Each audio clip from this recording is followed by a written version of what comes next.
we're back for the decision, everybody. We just had to make sure that we fixed what was going on with the stream, and now we're back to get the decision of the fight that you just witnessed. So you didn't miss much. Not miss much. If you're still with us, thank you for staying with us. Join back with us. You know, I just want to, again, give another shout out to Giovanni here. He brought a great performance here. Bout number 15. Referee stops the competition on the second, 1 minute and 58.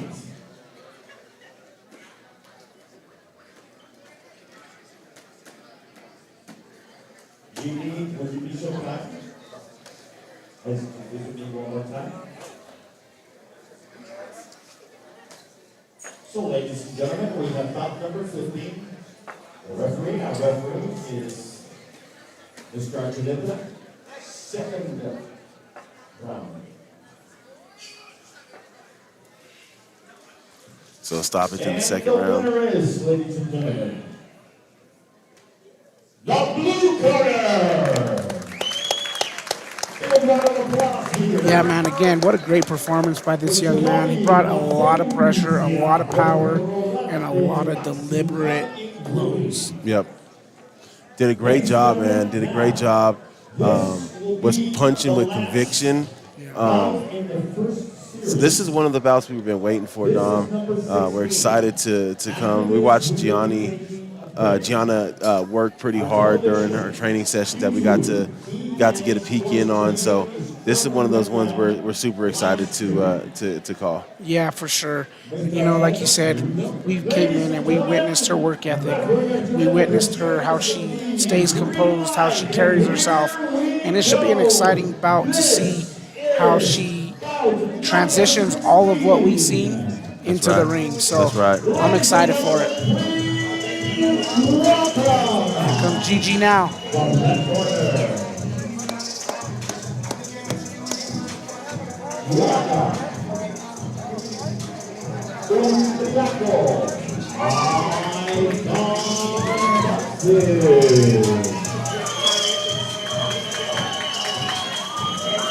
Yeah, and the crowd is going wild for this entrance. You know, flames again, fire going. Here comes Gigi to the ring.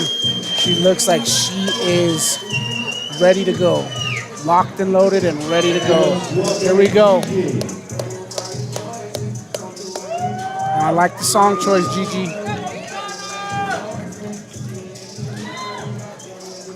And ladies and gentlemen, the blue corner, please welcome. Oh, I like his choice too. So Sally Sal.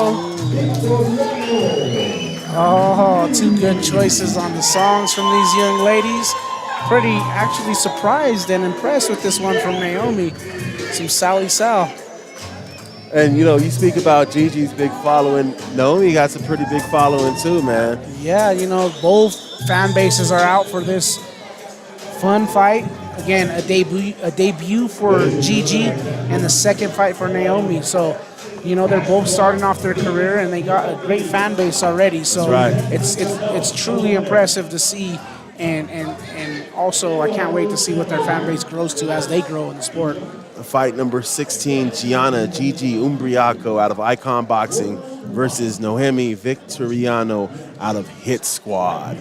Should be a great fight, man. Yeah, it looks like another evenly matched fight. It looks like Naomi might be the little bit heavier of the two, but pretty evenly in stature. Yeah, absolutely. Hey, you want to go, boys? Ladies and gentlemen, for the We have to log back in. I have to log back in? Yeah. Coach Mario and Vanille, and also the city of Lavera. Please welcome Gianna. Oh man, the crowd is out cheering these two young ladies on, and it's great to see so many supporters of these young women, right?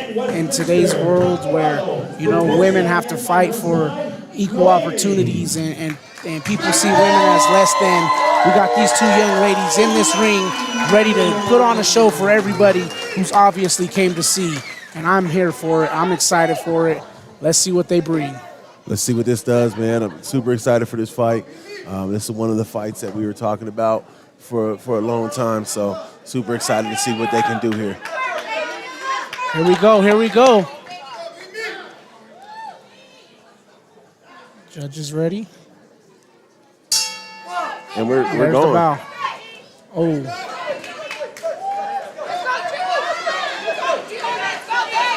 And they're not shy from throwing punches either. These young ladies are in there and they're throwing blows. Gigi and Naomi standing toe to toe, throwing them. Nice punch lands for Gigi, and she's putting on the pressure. Definitely the more aggressive fighter coming out here. You got the Gigi chants going. I was just about to say, as the crowd starts chanting Gigi, and then the counter chant. Yeah. Hey, man, if you can feel the intensity in this building right now for these two young ladies, it's great. Naomi's done a good job weathering the storm. Yes, she has. Gigi's connecting on some good shots still. But Naomi's kind of settled down a little bit. Yeah, Naomi's also dropping that head like we've seen from other fighters. Yep. And I think if she picks up her head a little bit, she might be able to see what's going on. But, Gigi staying composed and just throwing them blows while Naomi ducks that head. Look, another one lands for her. Another one right there for Gigi. Now Gigi has it up That's a against nice the ropes. left hook right there by Gigi that connected right on the chin. There it goes right there. Another combo. Gigi's throwing punches. The corner of Gigi telling her, bring the fight, bring the fight, bring the fight. Keep the aggression on her. And honestly, Naomi should probably try to do the same. Bring it, put it right back. Here they go. Very exciting fight so far, man. Each fighter's are getting it. Good nice right hook by hand Gigi. lands, and she gets some blood out of Naomi's nose right now. It's all not a fight until the blood nice starts to trickle. left. Ooh, good movement by Gigi there to duck the punch. Oh, misses She's doing with a the great big right. job sidestepping them punches. Yeah. She's doing a great job working around, finding new angles to hit them punches in through. Doing a great job. Great round right there by Gigi. Yeah, man, it's a very exciting round. Both girls are throwing punches. Both girls are standing toe-to-toe and not backing away from the fight at all. It just seems that Gigi's been a little bit more fluid with her movement. And, again, she has her head up and she's seeing what she's punching. You have to see what you punch. So, at the end of the day, I think if Naomi's corner makes those adjustments, we should have a pretty good fight. And Gigi looks pretty calm right now.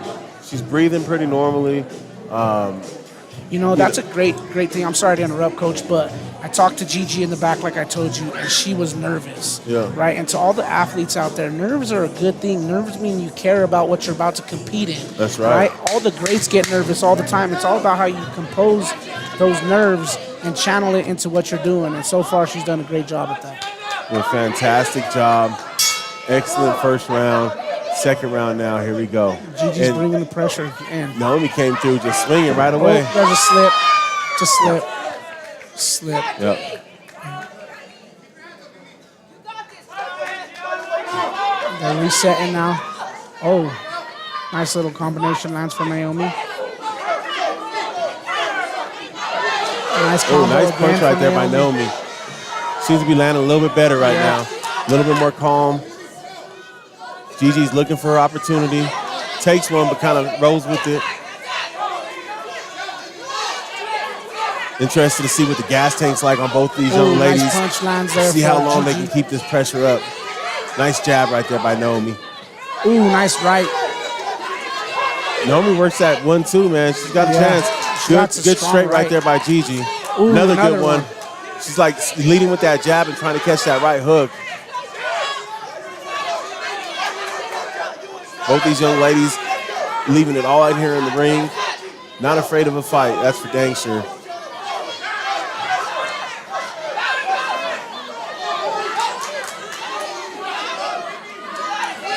Welcome back, a good majority of our viewers. I know we lost you for a split second with some technical difficulties. We're glad to have you back for this amazing fight. Yeah, it looks like Gigi might be getting a little bit tired here. This might be a window for Naomi to attack. Blood really flowing from Naomi's nose right now. Them straight jabs from Gigi's really doing the damage. Yeah, it is. Oh, Gigi takes a big left hook on the chin. Kind of goes with it. Oh, here comes Naomi now. Naomi's getting They're stronger. going for it. Gigi's getting tired. They're throwing punches. Nice punch lands for Naomi. Oh, and the standing 8 count. Standing 8 count. Whoa, that could be a big thing in this fight right now. You know, it could be a really big thing right here as far as points go. This is a great fight, ladies and gentlemen. And that's the end of the round. What a great round there. Interesting little standing 8 count at the end there. Yeah. Gigi was getting rocked with some shots right there. I can't say that I disagree with it, but that definitely makes this fight a little bit different now. It definitely does make it different. You know, when in a round that you would probably lean towards giving to Gigi, right there at the end with that standing 8, kind of swings it in the other direction. So right now for me, it's probably 1-1. You know, I will say that this one official has called several standing 8s. This is true. And, you know, great action here, too, by the way. I mean, you know, not arguing or anything about it. Naomi Victoriano with her debut here is doing a great job. Gigi, in only her second fight, doing a really great job. Both these fighters are very well composed. And, man, I'm excited for this third round. Yeah, and, you know, we also got to understand that these are youth at the end of the day. And we don't know all the rules behind when they have to apply a standing 8. So he may have seen, ooh, nice punch again. Gigi better respond because Naomi came in strong, trying to make something happen. There we go. Gigi's responding back with her. They're throwing punches back and forth at each other. Gigi gets hers. Naomi comes in attacking strong. Let's see who wants it more. Yo, Naomi went through a lot of energy right there. Let's see how the legs feel at the end of this round. Both these ladies look tired though right now. Naomi really taking advantage and starting to take control of this fight a little bit here in this third round. Gigi looks really wobbly on her feet right now. Yeah, she got to start throwing some punches here. I can see the referee right now really looking at Gigi, trying to see where she's at. If she can survive, she gives herself a chance, but she's got to throw some punches. What a fight so far. Connecting. What a fight. They got to continue to bring the pressure. There goes Gigi. She got to go. Got to go. Gigi's looking Let's tired, go, ladies. Let's go. She's looking spent right now. Here we go. Gigi is throw. gassed, and Naomi has found her second win. Gigi's hands have dropped. Naomi is just teeing off now. Makes you wonder that big first round that Gigi had. How much has that taken out of her? Did she empty the gas Let's too go, early? let's go. You got to fight, let's go. Oh, she's gassed, bro. She's totally gassed. And they're going to give her another standing 8 right here. Yeah.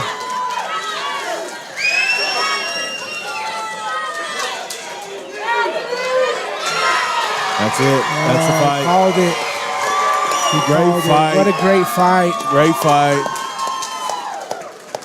Hey, good job, Gigi. Hey, good job, ladies. What a great fight there for these young ladies. Both of them were in there. Again, it looked like Gigi's fight right in the beginning, and in that second round, something shifted.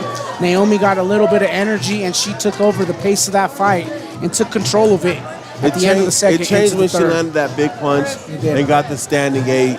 That really changed the whole direction of the fight. Naomi seemed to take over. Gigi seemed to fade a little bit towards the end of that. So, it's one of those ones, man. You've got to have the gas in the tank. Sometimes you do, and sometimes you don't. Yeah, for sure. You got to definitely control your breathing, right? And you got to make sure that within that time frame, that not only do you throw those punches, but you make sure that you maintain good breath control. And guys, not only was the bout on the line for this one, but the fighter of the night for the females is also on this one due to another fight dropping out. That's right. And hey, you know what? This one was well deserved. She's gassed. Oh, man. Hey, you know what? Great fight for both of us. Both of these young ladies. Gigi is definitely tired. Everything out of her. Naomi definitely deserves the victory that she got. She stood in the ring. She fought hard. And she weathered through the storm. And she's standing victorious, about ready to get her bout and her trophy for such a great win. And you just gotta hope Gigi's okay, man. She looks super gassed. Yeah. Sitting on the and some of that's got to be disappointment too. You know, this isn't the way she wanted the fight to go. Just seeing her train, seeing her work, you know what she does. So, you know, it is what it is. It happens. Yeah. And, you know, it's a great fight nonetheless. You know, it happens to the best of us, right? You get gassed, you get tired, and sometimes you just, you know, lose due to that. But you can't take away from what Naomi did, and you can't also take away from the way Gigi performed. Because at the end of the day, this was a great fight, and both these girls deserve the respect that they gave.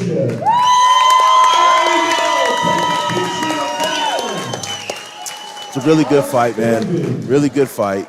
Cannot be disappointed. Leaving with the bout and a big trophy. All the way back up, with his squad with that big old trophy, bro. Yep. Our winner is the blue corner. Good fight. Congratulations to the winner.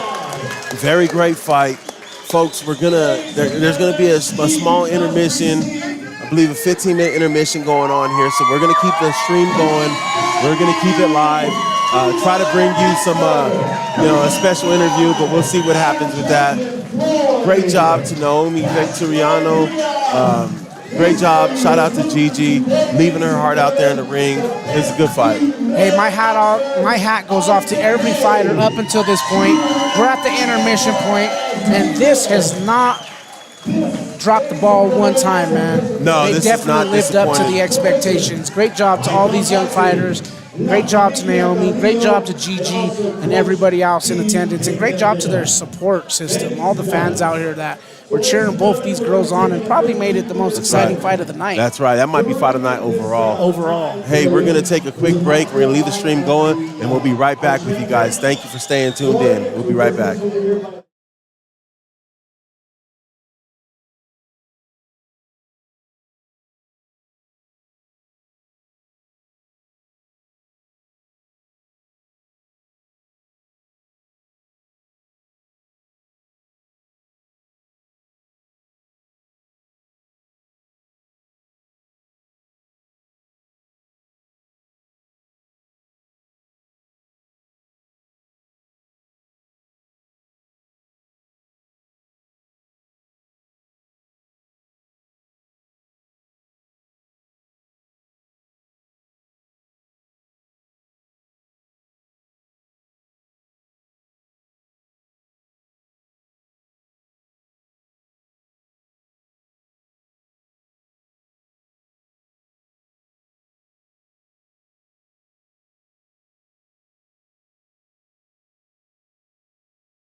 Hey, so we're here with these folks from Hastings, and got to give our girl Sandra Buretta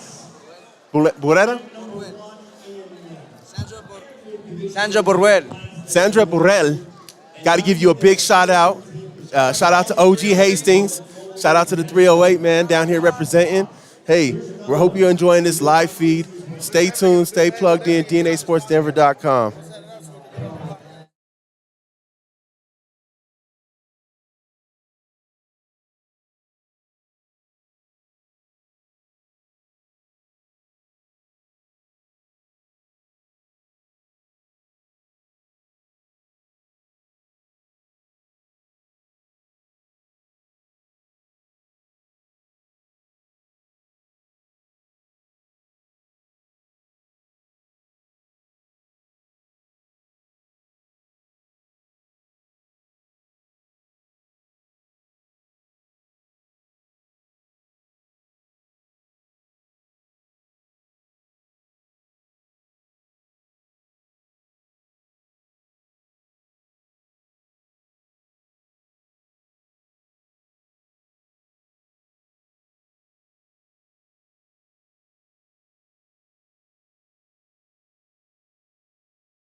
So once again, man, hey, we're just on a brief intermission break.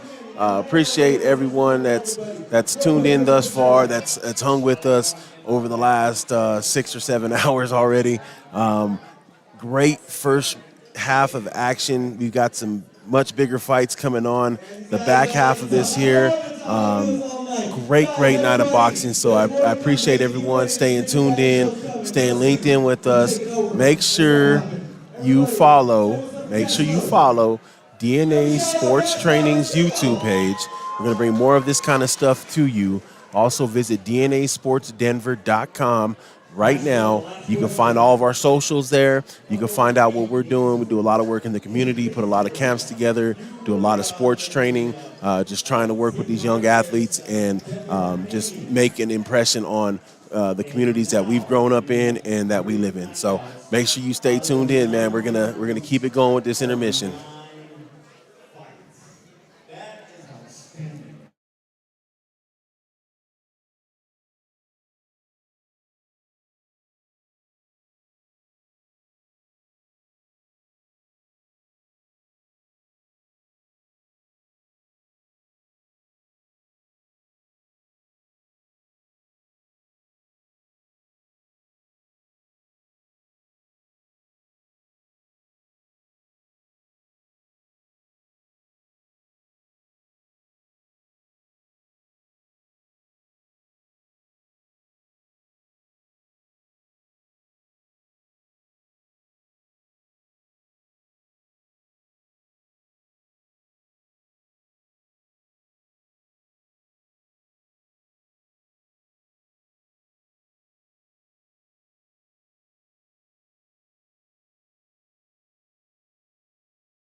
Check. 1 2 1 2.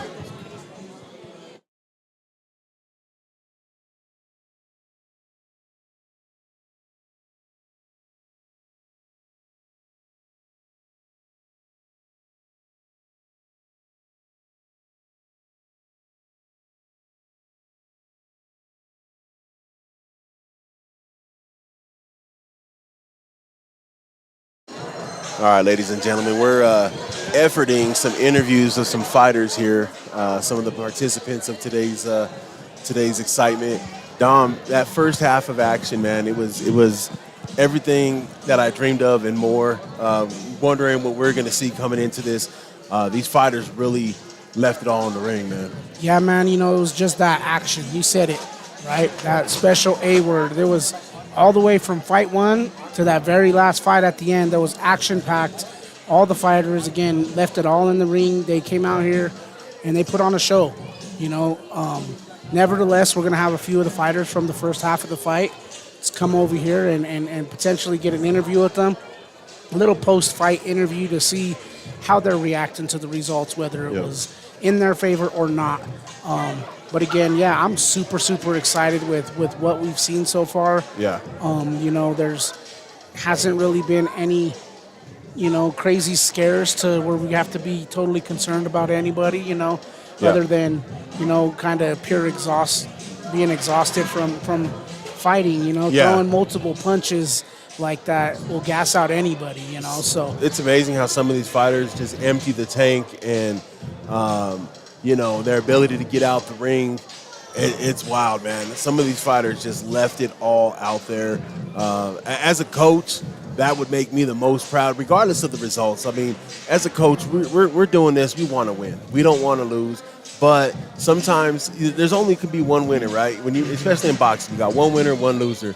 And so, to be able to still hold your head proud and being able to have given your best efforts as a coach, that makes me proud. Oh yeah, for sure. When you also have to give them their props, right? When you see somebody, especially somebody so young, just leaving it all out there and just emptying the tank and not leaving anything up for question, and it's truly commendable. So hats off to all these young athletes who are out here putting on a show for everybody to see.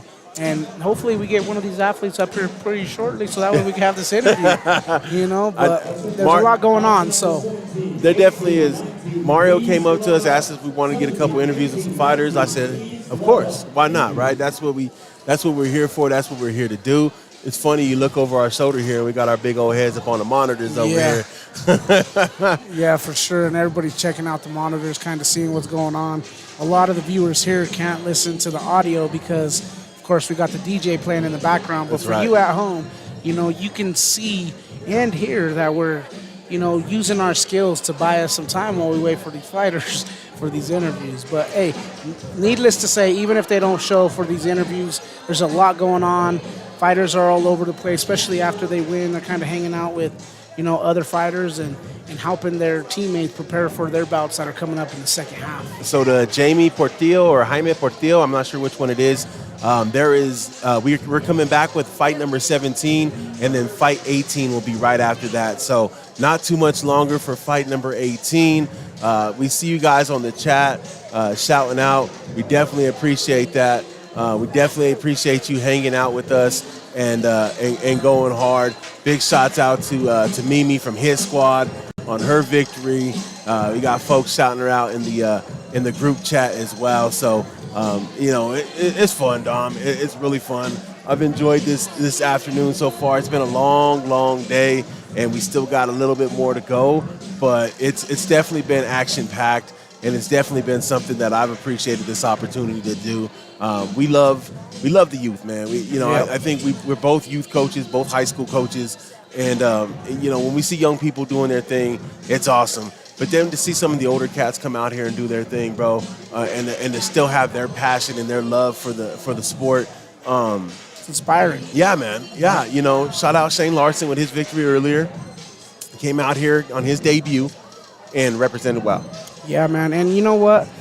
We have the shout outs in the chat, for Naomi, as she just won that last bout that we seen before the break. And one thing I want to say about that as well is you also got to give her a round of applause for her composure, right? Yeah. Again, a fight that she may have been against the ropes, against the scorecards in that first round. Yeah. She held her composure, even in a tough second round, landed a good punch at the end of the round that kind of shifted the momentum of the fight. Changed the fight for sure. And then, she kind of took advantage of of the fact that Gigi was exhausted and she turned it up. You know, she used that as her motivation to kick on that next gear of energy and close out the fight. And big shout out to her for pulling off that victory and what I think to be one of the best fights of the night. And that in that bout in particular, I thought so much momentum was working in Gigi's favor. That first round, part of the second round, you know, it was evenly gone throughout the second round, and then Mimi came out of nowhere, and hit the equalizer. And we talk about it, and we talked about it a lot. One punch sometimes can change the forecast for a fight. Yep. And Mimi landed that punch, got the standing 8 count, and I think she had residence in Gigi's head after that moment. Came out in the third round with a flurry, and you know, at that point, you know, Gigi looked pretty gassed, and you know, so went the fight. But it was an excellent fight. Great job by Noemi Victoriano coming down here and representing. I thought it was a great fight, man, and I agree with you, man. It very, very, very well possibly is the fight of the night in my eyes overall. Yeah, and for whoever was in the chat asking about the fight with Caceres, hopefully I pronounced that correctly, that's the next fight coming out of the intermission. Again, the first name that you put in the chat is a little bit different than what we see on our sheet, but that doesn't mean that it's a different person. So if you are still interested in that fight, it will be next to start out. Aaron Sainz versus Ralph Caceres from OG Hastings. And shout out to OG Hastings, man. They stopped by here, you know, said what's up, asking if we're still live streaming, and, you know, and wanted to give Moms a shout out, so I had to give her a shout out. But, you know, they traveled out here 5 hours to get here, and they represent well out here. Yeah, man, and that goes for anybody that's here. You know, during this intermission time, during the time where we're waiting for a fighter, if we're not truly sitting embarked in the interview or embarked in the conversation that's going on with the fight inside the ring, stop by our table, man. Say hello. You know, give a shout out to your loved ones if you have loved ones. Give a shout out to the fighter that you may have here tonight, you know. But shout out to everybody out there. And for everybody out there that's viewing, don't forget to go to DNASportsDenver.com. Check us out. Listen to a podcast. Book a session. Like a photo. Buy some merch. That's right. Put a mailbag question in for our next episode. That's right. We have a mailbag question for you viewers at home. I want you viewers at home to go to our website right now and put in the comments who you think is the fighter of the night. All right? Again, you can cast your vote now if you already think that you've seen that fighter, or if you want to wait until the end of all the fights and vote for who you think had the best performance throughout the night. Hey, let us know, and then yeah. we'll try to reach out to that person and hopefully get an interview if somebody wins unanimously within those votes. And we're always about stirring up some controversy and conversation too. So yeah, let us know what you want to when you want to talk about in this chat, man. Get involved with us. Yair Vera Quinones, yay, 6 hours. Yeah, I think they're talking about the trip out here, which isn't an easy trip. You know, driving through you know, open country, Colorado and Nebraska. It's a long trip. Hey, but that's dedication to what you're doing, right? That's dedication to your child or whoever is competing, whether it's your coach and it's your fighters, or you're a parent and you're coming out to support, or you're a family member coming out to support. That's dedication, that's commitment, and that's exactly what all the youth of today's future need going forward throughout sports, throughout education, throughout everything. Yep. Their support system is what fuels them to do better. All right, Yep. and shout out to the little man in the ring right now, trying to get him some camera time. All right, shout out to him, and shout out to all the supporters that are in the building right now, supporting not only Icon, not only DNA, but all of these fighters that are out here today. Looks like a young fighter in the future, working his way through the rings, right? Getting an idea of what it's like. I have to say, man, I've never done an event like this. This is our first time doing a boxing match like this. I had to give a shout out to our officials over here on the left hand side, man, because I've seen them going back and forth and back, left, right, front, back, you know, and they're doing a great job, man. And it's definitely been spectacular to see. And you know, that's some hard work. It's not easy. It's not easy. So big props to everyone. bearing through this.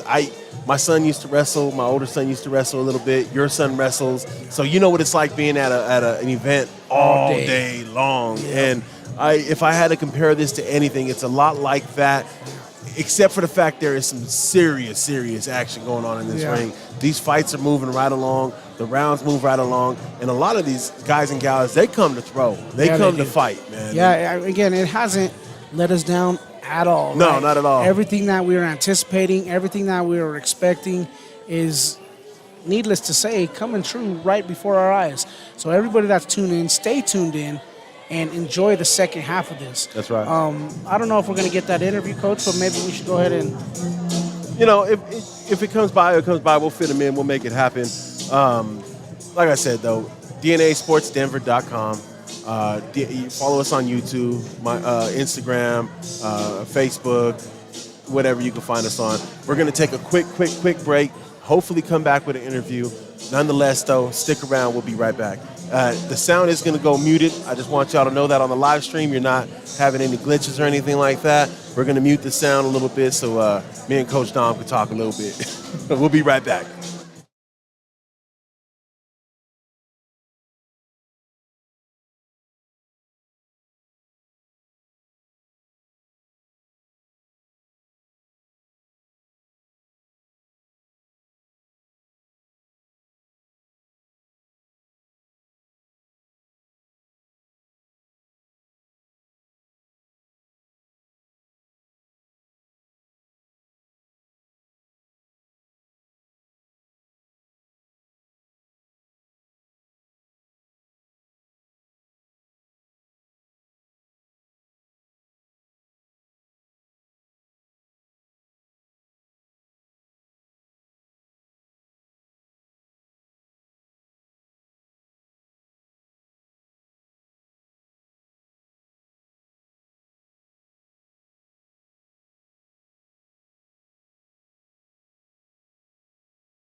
second half. All right. More excitement. We Getting ready to back. start. They just asked the officials to get back to the ring.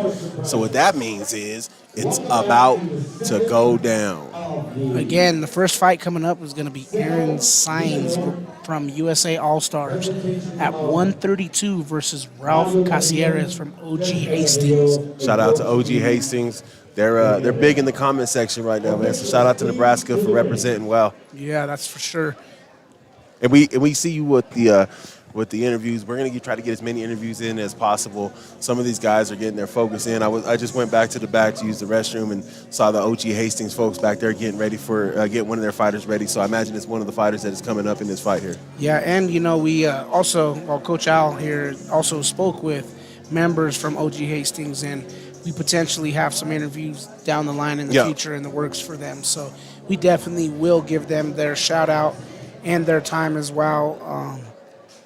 We just got to make it happen. When we can do it. We can make it happen. That's all that is. And but we shot y'all out for sticking through with us. You know, this live stream is almost as long as the drive to get down here from Hastings, man. So, you know, it's going and it's moving. So we're super proud to do this. I see my boy Mario running around, man. I think Mario must have lost about 15 pounds today running around. Yeah, I'm out there working. I just did get a message that a few people are having difficulties logging back in to the stream. If you're doing that, maybe just close down your YouTube app, go back into your YouTube app, and then click on the live feed again. I guess they're not going to hear that if they're having trouble. No, I don't think so. Is that your people's having troubles? Or? Yeah.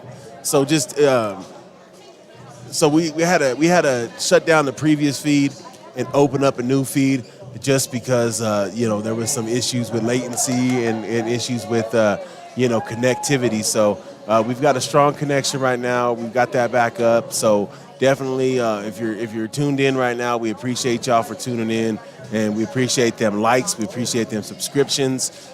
Keep it up, please. Keep it up. Tell a friend to tell a friend to tell a friend, and let's get this thing as popping as we possibly can. This is definitely a very, very, very fun event.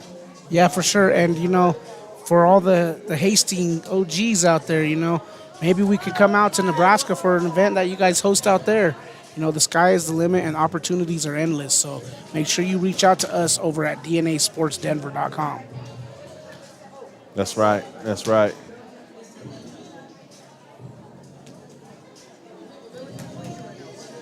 Angelica shouting out, "Go Ralphie." There we go. Ralphie got some fans watching the stream as well. You got to be careful when you say "Go Ralphie" around here. I know the Nebraska folk know, but we got Ralphie up at CU too, though. Go Buffs. But we ain't talking about that big old Buffalo right now. We talking about a young fighter ready to step into this ring and throw them hands, right?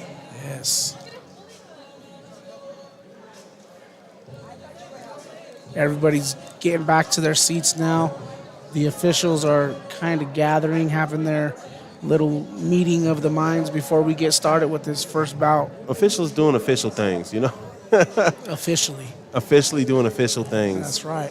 We're having a blast, man. This has got to be some of the most fun I've had in a minute. Yeah, man. All right. Our boy Mario just peeking in right here, checking to make sure that we have the right fight on the fight card. And, because sometimes in these type of events, things get moved, fighters change. get shifted. That's right.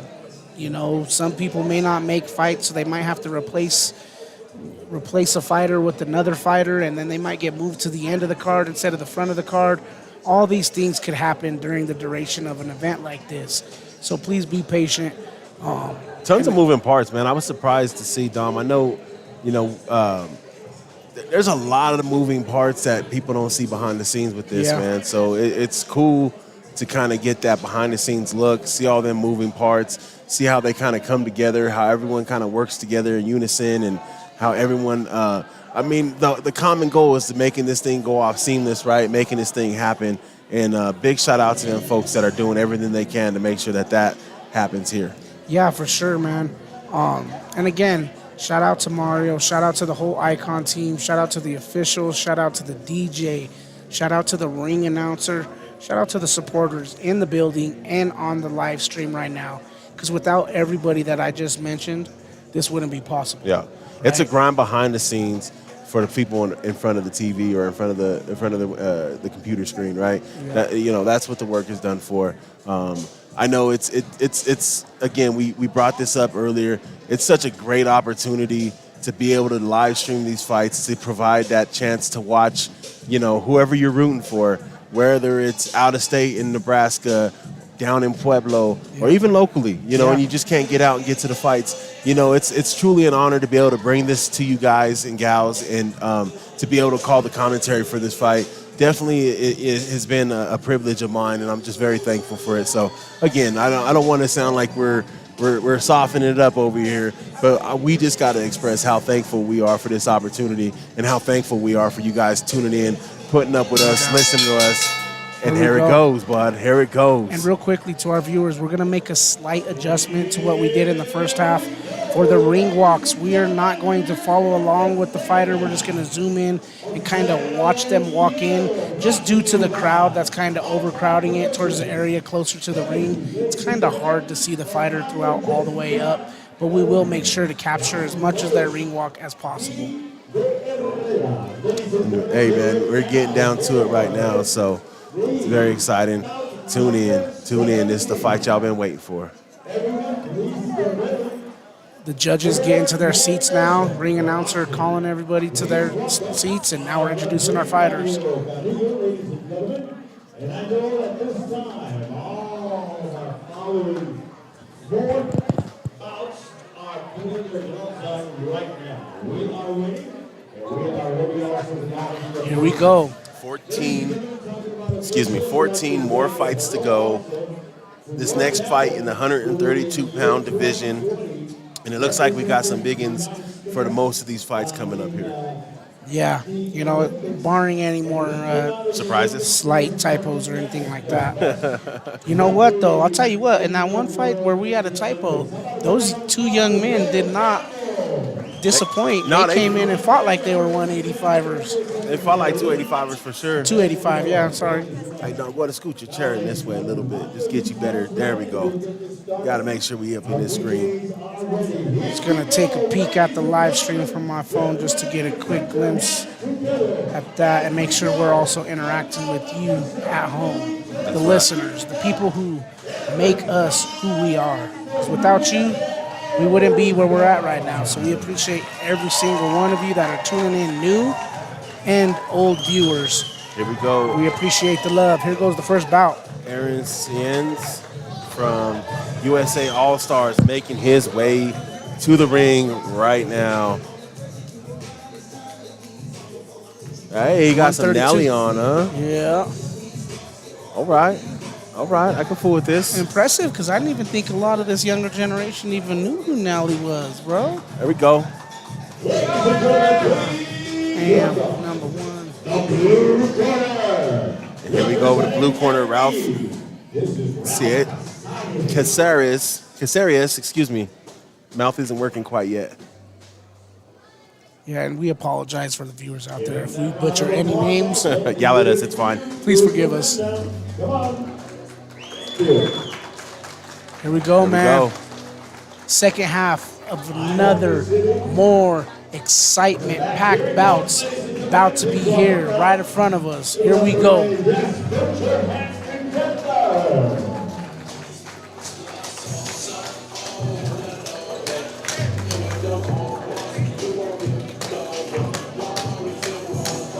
Hey, man, they are rolling deep. Yeah. OG Hastings rolling deep right now, son. Yeah, hey, they are. I was back there watching this young man get the hands on the mitts during our intermission, and he's got some power. Yeah, you could hear him just banging those mitts together while he's walking up to the ring. Kind of looks like he has some power. And again, this is another one of those ones where we're going to see somebody with a little bit more height and length versus somebody probably with a little bit more energy and power. So it's interesting to see. The adventure continues. Who will be the best male boxer of This is kind of what I envision my son. If my son was out here boxing today, this is what he would deal with, right? The height difference. He would deal with the height difference of being a little bit heavier, a little bit shorter, but having to fight those guys who are a lot longer and skinnier. For sure. So for us shorter guys, that's where we got to just get within those punches, eat a few punches, and go to town. Make noise, somebody. Here we go, introducing the fighter in the red corner. Here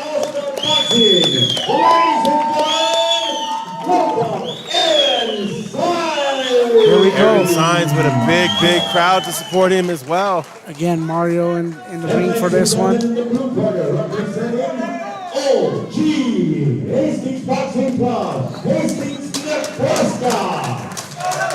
Oh, he got some swagger to him too. Let's see what's going down. Woo-wee, I'm locked in. Ralph and Aaron right here, so I don't butcher no names. Ralph and Aaron is very easy for me to say. Yep. This is gonna be a good fight. Here we Ralph go. with the black trunks with the Mexican flag trim. And here we go. Aaron all red. Fighters are meeting. Okay. Okay, Ralph. So just like we've talked to in some of the fights before, you know, where there was a little bit of height advantage, maybe a little bit of reach advantage, it's going to benefit the shorter fighter to work inside of that reach of the longer, taller fighter. And a good left right there by Ralph right now. You know, and the thing that I see that Ralph's doing that some of the other fighters didn't do, when he's moving forward to get within that zone, he's keeping his head up. Yeah. So he's still able to see where those punches are landing. A lot of the people earlier that were struggling to get within the reach kind of put that head down to get there, and they kind of missed out on where they're throwing. Good combo right there by Aaron. Aaron got Ralph in the corner. Ralph fighting back with some punches. There they go. They're going at it right here in front of the camera. Standing 8 count right here.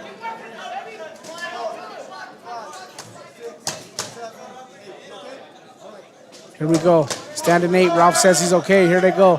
Ooh, nice solid Open up right. with a big right there. Ooh, nice left. They're punching. They're punching right now. Ralph's doing a good job letting it go. Aaron has some really crisp punches right now, landing all his shots on point, working the jab a little bit, but then now he's allowing the stuff to go inside. He doesn't mind that too much, it doesn't seem. Yeah, you know, and Ralph is throwing some hard punches, so hopefully it doesn't tire him out trying to get within that reach of the bigger fighter in Aaron. But shouts out to Ralph as he's, again, standing in there, fighting against the odds, right? Throwing some punches, staying in there and holding his own.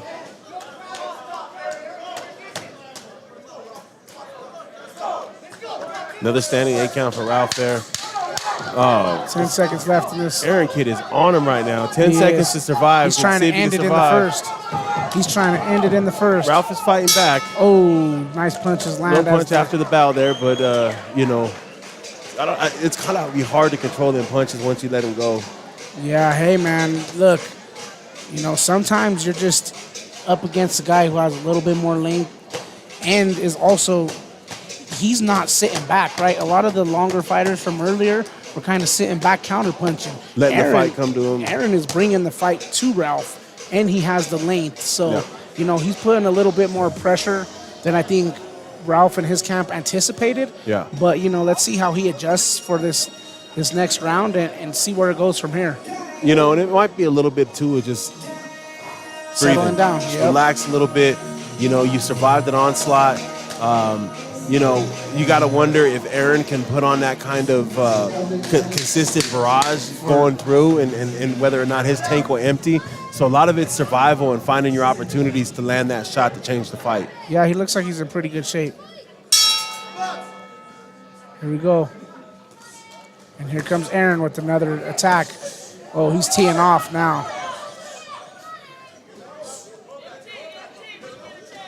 You see Ralph trying to change levels to give, you know, a little bit more of a moving target for Aaron to kind of tee off on. Again, as the smaller fighter, it's easier for the taller fighter to kind of pick apart at that head if you stay still. So good job by Ralph. Continues to move and continue to throw punches and stay in there and bang it out. Nice good uppercut to the body by Ralph.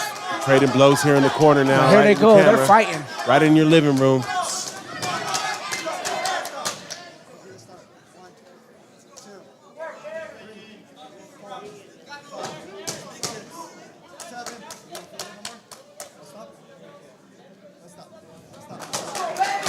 That's going to be the fight right there. Fight's over. You know, that was a tough one for Ralph. The bigger fighter here, Aaron, really did a good job at utilizing his size, utilizing his speed and his strength, and really making it hard for Ralph to maneuver around some of that. Yeah, and you hear the officials, right? You had Mario here in the corner asking him if he wants to continue. And I think it was kind of the same scenario with Gigi's fight. You know, if you're not quick to respond to that Yep. stand and 8 count, or if you turn your back to the official, that right there is enough for them to say, you know what, we're going to have to call this fight where it's at. And again, good job to both fighters. Good job to Ralph for getting in there and banging it out however he could, you know. And it's also about, keeping these fighters safe, too. Yeah, of course. And making sure that we're protecting these fighters. Obviously, these young fighters, they got a lot of, hopefully a lot more fights in them and a lot more opportunities in them. It's a great learning experience, man. Exactly. L's don't stand for losses; they'll stand for lessons. So it was a really good job with making that happen, man. These young folks, they fight through it too, and they work through it. So shout out to these young folks. Yeah, shout out to them. Shout out to Hastings again for making it out. Another good fighter from your guys' camps. And I'm sure there's going to be more to come because I look down this list and I see more out of OG Hastings coming up yet to go. Big shout out. Big shout out for the fight. Good fight. Good fight, fellas. I really got to commend Ralph, man, because, again, he's a smaller dude, and he's banging, man. Look at him. Yeah. You look at the look on his face right now, and he's just not really pleased with the decision, and that just shows he's a true competitor. I understand it. And you know what, man? You love to see that, bro, and I love the handing the bout to the opponent, man. It shows sportsmanship, and it shows, another level of this game, and it's not just about winning and losing. It's about, discipline, respect for your opponent, and understanding and finding that. So yeah, man, true class. That's what at the end of the day, it's all about sportsmanship, regardless of what sport you play. You can celebrate a victory, but you also have to, appreciate your opponent. And who doesn't get the fight in your favor, you can't throw a fit. You also have to respect the fighter who won. Yeah. And so far we've had great sportsmanship from everybody. It is what it is. Sometimes it goes your way, sometimes it doesn't. Yep, that's right. Hey, shout out to these fighters for putting up and doing their damn thing out here today. Getting into about 18, Cesar Valenzuela out of Sandates and Gabriel Menzel out of Sena. 154-pound action. Again, another fight with a little bit more weight to it. Yep. So we should see how this one pans out. Yep. Cesar Valenzuela has a crowd base with him, it sounds like, as well. Yeah, he does. Got people cheering him on. And them Sandates, they rolled deep out here today, too. Yeah, so they did. Big shout out to them.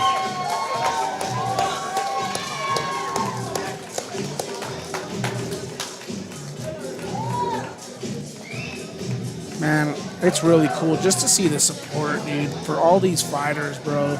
I mean, we obviously see it at football games with parents and things like that, but we also see the lack of support, too, at certain events. So, to see how many people are here for each individual fighter is pretty amazing. Yeah, it is, man. And, that's all we want, man. That's all athletes want as competitors, is have someone out there supporting them and cheering them on, man. So, that's what it is, man. Yeah, for sure. They're getting ready to introduce the blue corner, Gabriel Menzel. Here we go, ladies and gentlemen. Please welcome Cesar Valenzuela, red corner. Cesar Valenzuela in the multicolored trucks, red, white with the red, white, and green trim on there. Black top, red gloves, black headgear. Gabriel Menzel coming here representing Sena. Oh, and he's walking with the pace. My man looks all business right now. Yeah, he does.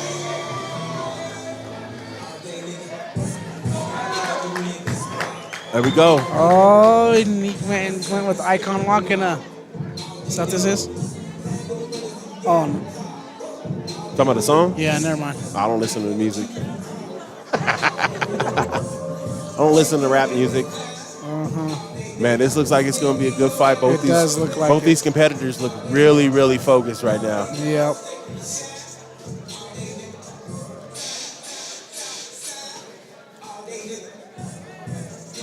Again, another fight where it looks like it's pretty even as far as stature, right? Yeah. Reach looks pretty even. Body size, height, everything looks pretty even here. So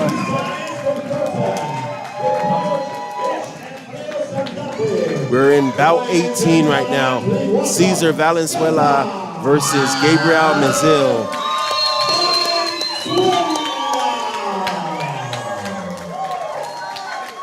Moving along, man. I didn't think we were going to get to 18 this quickly. no. And ladies Just and send me another gentlemen, link. in the blue corner, To change it? with Coach Diego. Hey, my man, shout out to my man over here making sure all the AV and lights go right. Yeah. He just came to check in because I had to send him that other link when the link went down. Oh, yeah, So shout he's coming out. to check in, but he already got it back up. Yeah, shout out to the guy who's, again, another person behind the scenes, right? Security. He was setting up, pulling out the belts earlier. He's making sure that we're connected to Yep. the TVs behind us. Doing the AV. He's just controlling the lights. He's doing everything, man. So shout out to him. Man, jack of all trades, right? Here we go, round one. Jinx. Right in the middle of the ring. They exchange a few measuring up blows. And here we go. Nice stiff jab there.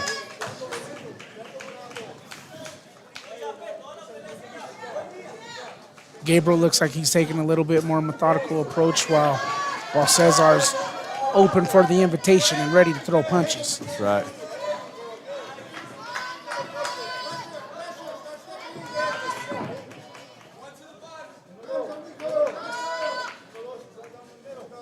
It's looking like Gabriel wants to kind of work some combinations there and trying to pick his spot. Yep. Caesar's trying to bring that fight to him.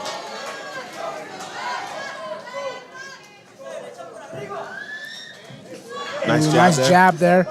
Ooh, nice combo there. 1-2. Again, and it comes to a point where when you're in a fight and you're feeling each other out, you could only do that for so long before you got to start throwing punches, especially in these fights that are only 3 rounds. Yep.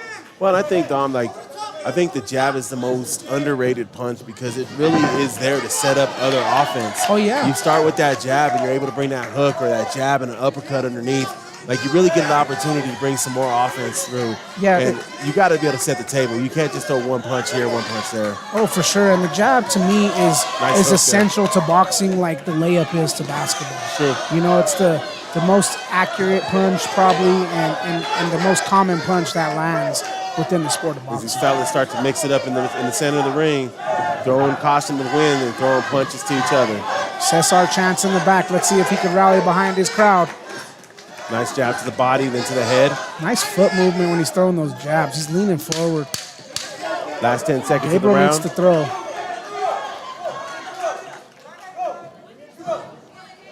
Definitely, Caesar's definitely the aggressor in this He first is. round. Gabriel filling out. It'd be interesting to see what the second round does. Yeah, for sure. Gabriel, I think, needs to get a little bit more active with his hands. I think he's kind of let that first round be his temperature check, right, where he's kind of judging how Caesar's going to bring his attack. But now that he sees that Caesar's coming aggressive, he needs to react to that and make an adjustment quick, or else this fight could slip away from him. And sooner what I than need he y'all thinks. to do is react aggressively to going to DNASportsDenver.com. That's right. Go check out the podcast, DNA Sports Podcast. Dom and I, we get together constantly. We talk sports, we talk culture, we talk life, we talk family. Both of us are coaches, both of us are fathers. So we talk about a lot of things, man, and we would love for you guys to join us in that conversation. So visit DNASportsDenver.com. Go find out how you can join that conversation. Not to mention our viewers are going up and down, right? We've had quite a few viewers in here at one time, but we only have a little bit amount of likes. So let's make sure if you're in here still currently and Hit you're that watching like this, button. hit the like button. It doesn't take anything to like this because we're trying to bring you this broadcast of all your athletes in these great fights. Oh, here Now we the go. fight's turning up. Caesar Yep. throwing some punches. Caesar's trying to end it. Gabriel's countering a little bit, still leading with that jab a little bit more now.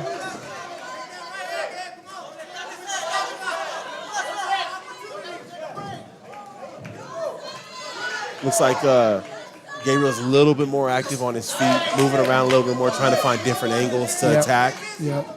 Trying to set something up. Might have been the adjustment his corner made.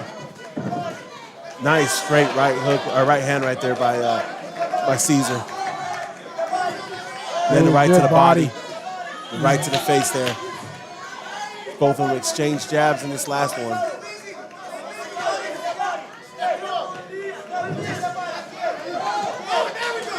So it's clear right now what Caesar wants to do. He wants to lead with that jab, and then he's working that right hook to the body or to the head. Yeah, you know, when he goes to that body, he's leaving his head wide open, like you seen in that last exchange, and Gabriel was able to land a clean headshot. Let's see if that can develop into something a little bit more of an offense for Gabriel. Caesar's landed a couple of shots in this round, but it looks like Gabriel's kind of rolled with them a little bit. Yeah. Ooh, there's another nice exchange right there. Yeah, you're right. Gabriel's dropping him, or he goes to the body. He's leaving himself open for a vicious headshot. Yeah.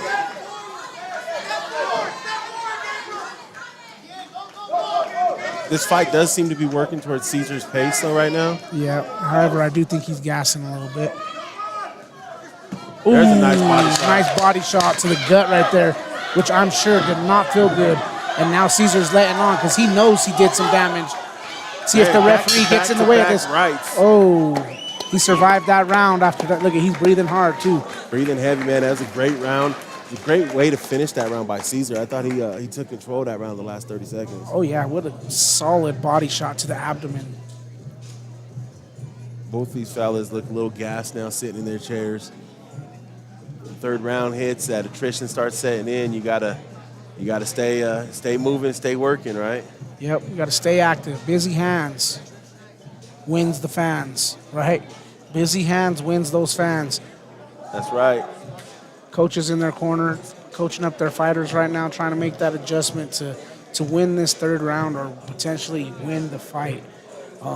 As of now, I got it 2-0 for the red corner. I think Caesar, again, is controlling the pace. I do think Gabriel had some good moments in that second round. However, I still think Caesar kind of controlled the pace and the tempo of that fight. Yeah, definitely, man. And you know, it's one of those ones where tempo really gets the fighters or the judges' attention. And then when you're landing punches, it definitely does not hurt. See, I think Michael needs to establish his jab a little bit to keep Caesar at bay. Because he's coming out aggressive, but he's letting Caesar get within that reach, and it's kind of too hard to control at that point. Oh, he hit him with the old okey doke right there. See that? Yeah. Threw the left out, caught him with the right jab. Or other way around. Caesar's really looking comfortable. They're pleading for Gabriel to come, keep coming. Really want his corner really wants him to turn solid it around. right there by Caesar. Shocked him oh, a he little did. bit. He's definitely smells blood in the water. Oh, Good but punch Michael's right not there by going Gabriel. away. Michael ducks under and hits him with the nice left hook right there. Gabriel. Mizal, I'm sorry. Forgive me for that. Nah, he's looking good, though. He's responded to that big punch, and, you know, sometimes you get that big punch, and that puts you down.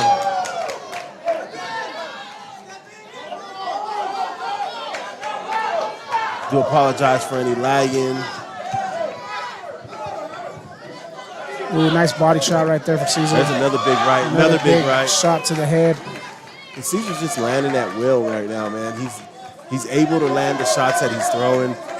All of his shots are right on point, either in the gut or right on the chin of Mizil. Tough fight. Yeah, and you know, a lot of it is due to the lack of punches from Gabriel. Gabriel, you know, I think when you allow your opponent to kind of punch at will and tee off on you, you know, you're kind of leaving yourself open for big blows to hit. Big combo right Good there. body shots right there from Another Caesar one right there. and finishing out these last 10. Way to put on for your fans right there. What a great finish Caesar. and a great show of sportsmanship by both those young men, hugging it out at the end. What a strong finish, man. We were questioning whether or not he gassed himself out, and he took that and finished strongly right there. Yeah, so. he had the energy throughout the fight. Definitely kept up the same pace, kept up the same aggression, and never let up, and never let Gabriel really get comfortable within that ring to where he can develop his own fight. You know, so good job to both these fellas. Great fight, and hats off to the winner. Yeah. Definitely a good fight. I'll probably go with the red corner on this one. Felt like that anyhow. Yeah, 3 rounds, all in favor of Cesar Valenzuela.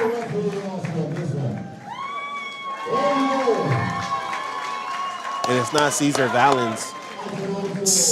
Why my Richie Bob?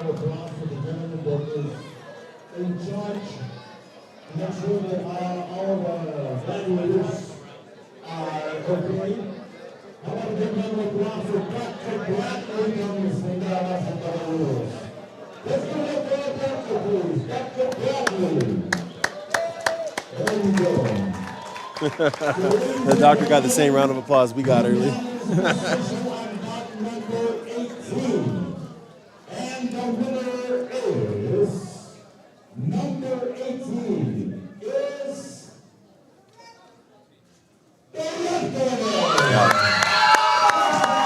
That one wasn't too hard to figure out, man. I definitely think Cesar did the better job there in bringing the fight to Gabriel. Great fight, though. Cesar leaving with that strap and then holding the ropes open for his opponent. Oh, yeah, great fight. Great job by both those young men. Again, sometimes it's just hard to get going with your game plan, and that's what you have to do as a fighter that's aggressive, is never let the other guy get comfortable, and that's exactly what Cesar did there. That's right. That's right. And like you said, that's what you have to do, man. And especially if you know it's working. Like if you get in there and it's working and you're getting this guy backing up and trying to fight back against that, like that's what you're supposed to do right there, man. You got to keep that pressure on. Yeah, for sure. And this is the next fight coming up is the fight you've been looking forward to. Hey, you know what? Your prediction for fight of the night, if I'm not mistaken. It's one of them. I like to hedge my bets, so I have a few of them. It looks like we got Justin Manquera versus Jake State Farm Soto. Manquera. Yeah, that Q. Quiera. This fight's coming to you at the weight class of 140 pounds, and it should be a good, nice, exciting bout.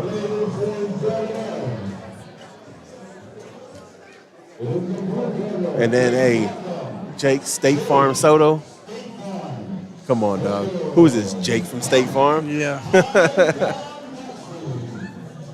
Hey, and this is another one, man, that we got to watch a week and a half back and see him put some of his work in the gym and in sparring, and he was definitely he was sparring against the Perrier Poppy, and he was putting some pressure on him, man. It definitely was making these boys work with each other, Yep.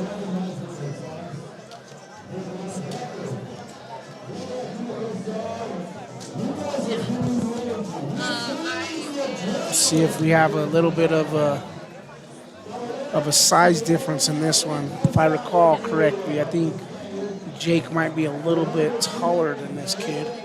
Let's see. But I could be wrong.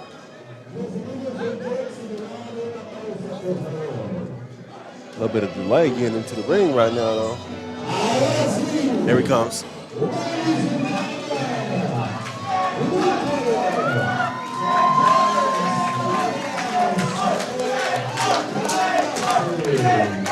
Oh, he got the crowd got the with State Farm chant. I love it. They got the State Farm going on.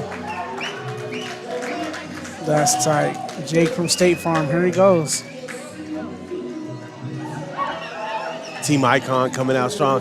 Yo, that's been my favorite thing about all these teams, man.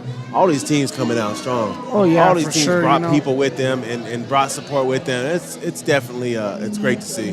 Yeah, and I also want to give a shout out to Coach D, right? She was unavailable to make the last pod, but just introducing ourselves to her when she was here and just watching her in action with these fighters in the corner, it's pretty impressive to see her out there. Absolutely. Really coaching up in what some would call a man's sport, right, for coaching, right? There's not a lot of female coaches out there in the game, but we've seen several today. Yeah, it's awesome. Not only at Icon, but at other several places that had women trainers that, Hey, are boxing's great for the ladies influences too, man.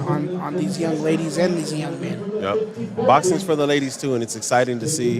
Exciting to see some ladies get out here and fight today. Yep. Definitely something I've enjoyed. You know, ultimately we want our kids to be passionate about something, right? And why not boxing? Yeah, man. I don't know about you, Dom. I grew up watching boxing forever as a kid, man. My dad used to have us at all the fights. I used to plead with him because, like, all the uncles would hang out, and Yeah. then, like, the moms would have to take the kids to go do something. Yep. And I would plead and beg with my dad, let me stay. And I don't know what age it was where he finally was like, you know what, son, go ahead, you're staying. Oh yeah, for sure. We all love those events with the family. Watching the fights go down, pay-per-view. Yeah. All the classics. It was a generation, Yeah. a whole era of boxing. Yeah. Back then. Please welcome, making his debut, Jake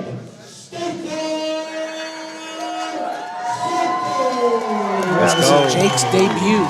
Did not realize it was his debut, but his debut. hey, what better way to make a debut than to take home a strap? Needless to say, this is still your prediction for fight of the night. Yeah. So we're One of about to them. see one of them again as he ever so smoothly eludes that he had multiple picks, so that way he couldn't be wrong. Can't be wrong. That's right. Here we go, that's what round you do one in the- underway. That's what you do in the commentary game, brother. Uh-oh, Jake looks like he's looking to bring the pace.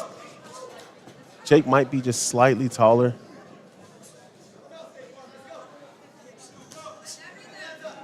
Justin does have some good head movement. Lands a nice left right there. Misses on the uppercut, but lands a left again. Good movement from both fighters. Good jab right there. Couple of really good punches right there. Yeah, you hear the corner of Jake telling him to just relax, right? Yep. This is his first debut. Calm the nerves and just box, kid. Throw some punches out there. Nice jab right there lands for Jake. Just ate one right there, but he left a couple too. Yep. That jab will do it for you. That jab will settle you down real quickly, especially if you can find that distance and keep him at the distance you want. Yep. I think Jake's strength for this one is he wants to back, Justin up into the corner. I think that's where he's more successful because, like you said, Justin is very good at his movement, very good at head movement. So, getting him up against the ropes is kind of restricting him from moving as freely as he wants to. So, I think if Jake wants to control this fight, he needs to back him into the ropes and kind of take it from there. Nice jab there, but Justin did a good job of working his way out of that corner and getting better position on State Farm. Yep.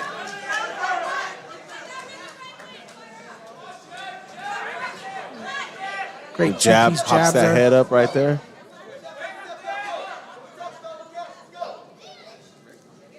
Both these fighters, they're cautious, but they're also throwing a little bit, Good little connection right there. Exchange of punches. Ooh. Nice right, Ooh, and then another nice. straight right there. Uh-oh. Standing 8.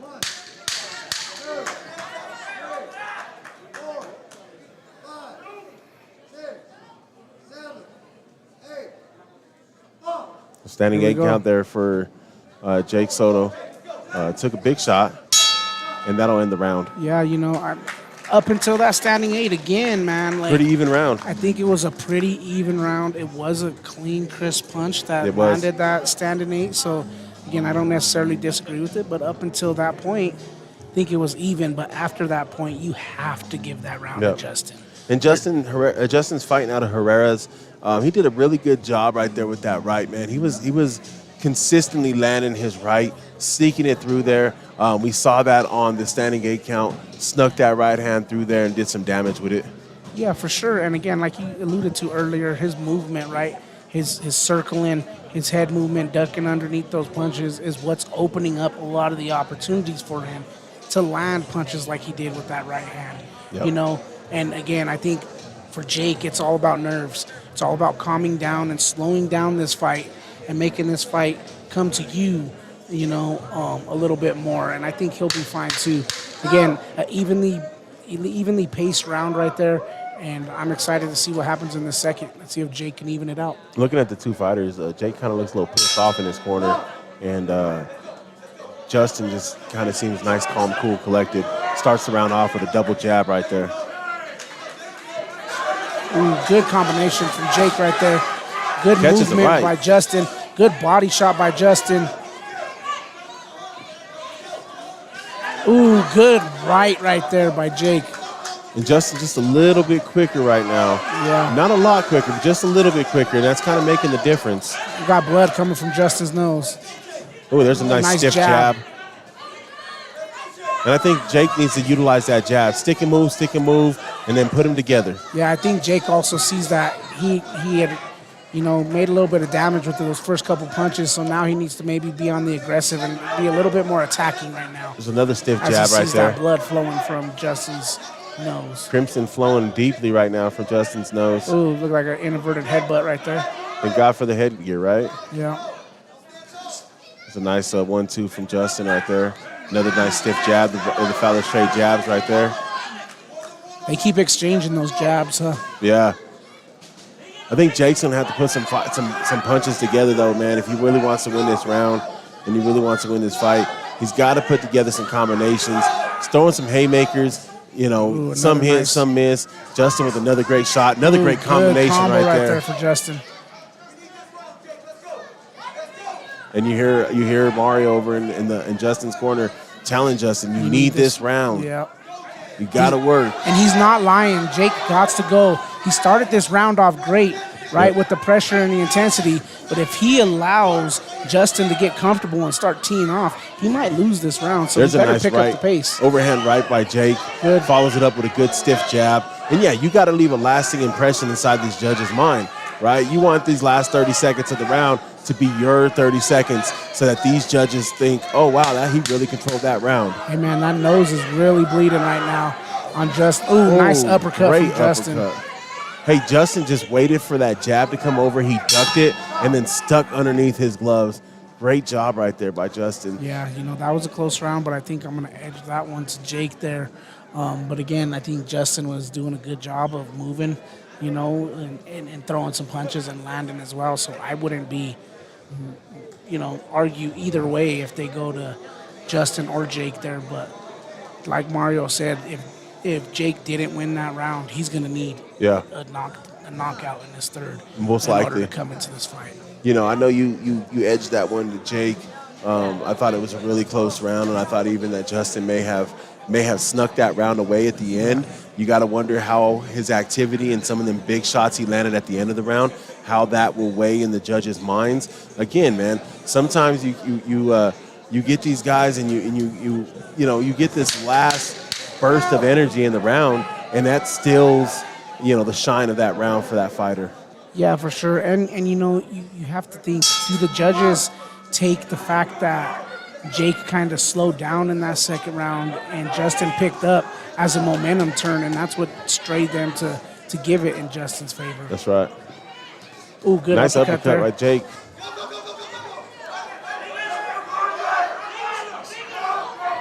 Justin, man, he's coming through with a nice steady jab.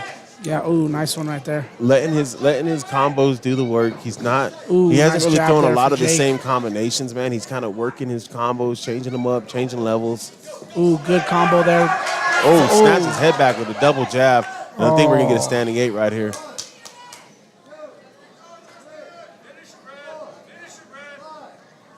Justin's nose really bleeding right now. It is really bleeding, and he's struggling to maintain his breathing control right now with that nose just kind of flowing. It's got to be tough, every Ooh, breath. nice punch by Jake. Every breath Jake you take, needs you're to taking get in his- some blood. Jake needs to get his own standing 8. Yeah, he does. He needs some help here. Really needs to change the tide. I don't know if there's enough time in this round for him to do that. Yeah, right now Justin essentially can run away and probably have this fight won based off the two knockdowns. And it looks like he knows it a little bit. He's not coming forward as aggressive as he was, kind of letting Jake bring the fight to him. At this point, Jake's got to go. Jake's got to go. He can't wait no longer. And that's exactly the sentiment. His corner is town and pressure, Jake. It's a nice little connection there, but they hit gloves. He didn't connect on that uppercut. Had the right idea, though. Ooh. Great combination right there by Justin. I think a big difference in this fight, too, is also the fury of punches, right? The combinations that Justin's throwing opposed to Jake's 1-2 here and there. Yeah. I'm not saying Jake hasn't thrown any combinations because he has as well. But, I think Justin is just a little bit more aggressive with his combos, and he's landing a lot more of those punches. Ooh, that was another solid. A great connection right there. Yeah, good fight. Great fight, man. And I don't think it was fight of the night. No. I was wrong on that particular choice. But great job by both these fighters, by Justin and by Jake. I'm going to have to go Justin on that one. Yeah, brother. I have to agree with you on that. And you know what? I think if Jake wouldn't have, again, released some of the pressure, if he would have continued on the aggressive, I think it could have been potential for fight of the night because he still did great out there. Yeah, he did a great job. He just got outboxed a little bit. For your debut, it definitely looked like Justin was the more experienced fighter in there. He kind of knew the fight he wanted to fight and didn't allow Jake to change the fight in which he wanted, right? Yep. He didn't allow Jake to get comfortable, didn't allow Jake to start landing big shots. Every time Jake had a flurry, Justin kind of backed out of there, started using that jab again, and kind of working his way back around and keeping himself out of trouble. Yeah. Great job to both the fighters. Another great match. Hey, shout out to our YouTube viewers, man. We appreciate you all for tuning in. We hope you're enjoying these fights as much as we are. Next fight coming up is Isaac Alvarez from Pueblo again. That's right. Versus Prikasa Sunvar? Sunwar, yeah. Or Sunwar? Sunwar? Silent V there, huh? Sometimes the U and the W get together and they do some wild things. Oh, is it a U? Yeah. Oh, see, on my sheet I put a V. Hey, it's great spelling. Hey, man, what a great fight.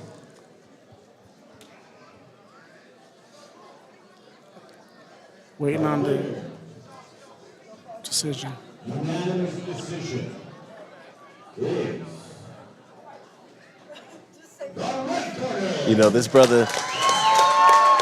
This brother Luis Canella, he's the announcer, and he definitely has that pause. Yeah. He has that pause for the anticipation, bro.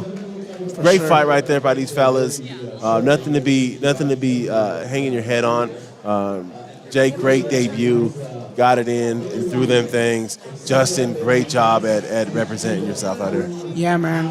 One thing I'm happy about is it seemed like it cooled down a little bit in here while the crowd kind of cleared out a little bit. So shout out to the AC for working right now.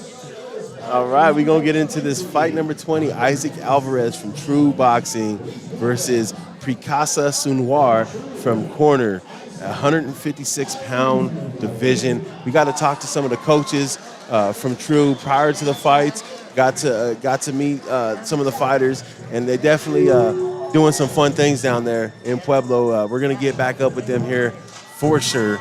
But exciting. I love their drip, man. I love the swag they come with today. Yeah, and this music sounds good. Everybody's rocking and rolling in here, and Isaac's making his way to the ring.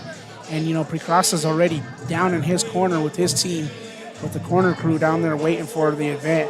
Isaac coming into this bout at 89-11, like we mentioned earlier. Lots of experience. Lots of experience, He should, see that in the ring. We'll wait to see. But, it should be an exciting fight. Hella swagger, too, man. Out here, I love the flare. Red trunks with the blue and white trim. Kind of like the velvety trunks, black top. For Prikasa, he's got the all blue with the white trim, blue gloves, blue headgear. This should be a good fight, man. Yeah, for sure. These kids from Corner, they've come out and they put on some good fights so far. It's been a pleasure seeing them. It's gonna be a great fight. I'm excited. Yeah, for sure. They're very fundamentally sound. They seem to be well coached, and they have a lot of them over in their corner in support, and I don't know where the corner is coming from. But it kind of seemed like Isaac may know the coach from the corner because there's a little bit of sportsmanship kind of going back and forth between the two of them. So maybe they've crossed paths in the past. I don't know, but we're about to find out right now as we're getting ready to see this round. The Corner Boxing Club's up in Boulder. So the whole other side of town. It's flew completely opposite sides of town, but who knows how many times these paths have crossed. As you mentioned, over 100 fights for Isaac Alvarez here. It should be a really, really good fight. Yeah, for sure. Here we go. Fighters are being announced. Representing Isaac. Oh, he had kind of like the Mike Punch out. Yeah. Was that Sandman? Yep. Got that swag, bro. Yeah.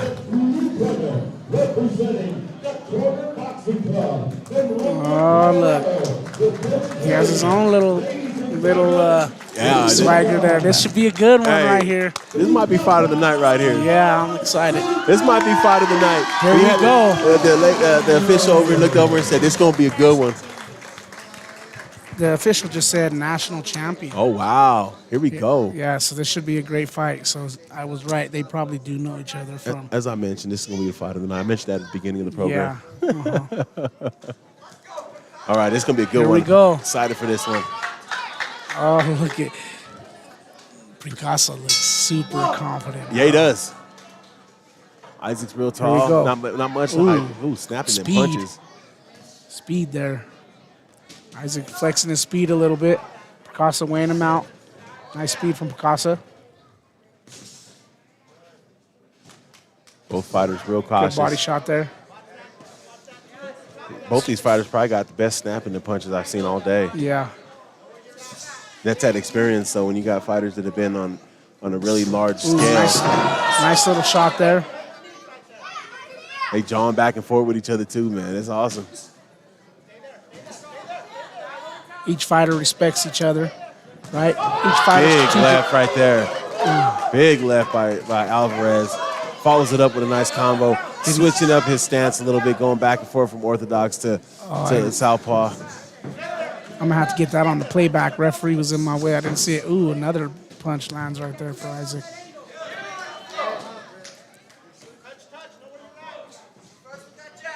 Here we go.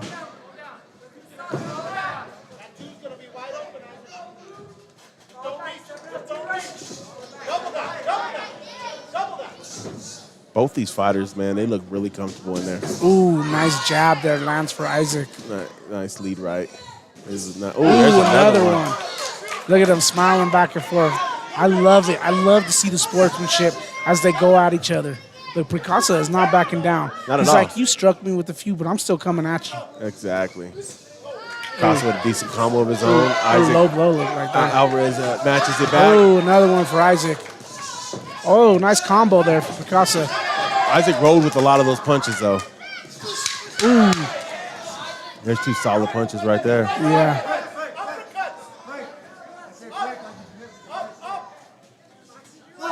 Oh, these boys want to go.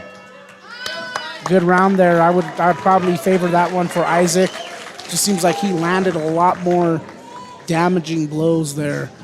Picasso had a good couple combinations in there that he landed, but like you said, it looked like Isaac was kind of just brushing him off. Yeah, man, I might have to agree with you on that one. Definitely seemed like Isaac was a little bit more crisp in his landing. I will give it up to Picasso, though. He is not afraid to bring that fight. He is not afraid to bring that fight. So looks like great experience in both of these fighters. Excited for this second round. Yeah. The officials already initiated a warning for Picasso as far as breaking when he says to break at a timely manner. Just staying on top of a fighter, especially at this pace. Yeah. Kind of got to stay on top of it so it doesn't get out of control. Well, but as quickly as these guys throw them, Yeah. you don't want anything to happen that could be deemed as, unsportsmanlike. Yeah, right? that cost some points. Yeah, exactly. You don't want to have to do that in this fight. Here we go, round two. Isaac's head movement is spectacular, man. Yeah. Doing a great job getting his head out of there, avoiding a Nice lot of little punches. body shot. See, the thing about Picasso is his punches are so quick and they're not as impactful that you barely even see him land, but he's landing with a lot of those body jabs. I will say, though, I've seen Isaac roll with a couple of them. See, look at all Them those body body shots shots was nice. landed. But Isaac just matched him with that, too, though. He did. You're right, but what I'm saying is, like, it's a little bit deceiving because Yeah. you're not seeing the impact of the punch rather than them land. Right. It'll be interesting to see how the judges sway this one, especially if Picasa happens to be the champ. Oh, there's two right there to the head by Isaac Alvarez. And yeah, like you said, if you blink, you might miss a punch. Yeah. Ooh, good one right there. They're having fun. There's a good combo right there by right Picasa. there. They're having fun now.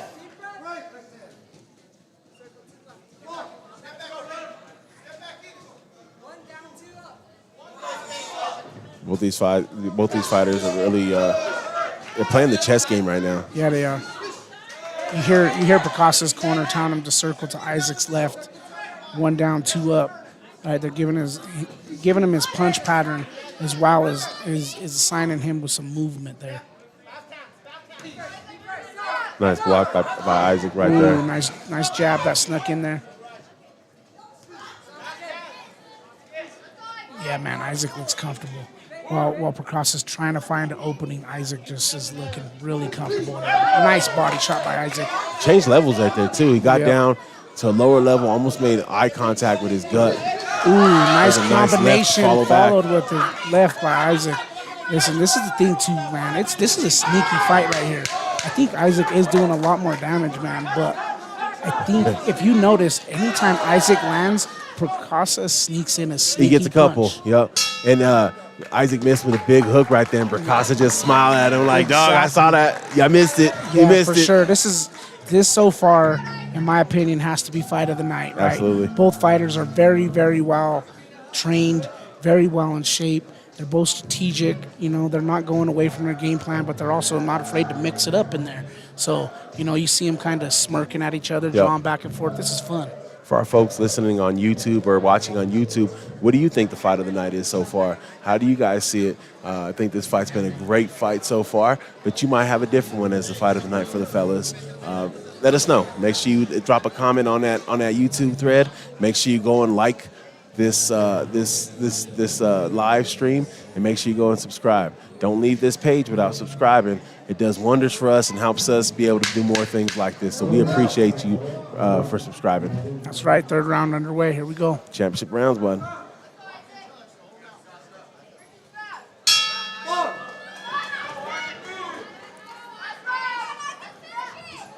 Ooh, nice jab stiff there. jab right there by Preska. Ooh, nice followed up by a right.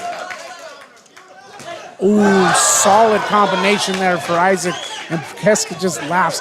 This is great, bro, to see these two compete. Oh, he snuck in a little left there, too. Yeah, see, he's sneaky with him. Woo, nice one by Picasa. Isaac just snuck one a little straight left in there, too. Here we go. Who wants it more, fellas? 3rd round. Let's go. Both these guys are really quick on their feet. Good combination Real there. light on their feet. Picasa with an uppercut there, but Isaac following through with some aggression. Picasa sneaks in a straight jab. Good body shots right there by Isaac. Good uppercut. See, both are smart boxers, landing punches when it counts. Good punch by Isaac there. Ooh, another good body shot. Oh, right here in front of the camera, baby. Let's go. Get us that action. Good combo there. It looks like Picasa get a little busier. Maybe he knows he might be behind on the cards and he needs to make something happen. Yeah. Isaac is cool, calm, collective right now. Nice movement there. Way to throw that combo circle and hit him with a body shot. Another one to the gut right there for Alvarez. Oh, nice overhand right as Picasa was coming in, and another one nice right one. in the left there. Oh, I think he got blood flowing now. Oh, there's another one, a straight right. Ooh, nice combo for Picasa. They're going at it. Right hook by Alvarez turns Picasa's head. Here we go. You got to go. Another right turning the head of Picasa. Nice battle. Here we go. Last 10. Last 10. Let him go, ref. Let him go. Woo! You seen the spit fly out of his mouth on that one. Woo! What a fight. What a great fight. What a fight. Absolutely great fight right there. Wow. Definitely fight of the night, in my opinion. Both of those fellas left it all in the ring. They were both strategic. They were both elegant. They were both aggressive. great job to both Isaac Alvarez and Prakasa Sunwar. Good job. Great fight, man, right there. Shout out to Floyd Diaz in the ring right now, getting ready to hand this strap to one of these great fighters. Man, I wonder what the other kid right there in Prakasa's corner weighs, because he is eyeballing Isaac like he wants a little bit of that, bro. He wants a little bit of that action. Hey, it was nice action from both of them, man. Like, again, you can't be mad at whatever way it goes because both of them deserve it. But, man, these were two very, very, very good fighters here.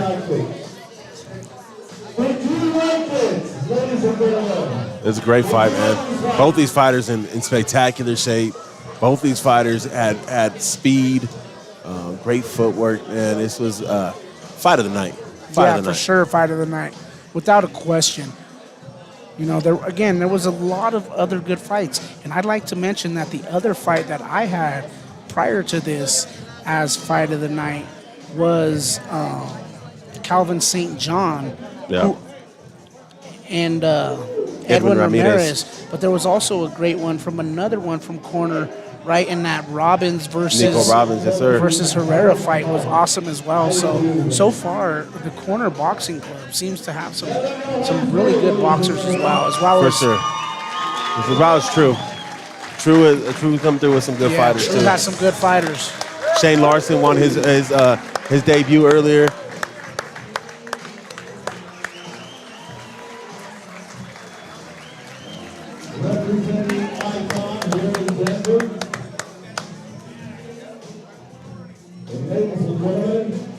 Good fight. Representing Pueblo. And here we go, the tabulation is in.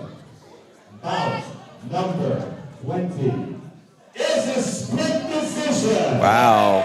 Is it what? Split decision. Yeah, because he was landing a lot of sneaky punches, man. So I see it going either way.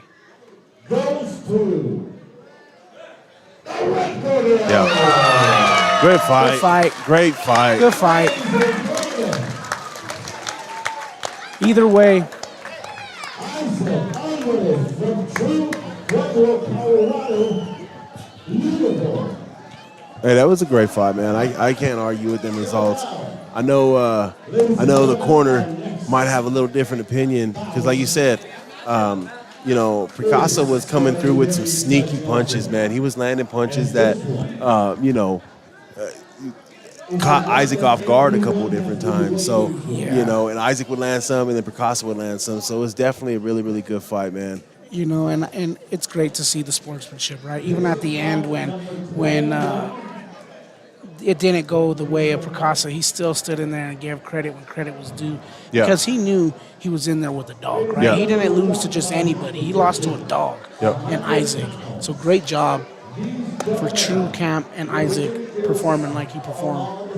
So this next fight, man, this is a fight that we kind of, another young fighter we got to talk to, and Noah Orozco coming out of Icon Boxing versus Ashton Miller from La Familia. And if I'm not mistaken, this one right here is the fourth part of an epic rivalry. And so I'm excited to see how this fourth goes. It's not always you see the trilogy. Not to mention, some would say that the third fight ended in a controversial decision at the Golden Gloves tournament, where No, unfortunately was defeated in that match against Ashton Miller. So No, I know, has a lot on his mind tonight, and redemption is one of those things as he comes into the greatest rapper of all time.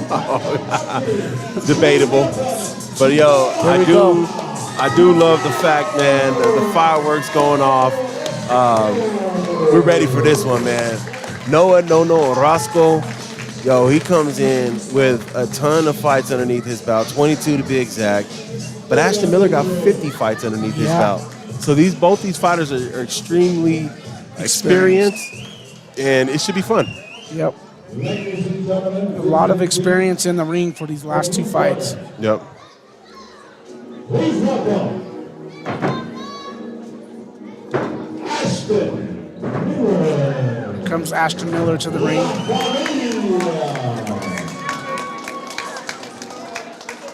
another coach in the corner with No, along with Coach D.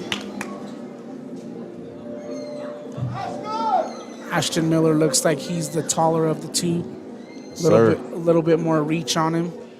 No with the mostly black attire, got some red trim, red headgear, red gloves, and Ashton Miller in the all black with gray or silver trim. Got that Raider look to him. Yeah, both fighters look very similar in what they're wearing right now. A little bit of color difference in the white to the red, but pay attention to their headgear and their gloves. That's where you're really going to see what corner they're coming from. And definitely pay attention to them gloves because them hands are finna be flying. Yes, they are. And again, I want to, stir the pot a little bit, but before on the other interview, you go back and check the tapes. He did say, I'm going to show him That's right. that he can't get with me. So I know No is really trying to end this fight, end this epic battle between the two with the exclamation mark here today. At home, may I add, in his own backyard. That's right. Ashton Miller, man, looks confident, though. Yeah, he's swaying in that corner. Okay. Here we go. In the blue corner, Ashton Yeah, here we go. Okay, a little swagger. Confidence. Here we go. Here we go, man. It should be a good fight. Excited to see what this one brings. Ashton definitely looks like he's coming through with that confidence, though. Again, it's going to be another one of those reach to getting inside that reach bouts. But No definitely has good movements where he can get in there. Great footwork, great handwork. Laser focus right now by No. Yep. Ashton keeping him at bay with that jab. Gets through with a couple of punches right there. Ooh. No finding Nice it, ducks the No. left. Ducked that left there and landed the right of his own. Very patient.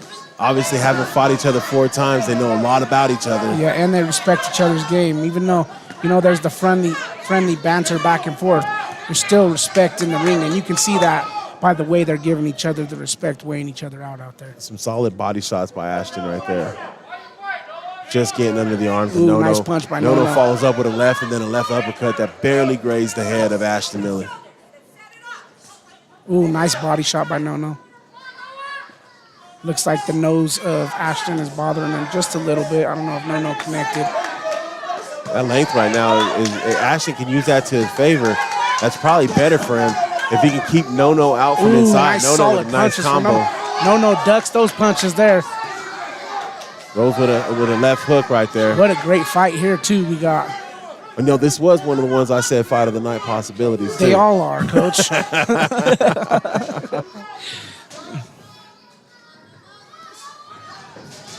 Man, No is still staying aggressive, but he's also counter-punching, right? It's really interesting to see how he's moving forward, but also countering at the same time, punching, ducking.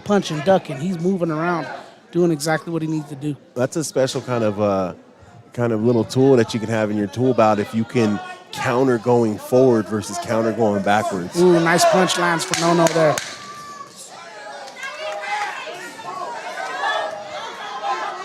Solid round for both fighters. I would have to edge it to No on this one, I would think. Yeah, it's close to even round on that one, man. As close to even as you can get, I think. No did have some big shots early. Both fighters finished with a flurry at the end. If you're asking me right now, I would have to probably edge it to No, but I might be being a little biased, and I don't mean to be. Yeah. I do like if Ashton can keep No at a distance, because he can land them combos at a distance, whereas No got to kind of get inside and land his combos.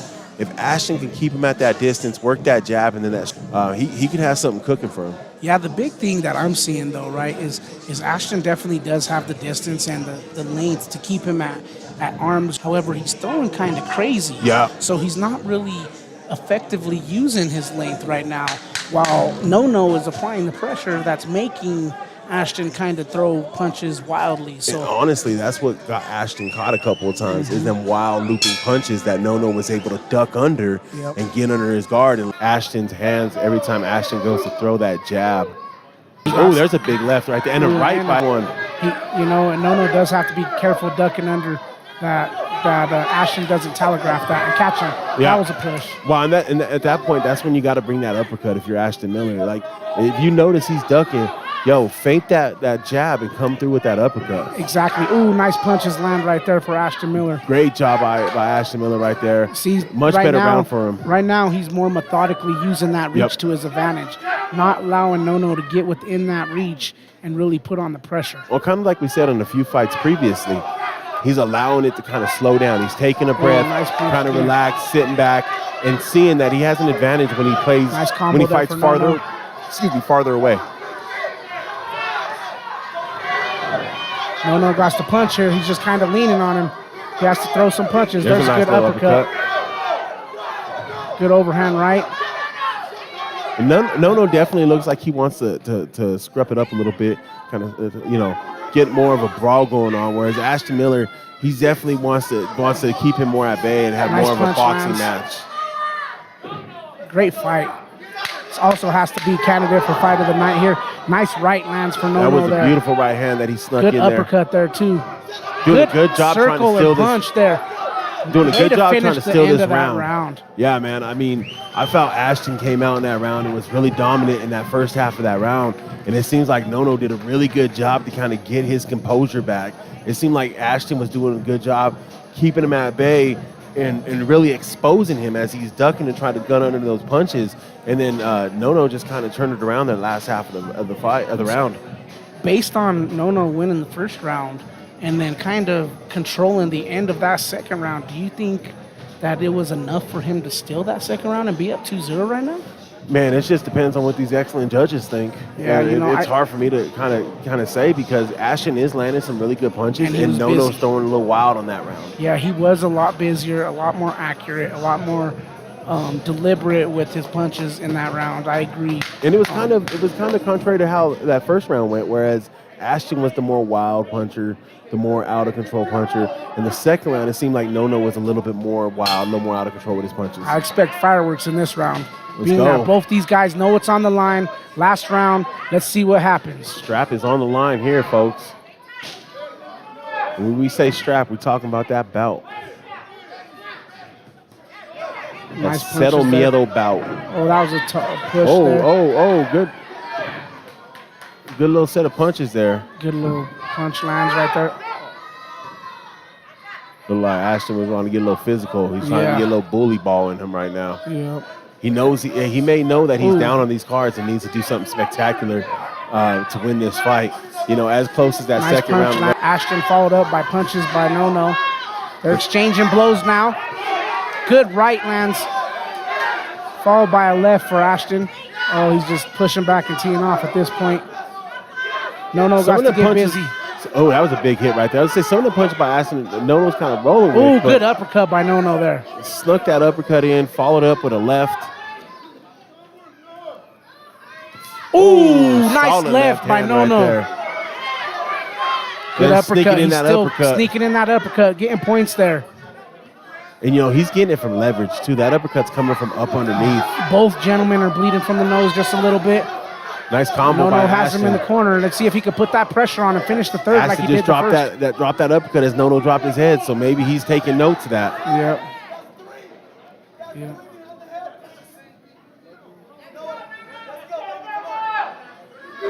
Yeah, you hear Nono's corner yelling to the ref that's 3 behind the head. That makes 4 right there. Oh, there's a nice connection right there by Nono. Oh, look. 10 seconds here. Let's go. Nono. Nono and Ashton standing there exchanging blows. Whoa.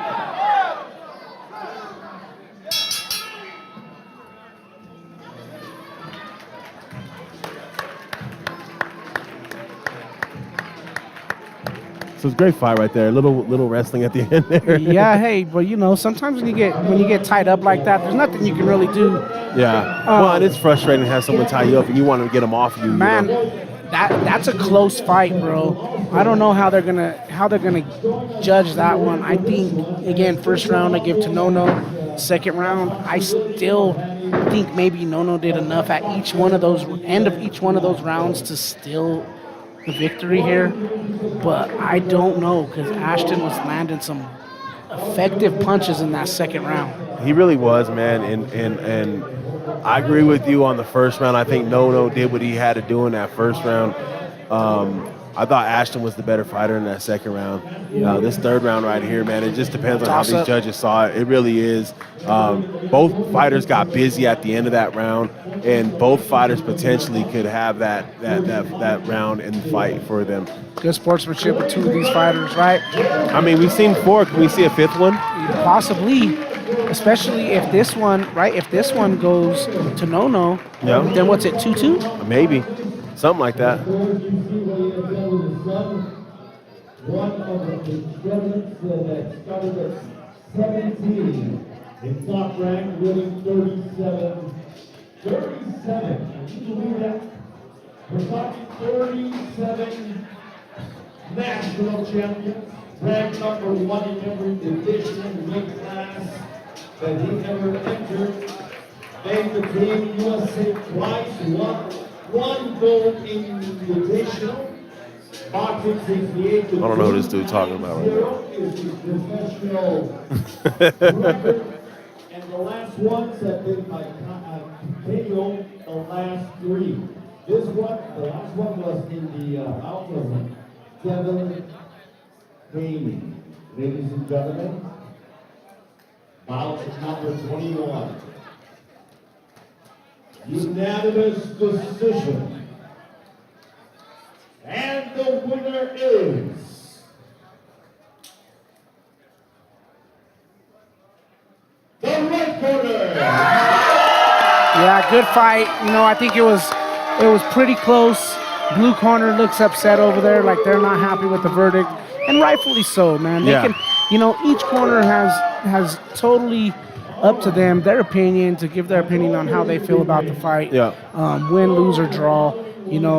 Shout out to Nono. He went in there and did what he did, and was very effective at the end of the rounds. It's not how you start, it's how you finish. And he finished every single one of those rounds like he wanted to win today. And listen, let's be honest. It's not like it was obviously a bad decision or anything like that. It was a close fight. It was. Both these guys left it all out there. There's arguments for both of them in that fight. And it just depends on how these judges see the fight. Exactly. I would hate to have to score these close fights like this because they just seem so tough because it gets down to certain combinations landing in certain ways that actually make the difference in the fight. Yeah, for sure. And, again, shout out to Ashton and his corner because they came and they did what they were supposed to do as well. And he put on a great fight.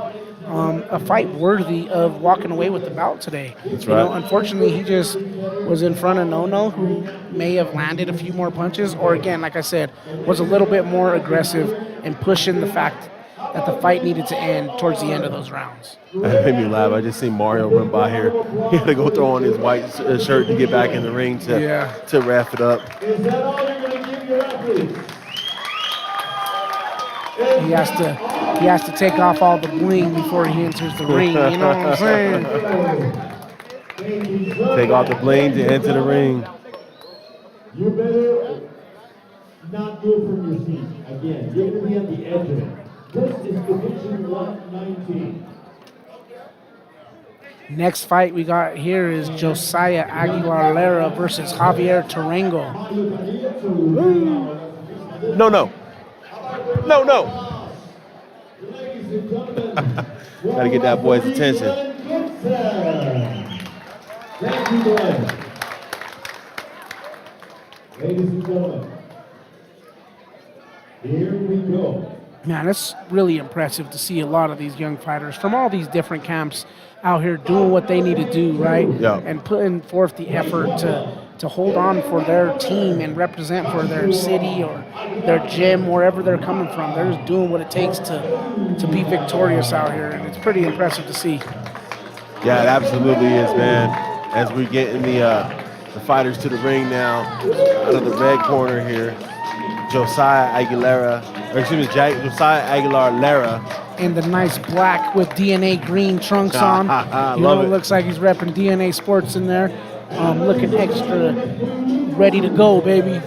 Extra ready to go. And it looks like the other fighter from A1 is already down here, so we won't have a ring entrance for him. But that's Javier Tarango, or Tarango, depending on how you announce it, potato, right? From A1, and he's donning the black and green A1. You know, A1 black and green look pretty good too, like DNA. Yeah, and you know what? A1 has also put on some good shows so far up to Absolutely. this point. Absolutely. They all have kind of been out there, everybody from their camp, you know, doing what they need to do and putting on a good show. So congrats to all A1 them. with the black and green with the white trim, and of course you have Josiah Aguilar Lara from Topiera with the black and lime green trim. So again, this is one of them bouts. Headgear and gloves is what you're gonna have to watch. Blue gloves, blue corner, red gloves, red corner. That's Just right. keep that in mind. Please welcome Joshua Aguilar.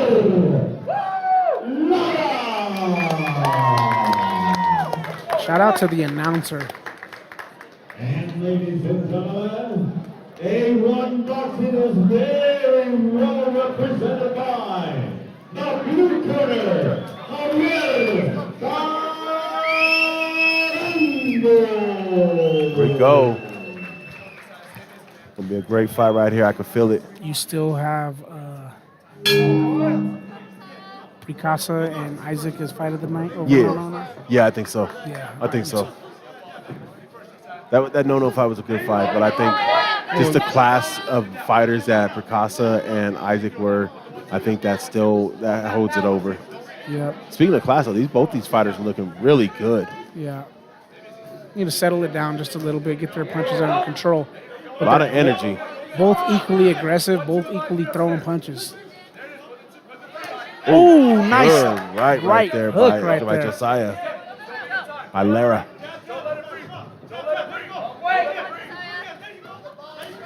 And straight left by Josiah again.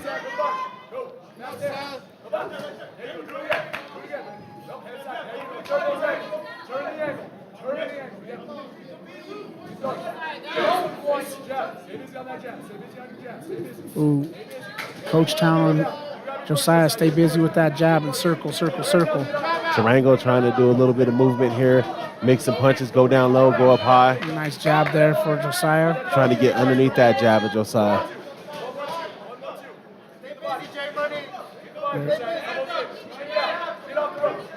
There's a nice stiff punch. left by Tarango. Lara with the jab, then overhand right. Stay busy, Josiah. Stay busy. There's a nice combination by Tarango right there. And another right there. Almost looked like close to a headbutt there, too, as they both go in to execute their punch. Stay busy, Josiah.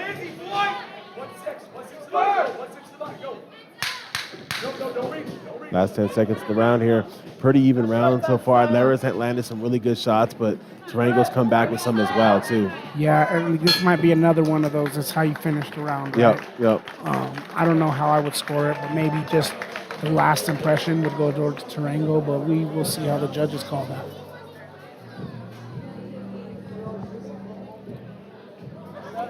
Lara breathing pretty heavy in his corner right now. Tarango kind of breathing a little heavy, too. Both these fighters had high output in that first round. Yeah.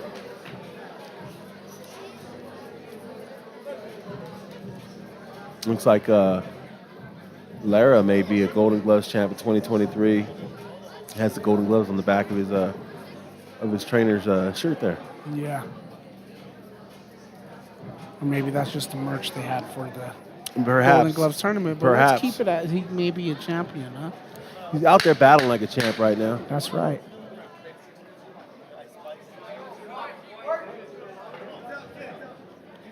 All right, let's see how the second round goes. Lara leads with that jab. Tarango waits. Good Ooh, nice combination by combination. Tarango. Snuck that right in over Josiah's glove. Josiah's ducking his head a little bit as he goes in. He is. You hear Josiah's corner and his fans urging him to go and put the pressure on.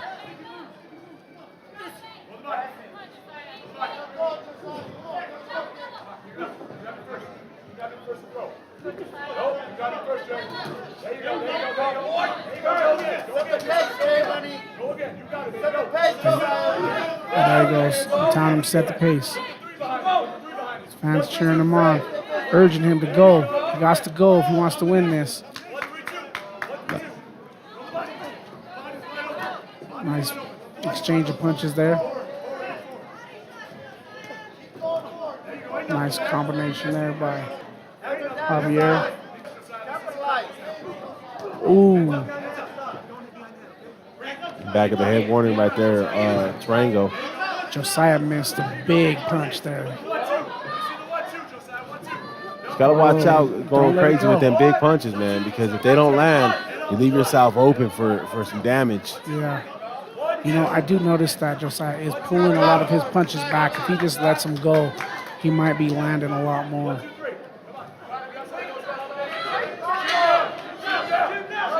Tarango does seem to be taking control of this round just a little bit. You got the crowd trying to urge Josiah that he's not tired, but he is breathing a little heavily, mouth's a little open now. So it makes you wonder if he's starting to get a little combo gas. right there for Josiah. A great gas for a great combo, like you said, for Lara to finish that round. Another tough round, jeez Louise. Yeah, man. You know, this is another potential split decision as these fighters are both, you know, landing good shots and being aggressive.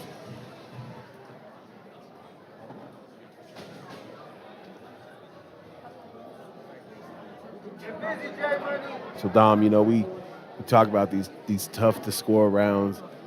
Seeing these officials around the ringside right now, you got to wonder what's going through their minds. You know, who do they see as the busier fighter? Like, who do they, you know, is it the person that is actually finishing the fight, throwing punches, or is it, you know, maybe a little bit slower but more consistent, you know, throughout the whole round? Yeah. For our viewers out there, if your connection is starting to lag again, I just want to reiterate, don't worry if you're missing somebody's fight that you're here watching support. We will re-upload this with a lot clearer audio, our video and audio afterwards on our YouTube channel. Yeah, stay subscribed. We'll try to get some highlights out from the night. It's definitely been an excellent night of fights, and you know, the crowd is real hyped for this one right now. They got tangled up right there. Josiah looks like he knows that he has to push the pace right here in order to win this fight. So he might be trailing 2 rounds to none. And with as close as these rounds have been, he might be up 2 rounds to none. He could also be who's split. to know? It also could But be 1-1. it might be that corner telling him, hey, you're losing, you got to go. Yeah. You know, that's what I would say if I was the corner. You know, you got to go because you're at verge of not winning this. Well, you want to leave some flair, right? You don't want to leave these judges to have to decide it. You know, we're human, and so we're at the hands of error. So if you can make it, you know, ooh, there's a good one by Tarango. If you can make it, you know, decisive, that goes your way.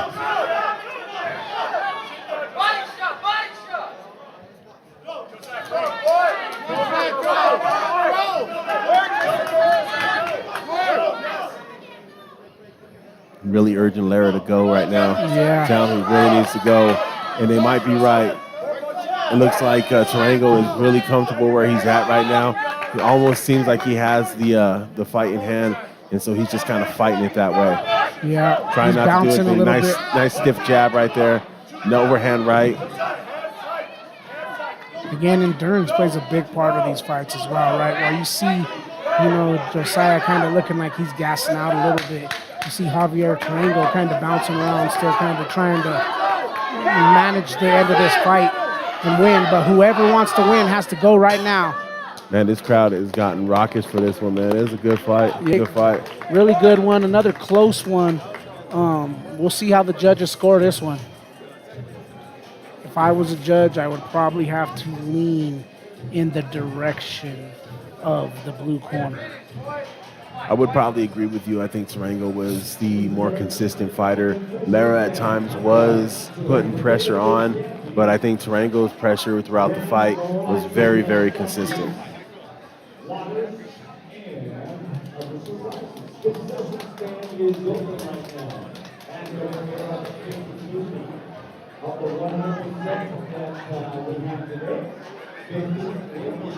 Next fight coming up is Mariano Martin from the Hit Squad versus Elijah Olsen from Sandates. Sendates. Sandates.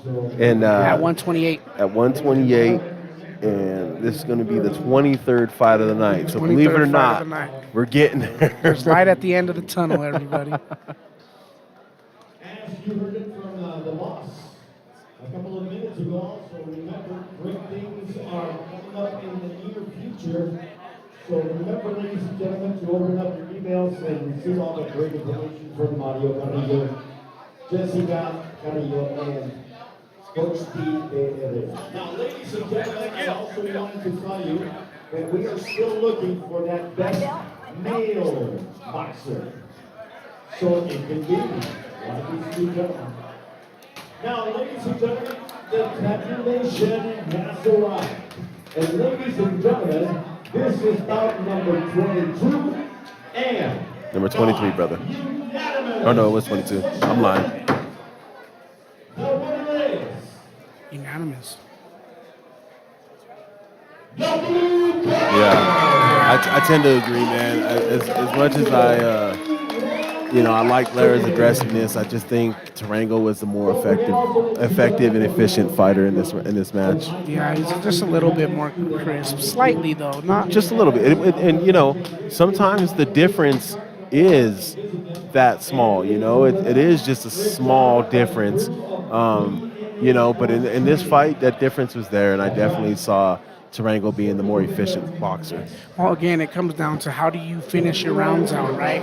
And if you look at the second and third, for sure, you've seen a lot more of an aggressive approach from Tarango than you did from Aguilar Lara.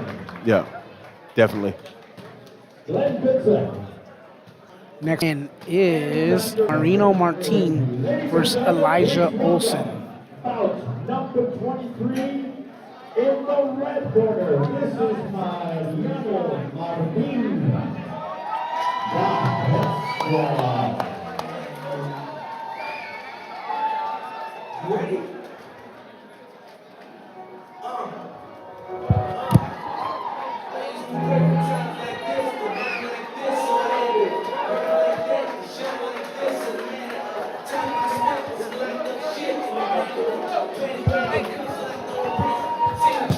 We're going to be joined here by Floyd Diaz's dad. Let me go ahead and get you set up here, brother, real quick. Here's some headsets. And you'll have to hold this here right there, brother. Go ahead and get you and him in the picture, coach, in the frame. So, man, let's go ahead and, if you would, go ahead and introduce yourself as I get this camera right. Introduce yourself, please. Go ahead. All right. My name is Mike Diaz. I'm a coach. My son is Castro. And I'm from Vegas. Vegas, huh? Man, let me ask you a question. How excited are you to see these young fighters come out here and showcase for the sport of boxing? Man, I miss it. My son, we've been up and down the U.S., international, and I miss watching these kids, grow up and bloom into a professional fighter. I seen Devin Haney, I seen Ryan Garcia, I seen Shakur, I seen all these Keyshawn, all of them in the amateurs, and to see them do what they're doing now in the pros, it's real big, So I imagine Floyd been fighting for a long time, and watching him come up and get to the point where he's at now, how does that make you feel, not only as a father, but someone who's actively involved in his success? Oh, man, it makes me feel proud, It's my son, and I gotta, since day one, I was always worried how he will end up being in the future. And I'm proud of myself, and I'm proud of him, you know, as a father, as a coach, you know, he's been through wars, and I had to challenge him, you know, throughout his amateur career to get him to where he's at in the pros, you know, and like I said, I can't be more proud. He's 9-0 right now. Yes, sir. Moving his way up the ladder. Yes. What do you see for him in his future?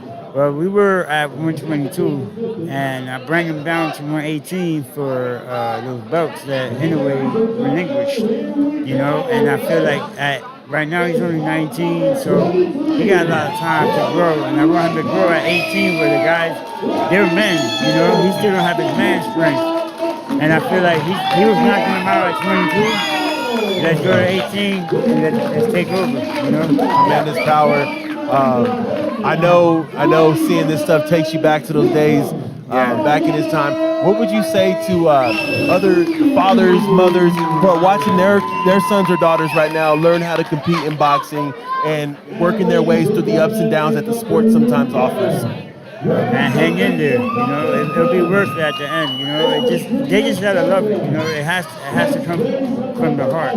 They gotta love the sport, you know, and it makes it easier on the parent when they love the sport to train them, for them to learn and grow with the sport. Yeah. Is there anything that you've seen tonight that kind of reminds you or brings up any fond memories from when your son was younger, competing in events like this? Yeah, not the last fight, the fight before the last one. You know, I seen that kid. He moved. He did a lot of things that my son used to do. You know, and I like that. You know, I like seeing that movement, the angles, the feints, and you know, just in general. You know, ring generalship. You know, it's beautiful to see. You know? To the average person, you see fighters throwing punches and just. You don't understand the science of boxing, the sweet science of boxing. There's a reason why they call it that. Over the years, what's been your favorite aspect of your son's game? Oh man, like I said, it's just been, we always learning, and watching him, you know, fight these taller, bigger guys, you know, and watching him use the angle, watching him learn how to use his brain, you know, because it's all about the IQ. It ain't really about how big you are, how tall you are, anything. You know, it's about how smart you are in that ring. That's right. You know, and I taught him how to be unpredictable. You know, that was my main goal. Because Mayweather had said it when he was little, and he was talking to the whole crew, and talking about how being unpredictable is the key to boxing. And I took that and I ran with it. You know, and my son, he switches. He's unpredictable. You can study him all you want. But you don't understand him when he's in that ring. He knows how to adjust. And not only him, but me, you know? As the action's turning up in the ring right here, man. Yeah. Good set of fighters right here. Really. Martin right now. And some would say that there's a few matches tonight that may have went in the wrong direction, some can say. But how would you see it? Because there's a lot of these fights that I think are close, but a lot of the kids that won were maybe a little bit more aggressive towards the end of the round. You know, they controlled more of the pace of the fight. I personally don't know if I disagree with a lot of the calls tonight. I think they were pretty spot on, but there were a lot of really good close fights. Yeah, they were. Like I said, and the thing about boxing, the amateurs, is the judges. You don't know what they're looking for. Yeah. That's why I made my son so unpredictable that I had him angry, pushing back, you know, boxing, and I gave him everything. They won't take it from him because that's the thing about boxing. You gotta use your IQ. And boxing is in the center of the ring, controlling the ring and all that. It comes into play with these judges. You know, that's what they're looking for, and that's how I based it off. Now I gotta do the same thing in the pros because now these judges are different. Now they're looking for knockouts. They're looking for clean shots. You know, ring generalship, and I gotta, you know, train him to do that. You know, just that. Yeah. Well, shout out to your son, man, Floyd Cashflow Diaz. 9-0. You said 19 years old and signed the top 19. rank. He signed at 17. Wow. You know, and you know, I mean, I pretty much had no choice, but you know, it was a family decision, and I kind of regret it because I really wanted him. He could have actually been going to that 2024 Olympics. And they really wanted, USA Boxing wanted him to stay. Right. You know, but financially, I couldn't do it anymore. 200 amateur fights. It's just a lot of traveling. Pull up to me. Yeah. A lot of money that goes into it that you don't see initially the reaping of the benefits, right? Yeah. So understandable having to make that jump to the pro levels. Yeah. Coach, I appreciate you for hopping on with us, man, all day. Thank you so very much. much. Thank you. And we're going to be cheering on Floyd as he goes on through his endeavors and see what he does at 118. Right. July 29th will be the next fight, so stay tuned. We'll be in Vegas again. Yeah, like I said. Yeah, man, that's our card. We'd love to talk to you before that fight if that's possible. Yeah. Do another more settled interview to where we can kind of promo that fight a little bit. Yeah, anytime. All right. Appreciate you, Coach. Thank you very much. That was Coach Diaz here, man.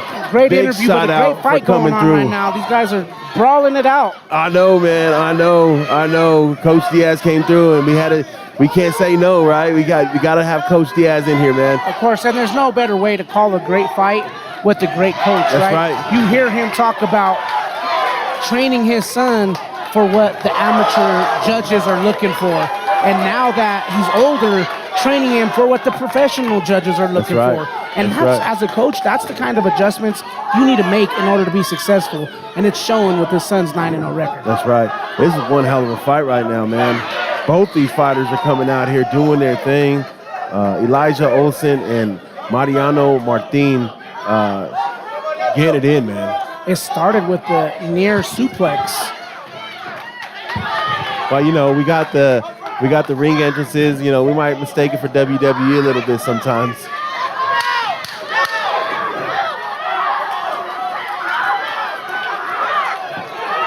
Oh, here we go. They're banging right in front of us. A lot of action.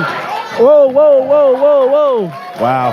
Hey, these fellas are going. Yeah, they're these going. fellas are going. Hey, they're throwing punches, right? They're getting a little bit chippy, right? A couple punches after the bow. Red corner don't like that. Let's see how he comes out in the third. Absolutely, man. These fellas are going. It's an exciting fight to see right now. Third round, another close fight. Yeah, let's give them a proper introduction, right? Because we had the interview going on. So we want to make sure we circle back and give them their just due. Red corner, we got Mariano Martin. From Hit Squad. From Hit Squad. And in the blue corner, Elijah Olsen from Sandates. Correct? Oh, right. Hey, and it's coming down. It might come down to this third. I don't know if I fully watched the first, but I think it was about as action-packed as that second. And I think judging off the second, I'm pretty sure the first was close as well. I'll tell you what, these folks came out to see this fight right here. These folks are getting loud, man. Yeah. And this is another one, potential fight of the night candidate. There's a stiff left by the blue corner there. Ooh. Martin answers back. Look at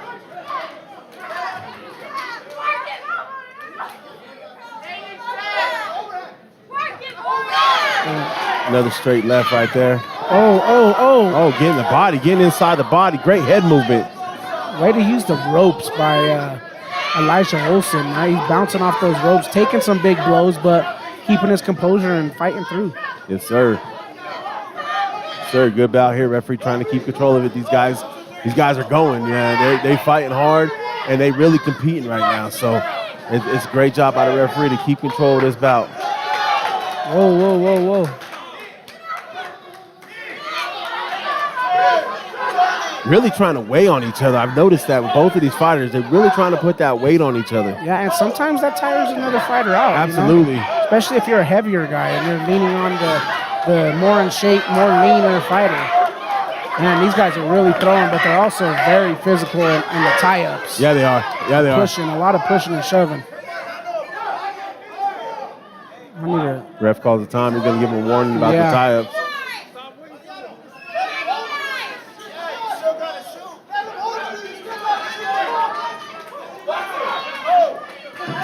Red corner telling him to step back and shoot. Ooh, nice little jab there. Ooh, nice right.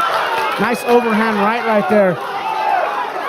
Did a little bit of rocking. Now O's been doing a little bit of dancing in the ring, thinking he may have this one locked up. Ooh, There's another a right. He big lands another big by right. Martin right there. Oh, he's feeling himself now. Oh, they are talking to each other. Oh, here they go. Oh, the crowd, this place is erupting right now. What a great fight. Wow. Dog. I told you, fight of the night, dog. Coach Al is perfect on all 23 of his predictions so far. All 30 of my predictions, sir. Yeah. Hey, great fight there. I'm going to be honest. I missed too much of the beginning of that fight to give my opinion. But great job from both these fighters. Yeah. Again, it looked like it was getting chippy. It looked like they were at each other's necks. But you see the great sportsmanship at the end of the fight. Yeah, man. It's funny watching these boys try to take these gloves off, though. Yeah. All that tape. Nah, hey, it's a great fight, man. Both of these competitors, they were getting it in, dude. And that was probably the most hotly contested fight so far of the night. Yeah, it was very, very entertaining.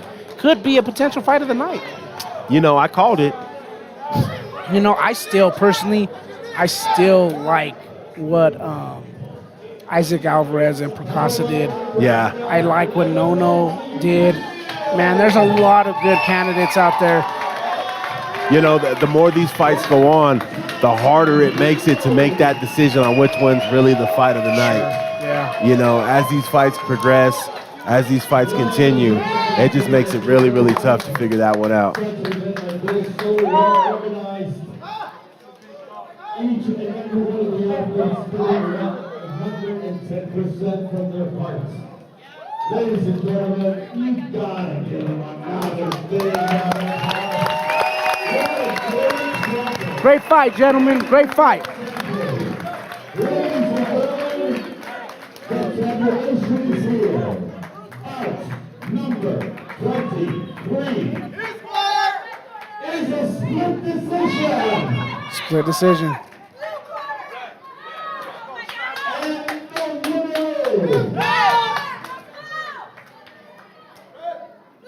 Let's see how this place gets crazy after this announcement.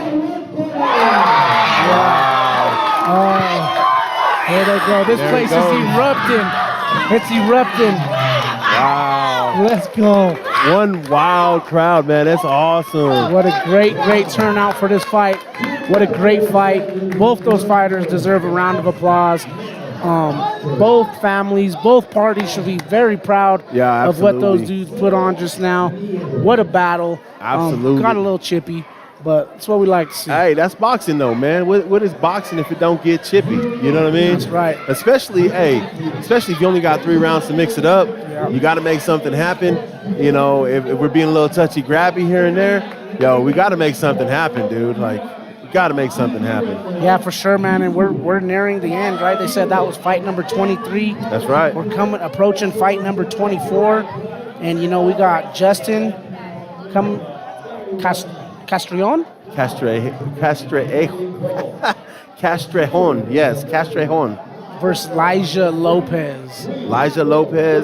Castrejon comes from USA All-Stars. Elijah Lopez comes from Puro Mex. About number 24 here. Hey, for our viewers, if you stuck it out from the very beginning to right now, shout out to you, man. You're the real MVP. I still see that we don't have quite as many likes as viewers, but again, if you're in there right now watching this, make sure you like it, man. Make sure you comment, subscribe, so that way you don't miss the next event that we happen to host. That's right. These ring walks are happening so quickly right now. We're getting the red corner in the ring right now. Castrejon moving around the ring. Looks like a solid fighter in the black trunks, white trim, white top. Red gloves. And then coming to the ring now, Elijah Lopez. He'll be the blue corner competitor. And he's got the flip opposite of his opponent. He's coming in the black top, white trunks, the red and white trim. Bumping some, that's the second Biggie song I heard. Yeah, accompanied by a group of supporters as well as a bunch of supporters over here to the right of us. Fighting out of Puro Mex, Elijah Lopez, 125-pound division, and Justin Castrejon fighting out of USA All-Stars.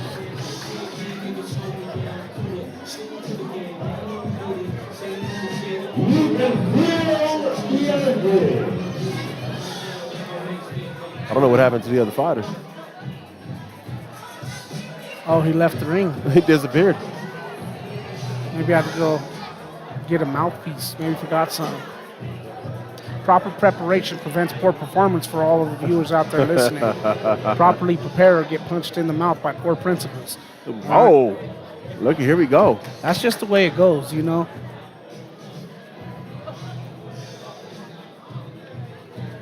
There we go, man. Getting ready to kick this fight off as we wait for the red corner to do whatever he had to do. Maybe it was, last minute bathroom break. Maybe it was when nature calls, bro. Yeah, sometimes, you got to answer the call. You just got to do what you got to do. That's right. That's right. That's for sure. Hey, man, it's been a great event. I couldn't be any more pleased with what we've seen so far. Want to give another thank you to Icon Sales, Icon Boxing.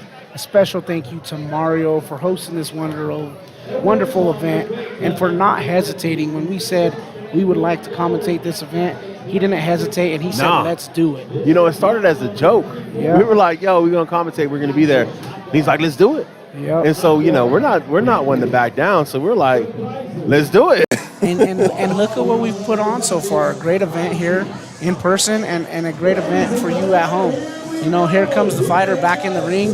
Looks like he might have had to go to the restroom or something or forgot a piece of equipment because he degloved and now he's gloved again. There we go. Back up.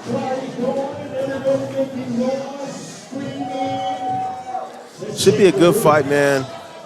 Here at the 125-pound weight division, Justin Castrejon and Elijah Lopez. Here we go. Again, we're nearing the end of the event, so please stay patient. Stay in tune to watch your fighters. If they haven't came up yet, they will come up. We'll get to the fights. We're starting to go through quicker now that we're in the later end of the event. Last 7 fights, man. Thank you for the support. Absolutely. Absolutely.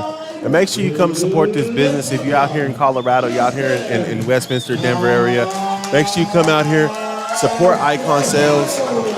Mario and his team do a great job of furnishing your home affordable. It's for your house. Maybe you want to upgrade the dinette set, the bedroom set. Come down here to Icon Sales and let them take care of you. Yep, or if you have a man cave that you want to totally make your own. You never know what he has over here. You have some nice TVs, some gaming systems. If you're listening from Pueblo or you're listening from northern Colorado, Boulder, perhaps, Icon services the whole state. They do. So they deliver to the whole state. At a very good rate. Absolutely. I think what's he said, $1? $1. All right. Getting into this fight here. Justin Castrejon and Elijah Lopez. Just to go back on that $1, just in case, all right? Disclaimer, it may vary depending on where you stay. I don't know. I don't work for Icon. Can't be putting out their business like that. Yo, we got Reynaldo G. Contreras hopping on saying, hit squad. Oh, look, we got a vote for fight of the night there. We did. I just didn't say which fight. Man, Diaz, can you tell us which fight you're talking about? You talking about the Caesar fight? Because that was a really good fight, too. Vita, shout out to you. Great day. Thank you. Thank you for tuning in. Thank you for all of our folks tuning in and hitting that like button, hitting that subscribe button. It means the world to us. It allows us to have a platform to be able to bring these fights to you and bring other athletics to you. This is what we're trying to do. A lot of action early here. Both fighters really active, filling each other out, but at the same time, not afraid to trade them. Elijah looks like he has a little bit more head movement, a little more switching of the levels, while Justin is just attacking with deliberate blows. Justin got a good right hand. Like to see him set that up a little bit more. Kind of waiting for Elijah to get a little wild with it, and then he's throwing it and letting it go. Nice little combo there by Elijah. Good body shot there. By Justin. Good 1-2 right there by Justin. We're trying to work that body. Elijah's trying to work that body. That's a smart move. Can't go wrong working the body.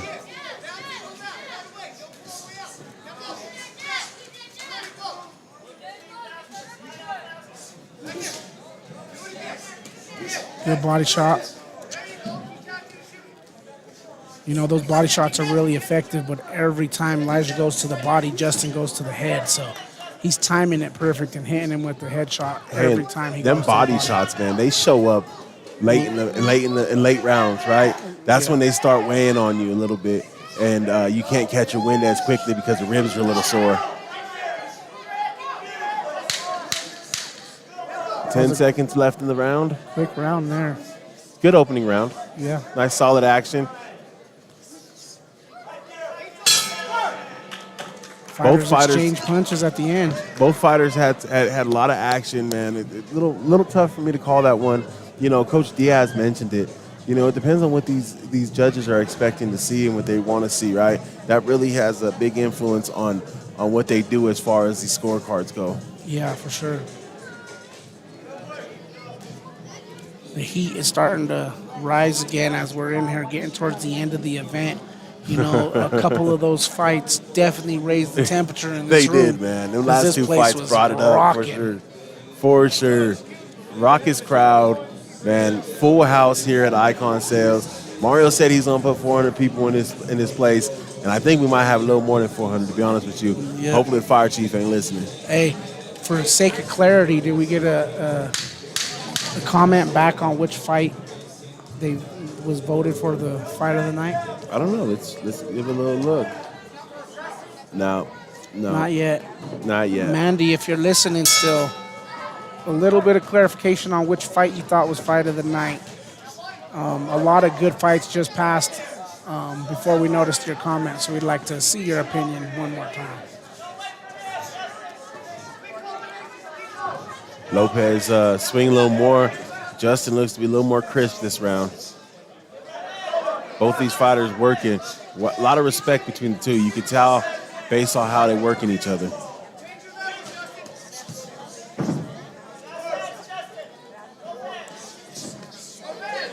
Good body shot right there by Elijah. I'm saying Elijah likes working that body, man.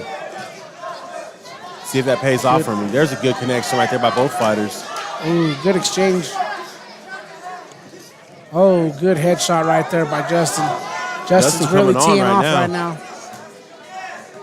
Ooh, nice body shot. To the body.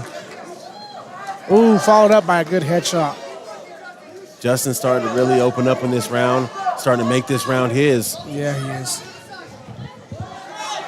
Whereas that first round was kind of up in the air, Justin's really making himself known, and he's landing that right, man. That right's hitting every time. Again, because I think Elijah is focusing a lot on the body right now, even to the point where he's letting that left hand slightly dip underneath his chin, which is opening up for that overhand right that Justin is just falling in love with. It's like Justin's okay with him going to that body, especially when that hand drops, because that gives him that perfect opening for that right hook. Justin trying to battle back here in this, Elijah trying to battle back here in this second round. Good jab there. Good body shot. Great head movement by Justin on that one. Good head shot right there. Both these fighters, doing a great job of staying busy this whole round, man. Yeah. Ooh, good. Good exchange at the end right there by Elijah. Man, that's another tough one. I think Justin might have got that round, but it's a really, really tough one to say. Yeah, I agree. I think Justin definitely took the second. Big yawn. Sometimes you got to yawn to reset your eyes, man. You ever had to do that?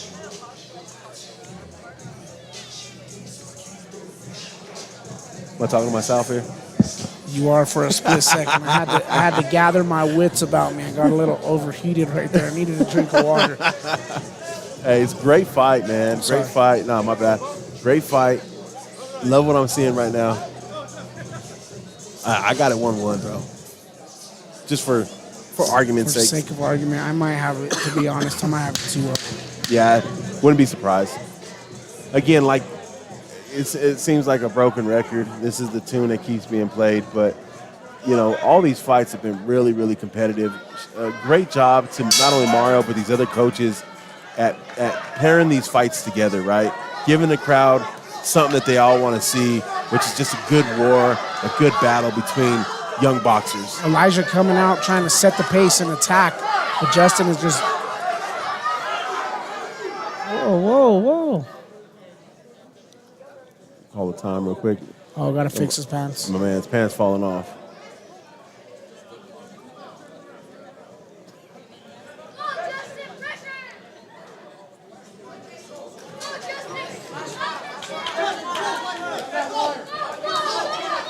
Back at it now.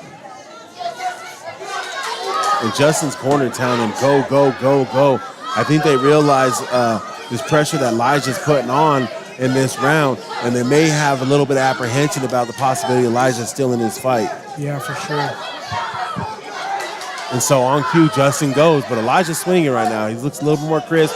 Nice, solid right hand right there. But Justin follows up with the right of his own. Good stiff jab.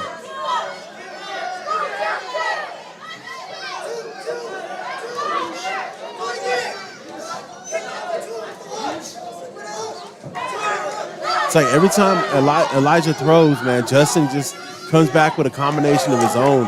And if he keeps doing that, he's going to win this fight. Yeah, it's a little too much at this point. I think Elijah's doing a great job to try to control the pace, but Justin is also doing a very good job at landing one every time Justin lands one. Or Elijah lands one, excuse me.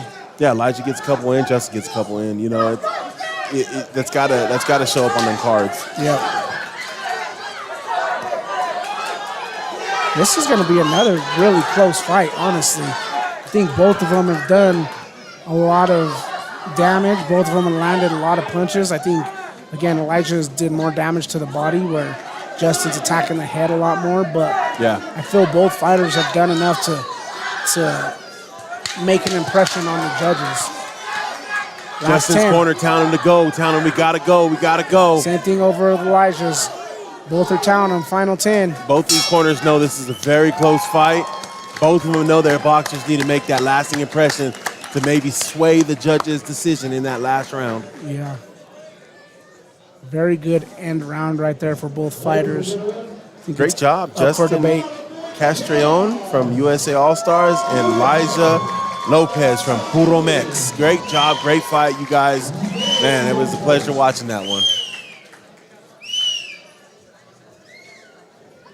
Remember, ladies and gentlemen, you only have a couple of minutes as we will be closing this. Let's do some interviews with some of the fighters. Yeah. Christian Perrier Poppy wasn't there for the last time. Yeah, come on in. Hey, Donald, scoot over real quick, huh? Want to put him in between us this time? Yeah, it's cool. Okay. So we're going to get an interview with one of the strap winners from earlier. Go ahead and put that on your headset, brother. Christian Perrier Poppy, right? Yes, sir. Christian, man, hey. First of all, congratulations. Yeah, Thank you. Dude, you put on a great fight. Thank you. I love some of the leadership qualities you've shown out there with some of these younger fighters, Oh, man. yeah. We noticed that after you got your fight done, you didn't just go kick it and relax, bro. You're up here in the corner with your fellow icon fighters, man. So I wanted to salute you for that. Oh, yeah, those are my little brothers. I support them with everything, and we always got each other's back, so that's just family no matter what, and I'll do whatever for them. Absolutely, brother. It was a great fight. Let's go ahead and see what this decision is. What do you think about this fight? I thought it was a good fight. It was competitive. They seem on the same level. I'd give it. It was a good matchup. It wasn't like a sheep and lions den. It was a good matchup. I like it. Yeah, man. A lot of these fights today have been back and forth, been super close. Easily could be, just one judge making a different decision, man. How do you kind of navigate through that, man? Not the unknown. Oh, I'm sorry. Hold on, real quick. So the red corner, Justin Castrillon with the victory right there. But getting back to Christian Perrier Poppy. Christian, man, like I said, how do you navigate the unknown when it comes to what the judges are looking for, what the judges are trying to score. Does that weigh in your mind when you fight at all, or do you just go out and get it? It doesn't weigh on me at all. I say because I go in there and put my best effort, and I know if like I train as hard as I do, there's no win or lose. It's just win for me. So I put full faith in myself on how hard I worked. So I go in there and do what my coach is telling me to do and what I've done for my own self. So I go in there and give them work, and I've never really had a close fight. So, Christian, you had your fight here today with Eli Grotto Lopez. Came out with that strap, came out with that dub. How does that feel to get that victory? It felt like well-deserved. I always train hard. I put in that work, and I know I put more than a lot of people in the amateurs, so I know I deserved it more than him. So I'm proud of that win of what I got. Let's talk about that win, too, as well, right? It was pretty convincing. As you say, you kind of controlled the pace of the entire fight. It looked like that was your game plan going in. Was your game plan to stay aggressive and kind of keep him retreating as you put on the pressure? Yeah, because my game plan was just to pop, just like keep that arm distance and just counter, just hit combos. And I had an injury last month, so I haven't been able to stay on good my conditioning because I conditioned so much that my foot was starting to break. Oh, wow. So my conditioning was a little bad this fight, but next fight I'll come back stronger as always, and I'll get all 3 rounds, no gassing, and just take W's like always. You know, man, you mentioned your conditioning wasn't up to your standards, and it was hard to tell from us over here. It looked like you had plenty gas in the tank in that 3rd round. You finished the round strong. You finished the fight strong. What are you looking forward to over the next few months, getting your training in, and maybe what the future has for you in the next couple months down the road? Honestly, just stay on what I'm doing and just trying to outcompete myself every day and just work as hard, be the hardest worker, first one in, last one to leave as always, and just stay in that mindset and I'll be the great, straight up. You're like the senior of the group here, right? Yeah, I'm like the senior of the friend group. So it's awesome to see you instill that leadership into these young people. After your fight, ending your fight with a prayer, encouraging your teammates. We got an icon teammate coming up in this fight here with Jaden Ramirez coming up. What can you say about your fellow icon fighters, man? What makes you excited to be part of Team Icon? Honestly, Jaden he's overall just a good boxer. He has a great jab. I would compare his style to Devin Haney, straight up. Like he knows how to work a Philly shell. He knows how to pop his jab. Honestly, Jaden has a lot of great talent, and I'm confident in whatever he does, straight up. I got to get in the ring while you were sparring about a week and a half ago, while we were doing a little promo run for what you guys had going on here. And you move around a lot, man. You almost ran me over a couple of times. I had to be on my toes and get out the way. Shout out to you, brother, and all that you're doing. It was an honor to call your fight. I know for Coach Dom it was the same. We're super excited to be here and excited for Icon to be so gracious and having us here. And I wish you the best of luck going forward, brother. Is there anything you want to say to your friends, family, or anybody that might be listening?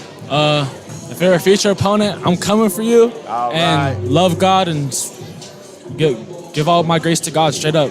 Love God, Jesus only. Thank you, sir. Hey, brother, I appreciate you, man. Good luck, man. Thank you. Good Great job. watching you fight, brother. Great watching you Continue fight. the great work.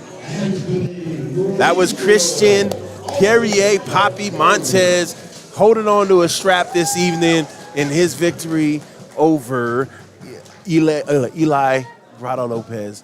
What's really cool is to hear him talk about his teammates, right, as his little brothers. And that's the kind of environment that we love to coach. Yes, sir. As well, because team sports bring that out in you, right? You support others, and you just got their back through thick and thin. And you can tell, as the older brother of the crew, he definitely has their back. Dom, I coach track. And track is very much so an individual sport, but it's also a team sport in that you score points for your team. Now, I know you don't score points for your team in boxing, but it's an individual sport, but it's also a very much so a team sport because you're sparring against each other in practice, you're pushing each other in practice, you're demanding the best out of each other in practice, and that is the epitome of a team sport. Yeah, for sure. Hey, it's pretty cool to glance over there at a couple of the fighters that already got done with their fight. And they're over there getting a good meal in because you know how it goes, man, cutting weight or preparing for a fight. Or just maintaining your weight. Now you get the rewards. Well, some of these fighters that are on the road out here, you know how it is when you go on the road, bro. You never eat good. You always eating something bad. So, shot out here Jaden Ramirez, Icon Boxing, 138 pounds versus Anthony Murillo, Ultimate Performance. Did we see Jaden the last time we were there? Yes, he was there. I feel Well, he like- showed up a little bit later, so we didn't get to do a lot of work with him in the ring. Yeah, but he had a lot of good hand movement, Yes. a lot of good head movement. Yes. I'm excited for this to see how his hands flow. Another fight of the night candidate here. If you ask Coach Al, I'm gonna say Yeah. so. And I think Coach Al's, where are we at? We head in our 27? bets. We 25. 25. Match 25. And we got 5 more to go after this. Yeah, man. I know it seems like a lot. See, this is what we're going by, though. See, I got the official paperwork right here in front of us. Yeah, okay. Right now, Anthony's trying to create the pace, back Jaden into a corner. Jaden's trying to create some distance by throwing a jab and a few punches to kind of back Anthony up a little bit. Jaden, stay moving. Keep him moving. I got to watch, I believe him and Christian did some sparring when I was here, now that I think about it. So, good movement. Looks like Anthony definitely wants to bring that fight to Jaden here.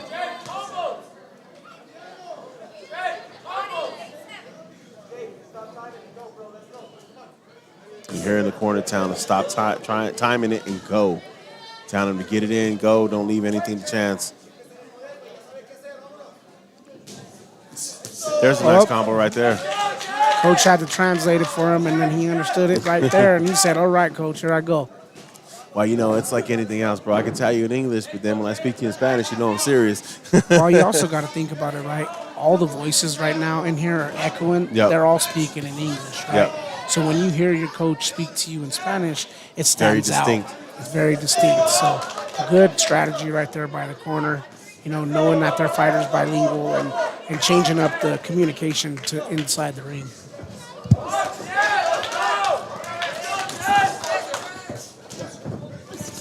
Great action right here in front of us. Here we go.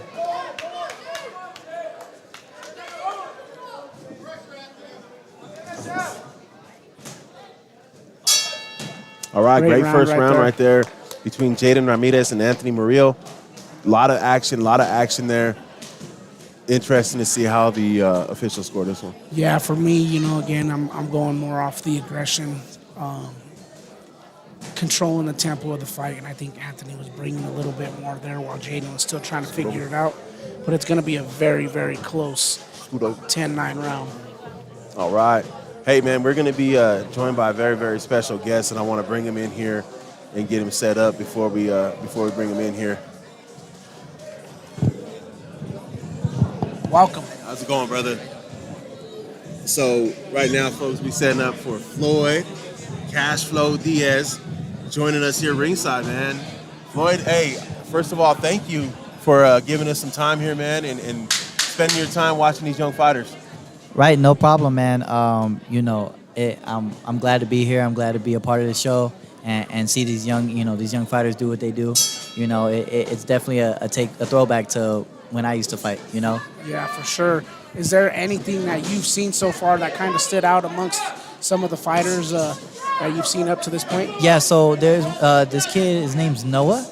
I think he's with Icon Boxing as well. Noah, he came in at what I heard is he weighed like 95 and he gained 5 pounds just to fight that tall kid that weighs at 110. Yeah. And he wanted to fight. He showed me.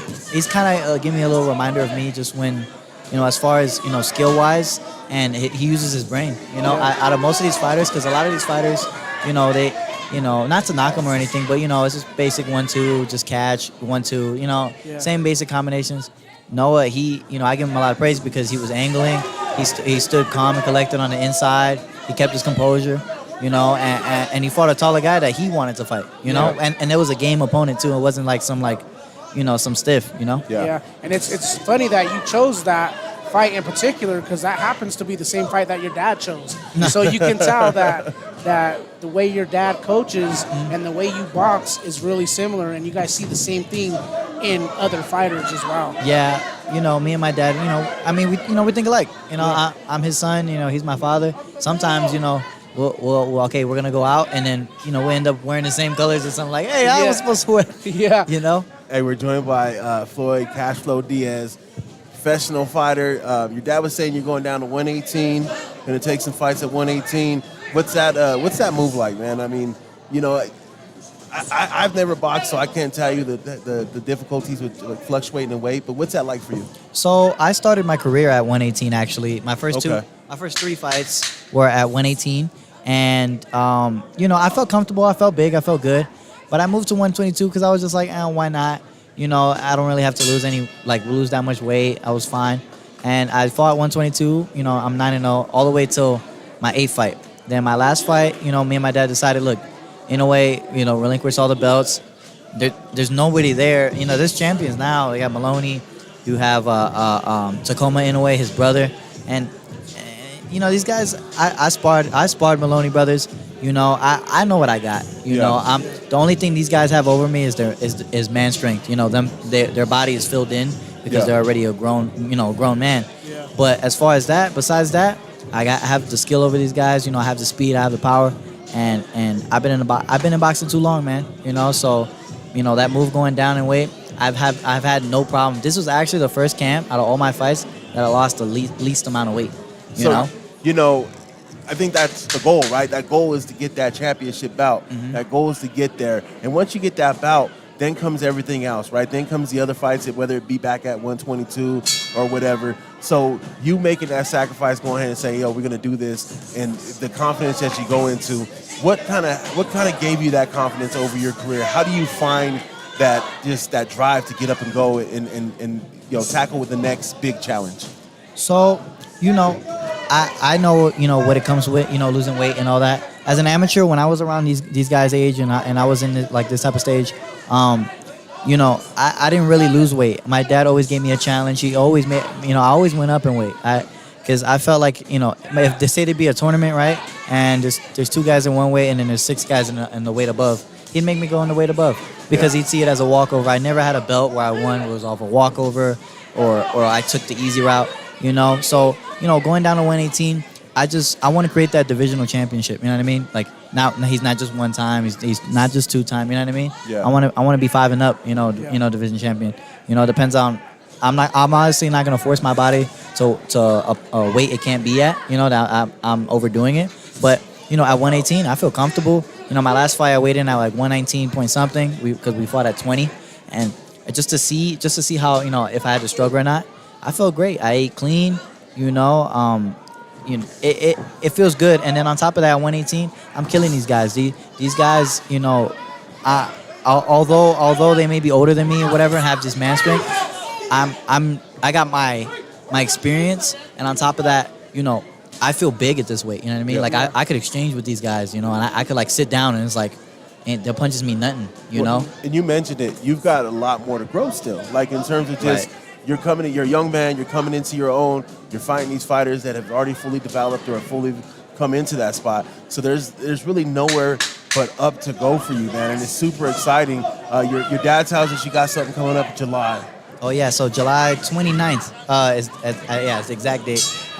They said that's what they said. We'll see how everything goes. If everything falls into place, God willing, I'll be back in Vegas July 29th. I think this one will be at the Palms though. Okay. And, but hey, it'll be my 3rd fight in a row because I fought in November. I was supposed to fight January. I ended up getting sick. It is what it is. I didn't fight that fight, and then I ended up fighting. Just 8 days ago in the MGM. The biggest arena, one of the biggest arenas in boxing. Only at 19 years old. I'm doing my thing. I know what I got. I know what I bring to the table, and it's only up from here. I want to fight Tacoma anyway. To be honest with you. Yeah. That guy, I feel like he's too slow. That guy's got power, but that don't really do nothing for you. To be honest, it only works if you land. Yeah. Yeah, and if you can't land it, then if you can't hit what you can't, you can hit hard, but if you can't hit whoever that is, then there's no point. You know what I mean? You got to land them in order to win them. Hey, let's talk about that, man. MGM, 19 years old. That's a big milestone in your young career. How was that moment for you? a lot of these young fighters talked about the nerves of today. Yeah. How are the nerves going into your fight at MGMs, and how did you channel those nerves? So, like I said before, I've been in boxing. For the people that don't know, I got nicknamed Cash Flow. Basically, Floyd, Floyd called me his protege at the age of 6 years old. I was on HBO 24/7. I was on All Access. I was on, I was big. I was on a big stage where I didn't even understand. Obviously I do now, and I do understand what I like, all the exposure I got. But now it's nothing to me when I do these interviews, when I do this commentary and all that. I feel comfortable. I feel like just like myself.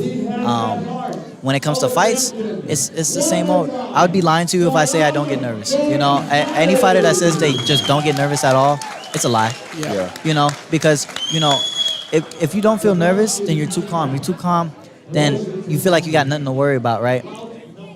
When it comes with nervousness just brings me to like a different level, because I'm like, okay, my right knuckle was hurting leading up to this fight. It hurts while I'm hitting the mitts right now. I'm like, but I'm gonna do what I gotta do. Hopefully adrenaline can mask it, you know what I mean? Yeah. And if not, Shout out to Jaden Ramirez for taking that fight out of Icon Boxing. congratulations, yeah. Floyd, man, I appreciate you sitting down with us, brother, problem. and I'm very, very thankful. As coaches ourselves, man, Yeah. you talk about the nervousness, and I always tell the kids we coach, if you're not nervous, you don't care. Yeah. That nervousness lets you know you care, let you know it means something to you. Man, it means something to me to see you out here supporting these young boxers and being that beacon in the community, bro. And we wish you nothing but the best, man. I thank you for sitting down with Thank us, you very brother. much. Same here. Would love to talk to you again sometime, All and get whatever you got to get promo, brother. But we really do appreciate you sitting down with us, Yeah, man. thank you guys. Last thing I want to say, when it comes to the nervousness, you know what I mean? It helps me, and then also I embrace it. Who's 19 years old fighting in the MGM? For real. On a card like Devin Haney versus Loma. Yeah. That card was packed, beautiful card, a lot of young talent on there, and for me to be on a stage like that at 19 years old is definitely a blessing. And it's just a testament to what me and my dad, we worked so hard for. All those nights where it's like, damn, I don't feel good. Damn, my body hurts. Yep. It was worth it. So last sentiment I just want to say, I appreciate my pops, my coach, for everything he's done for me. I appreciate my family, my support system, friends, and I appreciate all my fans that support me and continue to support me. Whether you got haters or not, I appreciate everybody. Because without them, I wouldn't be where I'm at right now. And I love supporting the young kids. I was once them, and I like seeing people grow and turn into what they want to become. Yeah, hey, before you get out of here, hold up. Yeah. Before you get out of here, you were on the card. I have to ask you, because it's a controversial decision that rocked the boxing world. Right. What do you think about the decision in the Loma and Haney fight? So the case with that was, after my fight, I had to go pick someone up to come. Okay. I had to pick someone up to come watch the fights with me, and so I left and had to run errands and all that. I came back around the end of the sixth round. Right now, I'm gonna be honest with you. I didn't watch the first through six. I didn't have ESPN. Yeah. I was picking up somebody, and then when I finally got there, I had floor seats. I was able to watch from there. And basically 7 and on. From what I saw, though, I had Loma winning from the 7 and on. So Loma was landing a lot more volume. He had volume. He was landing a lot more punches, and he was pushing the pace, and he was coming out with something different. Who knows? Maybe Devin Haney was putting in points, because people don't see those jabs, don't see that little right hand, that little stick to the body. Yeah. People don't count that. They want those ooh-ah punches. And it depends on what these judges are looking And it for. depends on what the judges are looking at too, because I may look at something different than what you look at. Yeah. But at the end of the day, I think Loma did really good, and I think that was his last shot, at ever fighting for Undisputed again, and that's why he was, sad in the back in the room and all that. And it's understandable, he did what he had to do, and if it had to have been that close of a fight, it's controversial for a reason. So they gave it to the champion, and it is what it is. Devin Haney, I know Devin Haney. I've been in camp. I've seen him. I train with him sometimes. And especially in Top Rank. So I see the hard work he puts in. People can't hate on him. It's not his fault. Whatever the judges say. You don't want him to be happy for him winning. He won a big fight, and it is what it is. So I'm gonna have to rewatch that fight and get back to you on that, though, because I definitely need to see that and really judge it. Yeah, and you're right. You're right on course with that one. You have to definitively beat the champ, if you want to dethrone the champ in fights, you know. Especially when you own all the belts. Yeah. Yes, sir. Yeah. You know. Floyd Cashflow Diaz, brother, thank you so much for your time, man. Thank you. Wish you the best Thank of you luck very going much. forward, bro. And good luck in July, man. Let's go to 10-0. All right, Yeah. 10-0, baby. All right, I'll see you brother. soon. Have a good Congratulations one. on that big All dub. right. Hey, 118, he's coming for the whole class, baby. Shout out to Floyd Cashflow Diaz, doing us justice, man. Coming through and hooking up an interview. Say we got our first pro boxer on interview, bro. Yeah, man. Hey, what a great interview that is. You know, we're gonna have to definitely clip this whole segment up and drop a little bit of gems just strictly for him, but guarantee that we are gonna definitely try to get Cashflow on our podcast again before the 29th of July. Yo, Jaden Ramirez from Icon Boxing pulled out the victory over Anthony Murillo while we were having that interview. And to the ring, Mario Perez, he's unattached, fighting Alejandro Jaquez from Sena in the 147-pound division. It's like either a lot of facial hair on one of these fighters or a significant age difference. There might be a slight age difference. Yeah. But, you know, some of us are just furry animals. Hey, needless to say, man, this should be another good fight. We are rounding towards the end of this event, a great event. Shout out to Dono and Scott that was here earlier, but shout out to these two young men for weathering the storm. Sticking through with us, man. And sticking it out with us, whether they wanted to be here or enjoying the holiday weekend with friends and family. So shout out to them two young men. You know, Dono's my son, man. He's going to go down to Colombia this summer, go see his grandfather. His grandfather lives down there. And, you know, part of the deal, it's like, son, I need your help. Yep. I need your help. And he's down to help us. So I'm so thankful for him to come give us some help with the cameras. Got a great setup here and want to continue pushing this forward. So make sure you go to that YouTube page, subscribe, like, share, do everything you can. AJBB, Floyd Diaz is awesome. Love it, man. Thank you for listening and thank you for tuning in. And you never know who's going to pop up on an interview with us, man. So shout out to everybody on the YouTube channel, man, subscribing and listening. Look at that Christian Perrier Poppy over here running around with his bouts on. Yeah. Hey, shout out to him with all his bouts. Hey, shout out to Cashflow as well. Yes. And all you younger listeners, maybe you fighters are going to go back and watch this after today. Take something from him, right? He was a young fighter who was pushing as an amateur and got noticed by Floyd Money Mayweather. Yep. And ever since then, his career skyrocketed, not only because he was noticed, but because he continued to put in the work necessary to get to where he's at. And now he's 9-0 as a professional, chasing a title. Found that motivation, man. Mario Perez right now with the pressure on Alejandro Jaquez. But yeah, man, you said it, man. Sometimes you always ask the question, what's your why? What's your why? If I'm 6 years old and I'm in Floyd Mayweather's fight camp, that's a pretty big damn why. Yeah. Being called the protege of Floyd Mayweather, that's a huge why, man. So you got to find your motivation, but also sometimes your motivation just comes to you. For sure. This is definitely another evenly close contested fight right now. Both fighters are still trying to figure each other out, but like you said, Mario seems to kind of be pressing the pace, while Alejandro is also looking to make a little bit of an aggressive stance of his own. Alejandro working that jab, you know, trying to keep Perez at a distance. You know, them strong, you know, I don't want to call them shorter, but they're strong, shorter boxers. They really, you know, press the action and try to get inside of you.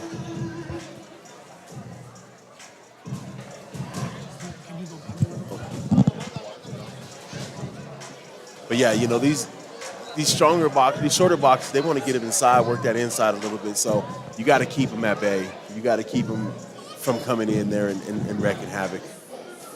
Yeah, so here we go, getting ready to kick off this second round of action in this 3-round bout. Again, thankfully, all these fights are 3 rounds because, you know, if not, we'd probably be here till the later hours of the night. It's already 8:30, and we've been jam-packed with action events all the way got here at 8 up o'clock until this this morning. point. A lot of these fighters got here at 8 o'clock this It's a morning. long day, brother. And I haven't gotten the ring yet. So I got to know some of these young athletes are gassed. Exhausted. But here they are still getting it. And shout out to these boys that are on the tail end of this card, too. Yeah, still holding it down. Oh, There here we they go. go. There we go. There we Here go. they go. Picking up the pressure. Here we go. Action picking up now. Mario Perez trying to make some moves.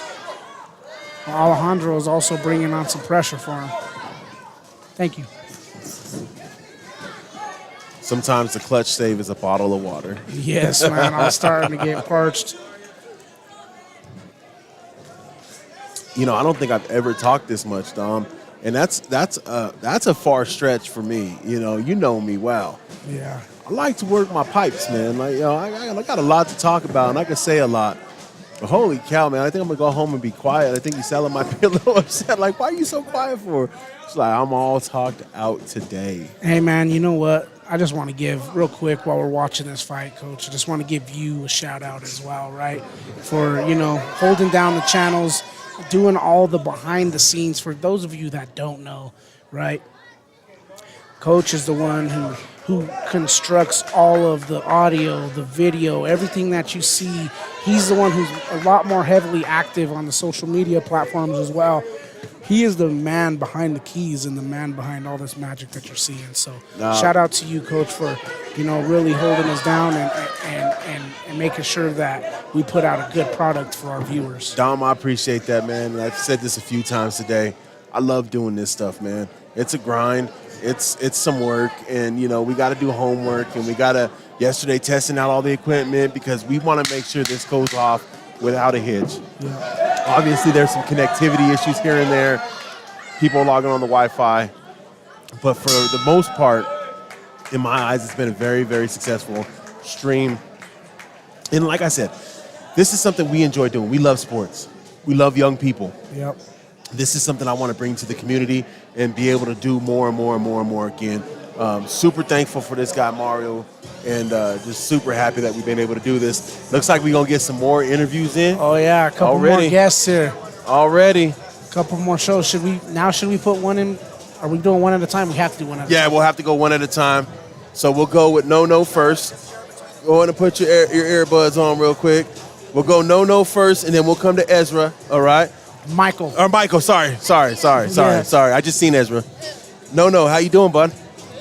Oh, hold up, let's see. Let's try that again. How you doing? Doing real good. All right, man. Hey, put on the show today. Good job. Thank you. See, you guys are walking around with your straps. Yep. How'd it feel to be victorious and have your arm raised? It felt great because I was working really hard for that fight, putting in all the work. Yeah, and a taller guy, longer length, and you chose to go up to that weight to fight him again. Yeah, right? I did gain weight for this fight. Yeah, so shout out to you for doing that. Hey, before we get too far into this interview, I just want to give you a pretty cool compliment, and it's not coming from me. No. All right, it's coming from Cashflow and his dad, right? Seeing you in the ring, seeing the way you're angling, moving around, maneuvering, they said you reminded them a lot of him when he was younger. So good job today because they really were impressed by the way you performed in that ring. How does something like that make you feel as a young fighter? That's crazy. Michael, how you doing, bud? We'll keep you on. Can you hear me good? Yeah, Okay. How did you feel about how your fight went today? I felt good. He got me at the third round with the uppercut, so I felt that a little bit. But then I just pushed through it because I worked so hard and I couldn't let it go to waste. So one thing me and Coach Dom saw was your confidence coming out early in the fight. Yes. How do you maintain that confidence through the fight? I just think I got all these people just to come buy shirts, just to come watch me.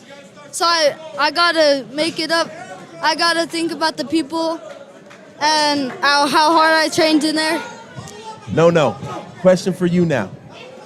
What's it like seeing Christian, Perrier, Poppy, Montez come out here and he's the OG, right? He's the older cat Yeah. of the group. He's a role model to us. How great is it to have him in your corner when you guys are fighting, cheering yous on, even though his fight's done? Like, how does that make you feel? It's really nice because he like knows how to motivate me. He like motivates me a lot, and then he just motivates me a lot. MCF, same question. How does it make you feel to have him in your corner fighting for you? Well, he's like an older brother to me. He knows how to motivate me. He pumps me up. He is basically my brother. And you know, not only him, right? Because as you were in the ring, I seen him over here telling you to quit flexing until the fight was over. And then I also see No over here yelling at you, giving you some feedback too. So not only did you have Christian in your corner, but you had No as well. So you're surrounded by a lot of talented fighters who are older than you, giving you that experience and giving you that encouragement to do better. How does that feel? It felt great. I mean, at the first round, I just let my hands go. Second round, I was feeling better. You know, I could have pressed on the gas, but I didn't, which is I could advance on my next fight, and just feels good overall. Just real quickly, Mario Perez and Alejandro Jaquez finishing up their fight here, waiting for that decision. So what's next for you, bud? What's next? I'm not sure, but I know I'm just gonna be training hard for the next fight. Ready to go. The next fight. How about you, MCF? What's next for you? Just keep racking up the wins, you know? Already. While young fellas, you guys showed out today for Icon. You represented well, not only for Icon, but for your family, for the community, and you had a lot of eyes in here impressed. And we're broadcasting live on YouTube right now, man. So there's folks from all over in Nebraska and all over the country that have got to watch your fight today. So great job today, guys. Really proud to have been able to call your fights. Dom, you got anything before we I guess what I would just say is if there's anything that you guys can say to your family, friends, the viewers, anybody that's supporting you, what's one last thing you want to say to them? Because you guys both had a lot of fans out here today. Thank you. It really pushes me, and like I just want to show out for them, you know, because they're my family and they push me every time. Absolutely. And how about you, MCF? I just want to say thank you to all of you guys for coming, watching my fight. I want to give you I want to thank my opponent for taking me as a fight, and good luck on your next fight. All right. Hey, this is MCF and No Icon Boxing. Yeah, and MCF got one more. What you got? I mean, the other thing that kept me motivated is that I had to take a bath, like an Epsom bath, and I lost 7.5 pounds. I trained my ass off. I did 6 miles each day, and my abs started hurting because of how much I started running. Way to go, kid. Way to push yourself to the limits and become an icon and a champion. Good job, bud. Good job, guys. Great job. Super proud of y'all. Good job, fellas. Keep up the good work. All right, man. Hey, them kids got swag, boy. Them kids got swag. Oh, here we go. All right, we got us another one, man. Before we get to our next one, we got a split decision in this bout, and it's going to the blue corner and Alejandro Jaquez. But we are joined by a special guest, another victory here for Icon Boxing, and Jaden Ramirez. What's up, brother? What's up? Man, how you feeling? Good, you? I'm feeling great, dude. I'm a little tired, but I can't complain compared to how you guys been here all day, and I ain't stepped in the ring yet. Congratulations on your victory. That bout looks great on you. How do you feel about your fight? I mean, I feel good. It was a bigger division. I'm not used to it. But overall, I think I did good. Yeah, man, you were letting those hands fly. You were kind of picking your spots, right? Picking and choosing where he was allowing you to sneak in those subtle shots here and there. And then there was times where you guys were just throwing blows. At any time in the fight, did you ever think, oh, I really got to turn it on because I don't know what the judges are thinking right now? Yeah, I think in the last round is when I had to turn it up because he was pressuring me and I was more on the back foot. Yeah, I think that's important too. And we were talking about it in the stream a little bit, in the broadcast. It's like, you know, that sometimes turning it up turns the judges' minds too, right? And they get a lasting impression of you being dominant at the end of the fight. How do you find that extra motivation, man, when you're not too sure it's going in your direction and you need to step up and you need to make a change in the fight? I just think about like my family and like all the hard work I put in. Like it's all what I put in the gym that comes to here. Put in the work in the gym, it makes it easy, right? Yeah. We asked Michael and we asked Noah how they felt about Christian, after winning his fight. Sometimes you want to take it easy, relax, and just kind of take it in. But I've seen him in the corners constantly. I've seen him walking around constantly, cheering you guys on, rooting you guys on. What's that mean for you? I mean, he's like a brother to all of us. He's always been there, and he's always tried to speak up for us. He's always there, even if you like win or lose. Well, he hasn't lost yet, but win or lose, he's always gonna be there. Nice. And what do you feel you got looking forward to? What are you excited about for your future in boxing? I need to get some rivalries done. Need to finish those. There you go. Gosh, God, we getting the horn blown over here. It's crazy. You talk about rivalries and you want to finish those. Anybody in particular that you want to kind of put on your calendar and think that they should come out and get in the ring with you? Yeah, there's one person. He's here, A1, Fabian Cobos. Okay, Fabian Cobos. You heard it. The call-out's there. We want to see you in the ring, right? Yeah. Any weight. Anyway, I love that, man. I love your guys' willingness to step up to the challenge, right? Yeah. Regardless of where it's at. We were talking to Nono earlier about him going up in weight so he can fight Ashton Miller again. Yeah. You saying, hey, any weight, let's make it happen. Floyd Diaz was over here earlier, and he's talking about how he's watching the fights, sees a lot of himself and a lot of the fighters, and it excites him to see these young fighters. What's that like to have a pro in here just kind of cheering you guys on and supporting you? It's like we're super grateful because we're really quiet. We don't like going out like to a lot of other gyms. We're mostly here. And for him to be here, it means a lot. That's awesome, man. So, Jaden, before we go on, before we get to this next fight, is there anything you would like to say to your family, friends, fans, anybody that might be listening right now on the live? Thank you to everyone for supporting me and for going this long way with me. Absolutely. Congratulations on the victory today and continue the success. Thank you. Hey, keep it up, man. Them bouts look great on you, Jaden. Good job, brother. Good job. Jaden Ramirez, everybody. Victorious in his fight today, taking home a strap for Icon Boxing.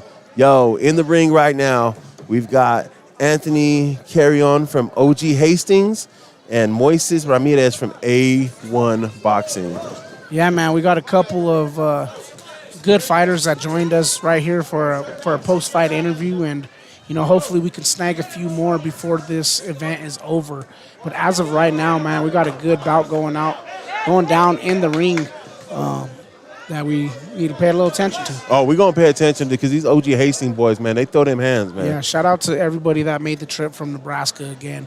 You guys definitely came out here and put on a show. Yes, sir. A lot of your fighters are out here throwing the hands and just straight up boxing. And that's something that we came to see as boxing fans. Man, Anthony right now bringing that fight. Anthony Carrion in the black trunks with the Mexican flag trim. Moises Ramirez is in the black and green with the white trim. This is a fight in the 115-pound weight class. Dom, it's been a great night of fights, man, as we're winding down now.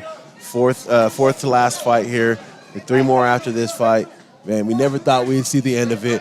Yo, we're going to be joined by another special guest. Just popped up on us, but hey, he's the one that started the event off. He started the whole event off, and not only did he start the event off, he started the event off with a bang.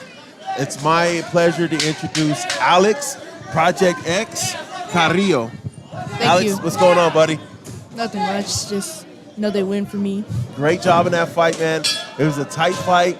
You were staying pressure. So good job on that victory, man. How does it feel? Pretty good. Yeah, were you proud? Proud of myself. Awesome. Alex, do you know who Oscar De La Hoya is? A little bit. You remind me a lot of Oscar De La Hoya. He's a fighter who likes to finesse you. He boxes you. He moves. He ducks. He throws punches when you're not expecting it, and he sneaks them in. That's a lot of what you were doing tonight. Again, Coach mentioned it. You were in a good fight where a lot of pressure was being put on you.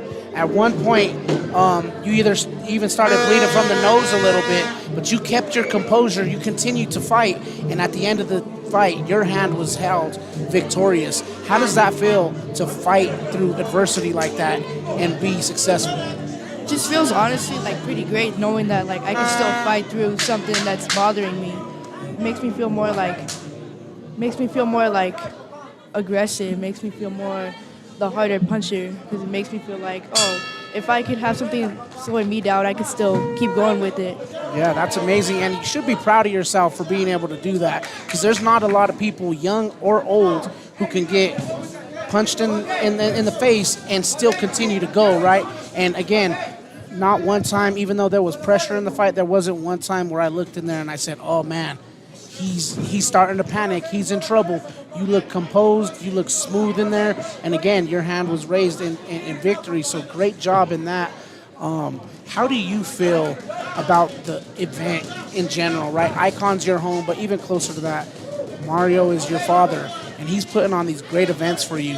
What does this type of event in your home, on your home turf, in your home ring mean to you? Means a lot. Like, my dad worked so hard just to make stuff happen for me, and I want to make sure I make him proud in the ring. And that's all basically what he asked for me, so I'm pretty proud that I was able to get the win today. You know, you get in there, and I'm sure it feels good to win, you know, and it feels horrible to lose. I hate losing.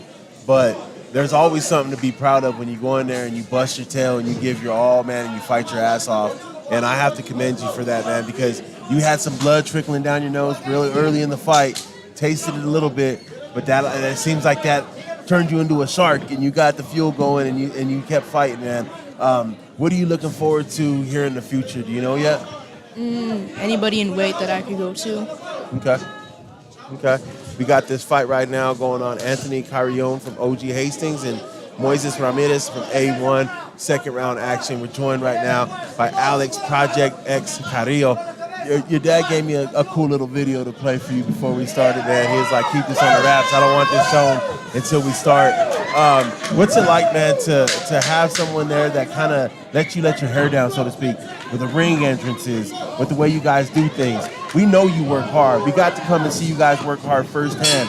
So we know you bust your tails in training. What's it like to have someone that wants to celebrate you guys as much as your dad and your mom and the folks here at Icon do? Makes me feel like really grateful that I still have somebody in my life to keep track of what I do, always push me to go forward. Nice. Alex, you were fight number 1 of the night, and we're now sitting at fight 27. Is there any fight that stood out to you other than yours that you would vote for fight of the night? Probably fight number 4 with Christian Montez. Yeah, you know, I think Christian kind of came out here and controlled his fight, set the tempo, and really put on for the older group of icons. And then he also supported all you younger guys as well, so it's pretty cool to see. And I asked MCF, I asked Nono, and I asked Jaden. Seeing Christian still stick around for your guys' fights, cheering you on, cheering on other teammates. What's it like to have someone like that with you as part of your team here at Icon?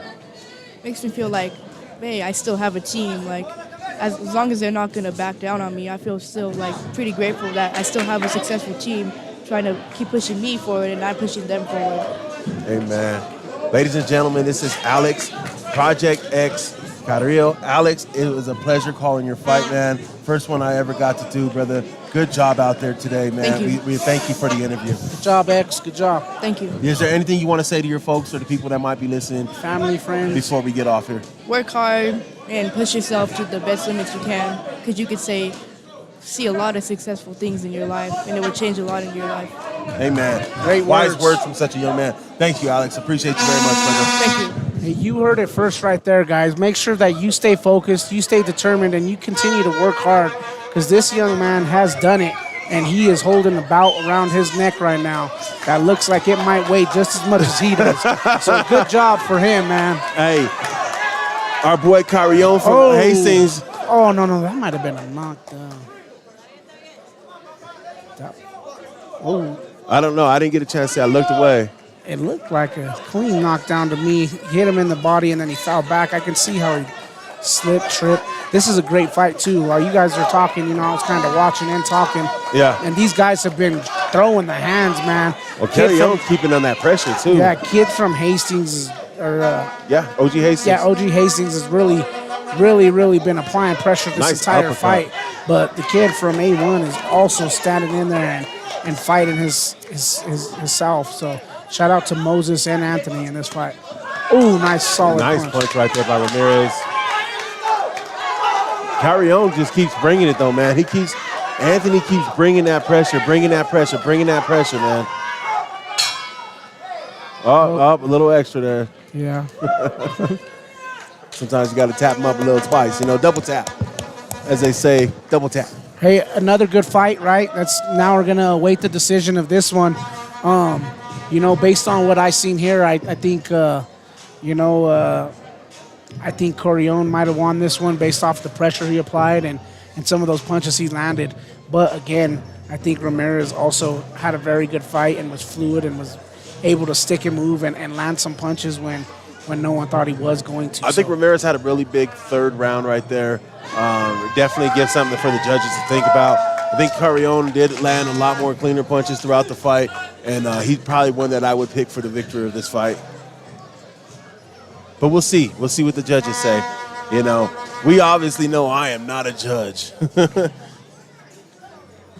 And, I want to say special shout out, though, to them folks listening on the YouTube channel, interacting with us. We appreciate all your interaction, man. We appreciate you tuning in, giving us reason to do this here. And, shout out to the A1 team, man. They got the horn going on, man. They getting it. They loud. They here supporting their fighter. You know what we also have to do? Oh, let's wait for this. And then I'll do it after this. Okay.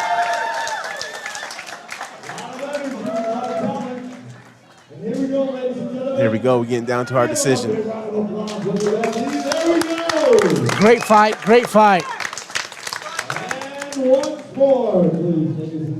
It's a really good fight, man. Very entertaining fight for sure. Ladies and gentlemen, it could be another pair of boxers who are candidates for the best male boxer of Cero Miedo. Bout number 27 is a split decision. Bout number 27 goes to the red corner. Great job. Well-deserved fight there. Hey, that was another one of these ones, man. There's been a lot of good fights here, man. And again, we said it earlier, but shout out to these coaches matching these fighters up, man. Getting these really good fights going. Hey, and shout out to OG Hastings Boxing Club, right? Because their fighters have been in a lot of close fights. Yep. And a lot of them haven't went their ways based on decision, whether you agree with it or not. But that one did. And that young man's going to be taking back some hardware. Yes, sir. All the way back to everybody in Nebraska. So shout out to him. Shout out to you. But also, I want to give a special shout out to the people who supported us all the way up to this point and are going to continue to support us after this. Shout out to, again, Icon Sales and Boxing, Anytime Flood Restoration, Rebel Promotions, Black Sevens, Janice's Catering, Lash All Beauty, and DNASportsDenver.com. Make sure you check us out, listen to a podcast, buy some merch, leave a comment. Can't leave out my brother Cutthroat Barbers in England, brother AJ. Shout out AJ, man, for making the beard look great, man, for this fight. Shout out to Jalen Witt coming on previously, 5280 Anglers. Folks that have showed love, man, we appreciate you guys so much, man, and we want to just make sure we take time out to show love to y'all, too. And while we have all the viewers from the Westminster area, I would just like to say that we are starting a football organization in the Westminster area for all youth from grades 3 all the way up to 8th. So if you are interested in playing football, make sure you check out westminsteryouthfootball.com and sign up now. That's right, Dom. Hey, man, great show. Right now, we're getting down to the nitty-gritty. This next fight coming up, we got Ty Davis versus David Joseph Chavarria. And this should be a good fight. I did a little bit of studying on Ty Davis. It looks like he got some length to him, a pretty good reach. But David Chavarria looks like a brawler. Yeah, man. I've seen him a couple of times. He was one that had us giving a shout out to his moms up on the intermission. These boys from OG Hastings, they definitely come down to brawl, and they come down and throw them hands, and they got a great program up there with what they're doing. So it's fun to watch their fights. All their fights have been entertaining so far, and I'm very, very, I believe very much so that this next one is going to be very entertaining. And shout out to Hit Squad, because Hit Squad has had some entertaining fighters as well today. Yeah. And, I keep saying it, but man, whoever put these fighters together in this ring, that did a great job at selecting fights. Yeah, for sure, man. I think, whoever brought everybody in this room did a good job at talent selection. Yeah. You know what I mean? So great job to, Mario, the Icon team, or whoever else may have, had their hand in putting together some of these bouts. Well, I imagine it's a lot of collaboration, bro. It's a lot of back and forth, and you want the fight to be worth it for you. You want the fight to be worth it for you. So it's a lot of that. About 28, 2 more bouts after this one. Yo, this is a big one, man. 165s, our last real big weight class of the evening. As you mentioned, Ty Davis from Hit Squad, David Joseph Shavira from OG Hastings, and this should be a really good bout, man. Oh, it looked like he got some hardware they're carrying too. Yeah, hey man, we have 9 rounds left of boxing tonight. 9 rounds left of boxing. So if you've been sticking around to support these last fighters, make sure you flood the comments. Make sure you hit that like button and support, because you guys are the real soldiers out there trooping along with this whole entire stream to the very end. David Shavira entering the ring. OG Hastings representing. They definitely came out here thick as can be. Yes, they did. David Shavira will be in the all-black, white trim, white headgear, blue gloves.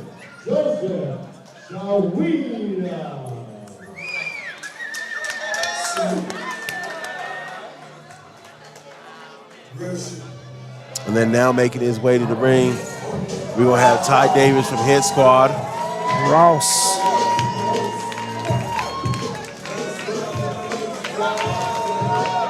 Again, like I said, I think Ty Davis is going to have a little bit more of the length. Maybe. I don't know. Their reach kind of looks pretty similar, actually. So it should be a pretty good, evenly paced fight. Yep. But I'm excited to see it go down. Yeah, it's going to be an interesting fight, man. Shavira looks a little bit thicker. He looks locked in, looks very powerful. But then you got Ty, you got that length. And we've seen that length can be used as a benefit, but it can also be a detriment if you're not throwing them right. Yes. And he's definitely a little bit fluid with his foot movement and his body movement as well. So this should be an exciting fight. And hopefully, 3 till the end, maybe it's another candidate for fight of the night. I'm sure you picked it, right? Yeah, Coach, of course I did. This is going to be a fight of the night right here.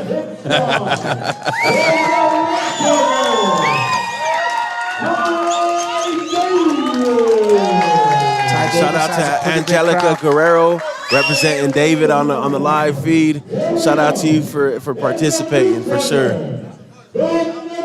Hey, shout out to all the fans from Nebraska, right? It's obvious it's harder for them to travel up, but they've been in tune all day, commenting all day. So shout out to the OG Hastings club and fan base, because you guys have been great supporters of not only your fighters, but the DNA stream as well. So thank you. Man, this looks like it's going to be a good fight, brother. Yeah, it's definitely going to be an exciting one.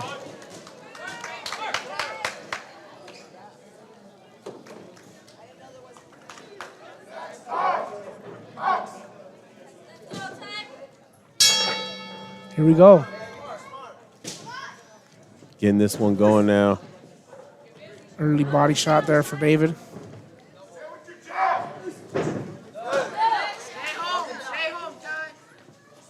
And I'm just guessing. Ty probably wants to keep him at bay a little bit. Doesn't want to let him inside. Yeah, it looks like Ty's kind of weighing things out, being methodical about what he's doing, while David's trying to bring the pressure right away. Nice combo right there by David. Connected on that right hand at the finish of it.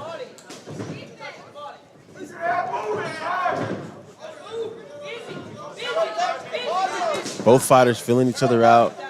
A lot of respect between the two right here, you can tell.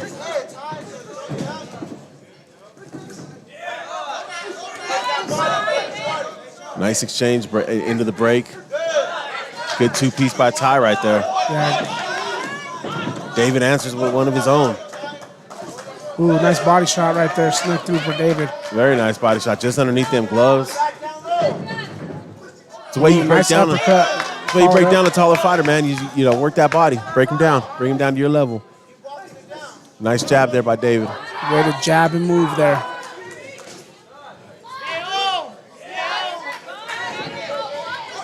Ooh, that looked like a low one.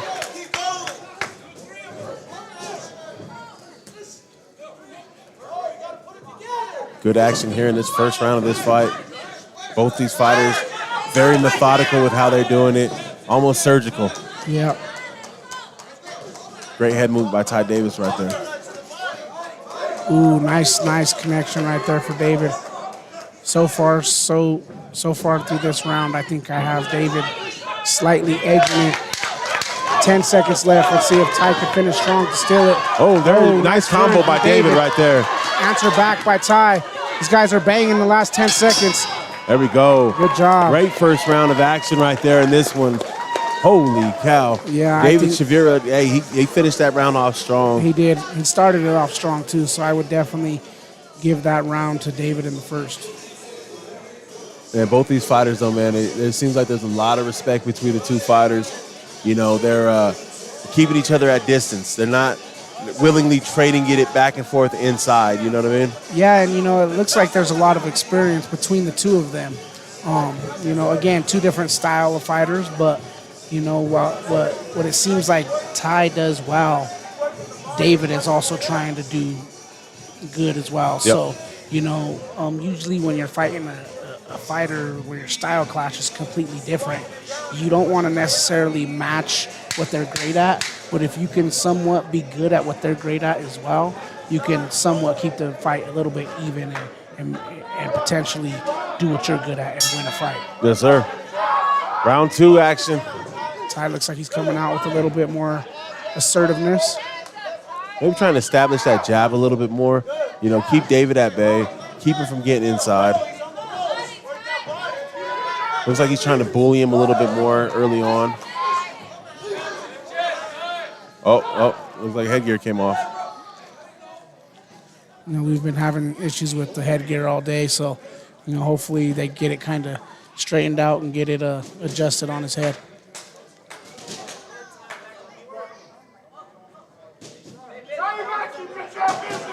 Man, if you got any kind of hair, that's gotta be a rough one, brother. And we back at it. There they go. Ooh, that uppercut just slightly missed. Yeah, both these guys throwing big bombs right now.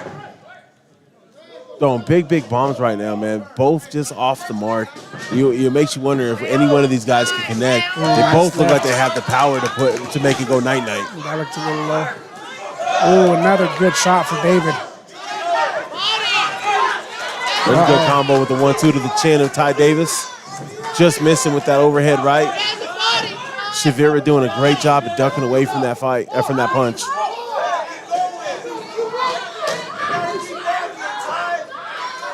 The crowd urging Ty to go to work and kind of pair some of his punches up into combos. Yeah. Well, I think early on in this round, both these fighters are throwing these big haymakers, and they kind of went away from them combos that were working for them in the first. Yeah.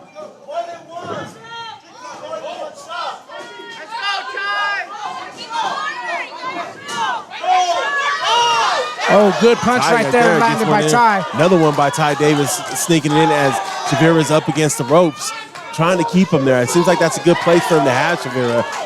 A good flurry of body shots right there. Flurry, I'm sorry. Fury. Oh. Getting a little chippy in here now, boy. Yeah. Coming down to the last 10 seconds of action here in round number 2. Good jab there by Ty. Another good jab. Oh, that's a good combo good punches right there by Ty. Hey, man, another good round in that fight. You know, it's kind of close. You don't know how to call it. Again, Ty ended it strong, but the majority of the momentum was dictated by David. I feel like Ty did a good job kind of changing momentum there at that round. I don't know that it was enough to win him the round, but it helped him gain some momentum going into this third round. Both fighters breathing heavily at this point. Both fighters expending a tons amounts of energy. Yeah, man, they're both leaving it out in the ring, and this is the last round. This is the championship rounds, as they would say, and we're going to see who wants it more, because right now it can be 1-1, it could be 2-0 in either way, so we don't know. So it's all up to what these guys want to do in this third round right here. Who wants it more, Ty Davis or David Joseph Chavarria? We'll see.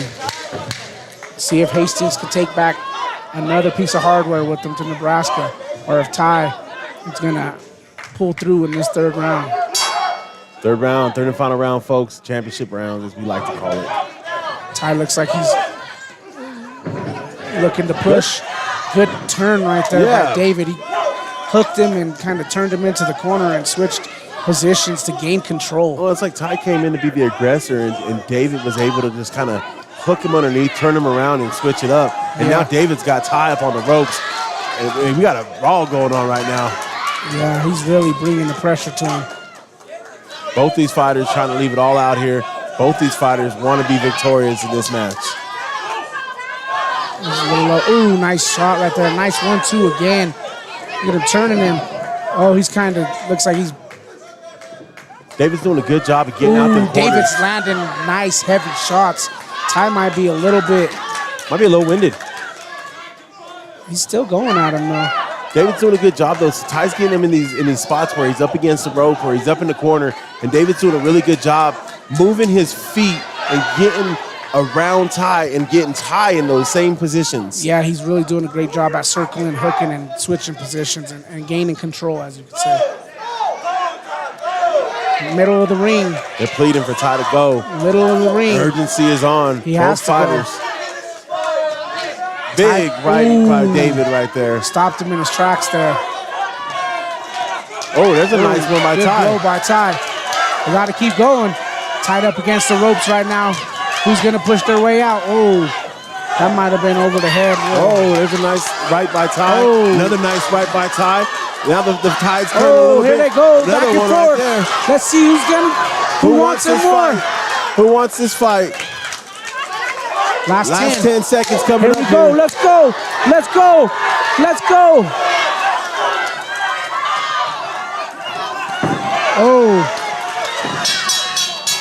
Oh, got a little bit sloppy there at the end. Yeah. But again, I think it was the relentless pressure that David was bringing in this fight that kind of threw Ty off of his game a little bit. Yeah, man, I would have to go with the same. I would have to go the same thought. I think David did a good job of being a pest to Ty. Yeah, for sure. I think, I'm going to have to go with David on this one. Again, shout out to the viewers who are out there. That was a great fight that you all just witnessed. We're awaiting this decision right now. But make sure you guys go out and like this stream. And let us know who you thought won this fight, man. I mean, it was a really good fight, really competitive fight. Who do you think won? The winner, Uncle Black, with the number 720 and the last number 27. Now they're doing a raffle out. I didn't even know they was doing raffles out here. His number was ticket 047640. A raffle just going off right now. They're doing a couple raffles before they announce the winner of this fight. When did they give it away, dog? I don't know. Enter a raffle? I know. We employees, so I don't know if we're able to enter the raffle. Yeah. Try to get up, stretch my feet, and I got in the way of Another camera cameraman. shot. It's just cool to see these fighters out here with their entourage and some filming and kind of, putting their media and content out there for them to grow their platform. It's what we're trying to do, right? Trying to get better, trying to get up there. Here we go. Ladies and gentlemen, the winner is the Blue Jays. David Joseph Chavarria wins that. Shout out to OG Hastings on a great fight. Shout out to David Joseph Chavarria. And shout out to Ty Davis for putting on a great fight. These fellas got it in, man. It was a really good job. And David did just enough to go ahead and get that decision, man. So shout out. Shout out to both of those men who were in there putting on a show for all of us. Got really, really loud there at the end, really exciting. And shout out to David for getting the win. So we're moving into the second to last fight. Fight number 29 at 106 pounds. I've seen someone on the live just chanting on one of these fighters. We'll have Yeshaya Miramontes, he's unattached, going up against Isa Saifyev. And if I ruined that name, I'm horribly sorry. Isa versus Yeshaya at 106 pounds. Isa is out of A1 boxing, and again, Yeshaya is unattached. Hey, man, it should be another one. This is 29 of 30. That's right. So 2 more fights. 2 more fights for everybody, for all the viewers out there. And Issa's already in the ring, man. He's ready to go. And it looks like Yeshaya is getting into the ring right now. 106 pounds, second to last fight. Looking for a great one right here, too. You know, I do think that Mario is going to sneak up another guy for an interview, and I believe it might be one of the Hastings boxers that's going to come joining us for an interview here shortly. That's all for it, man. I'm all for it. We'll get it in during this one. You just tell me when and where, and we're ready. Now, this has been a spectacular event, man. A lot of things for these fighters to be proud of. A lot of these fighters just killing it, man, and putting in that work. You know, it's always a nice thing to see hard work pay off. Yeah, for sure.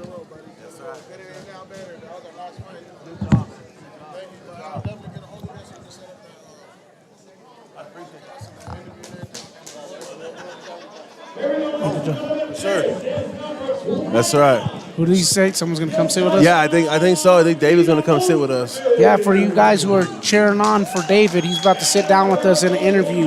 And for you guys that are here to watch Esau, that fight will still be playing in the background, so you can still get that fight coverage. Oh, well, maybe not quite yet. It's a lot of moving parts here, y'all. So, you know, these boys is back and forth with it and getting comfortable with it. So, in the meantime, that'll be when Yeshaya versus Esau right here at 106 pounds, round 1. Yeah.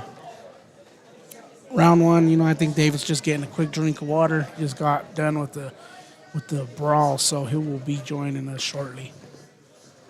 Meanwhile, you got Esau in the green. Esau in the green, Yeshaya in the red with white trim. Nice little combination right there for Esau. Great combo. You like to see that, man. You like to see these young guys. They still got the springs in their steps right now. Good little combo right there by Issa.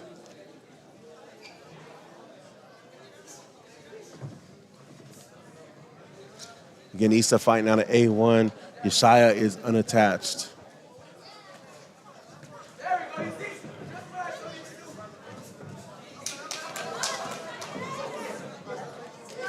Issa finds himself up against the ropes. He's doing a great nice job. Circle right there to turn. Doing a great job of getting himself out.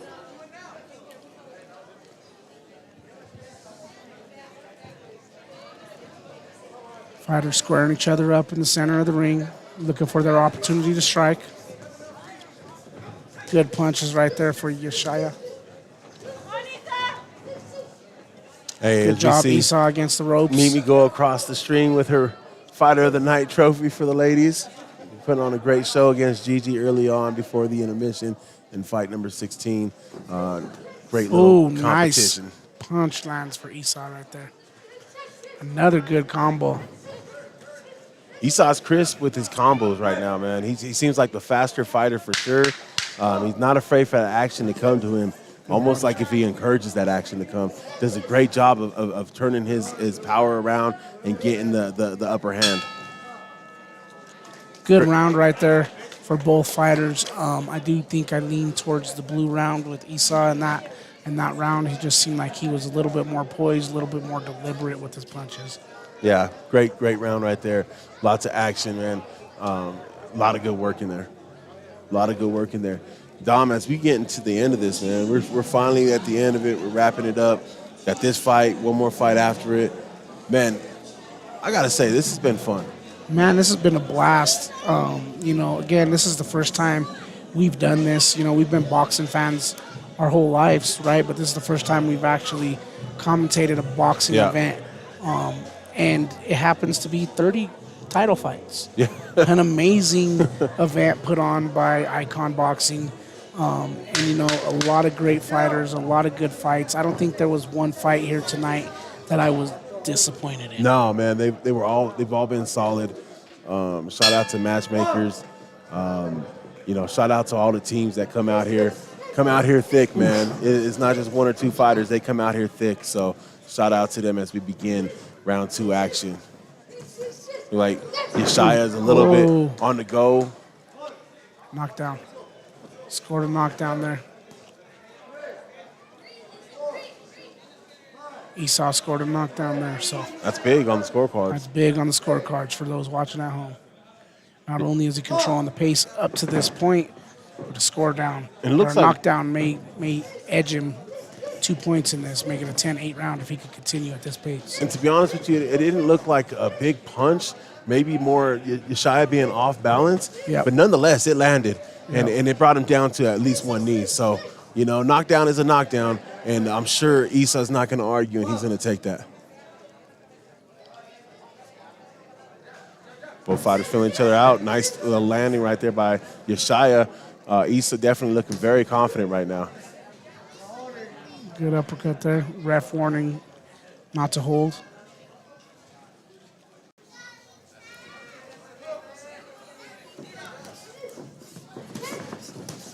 Good action right here in front of us.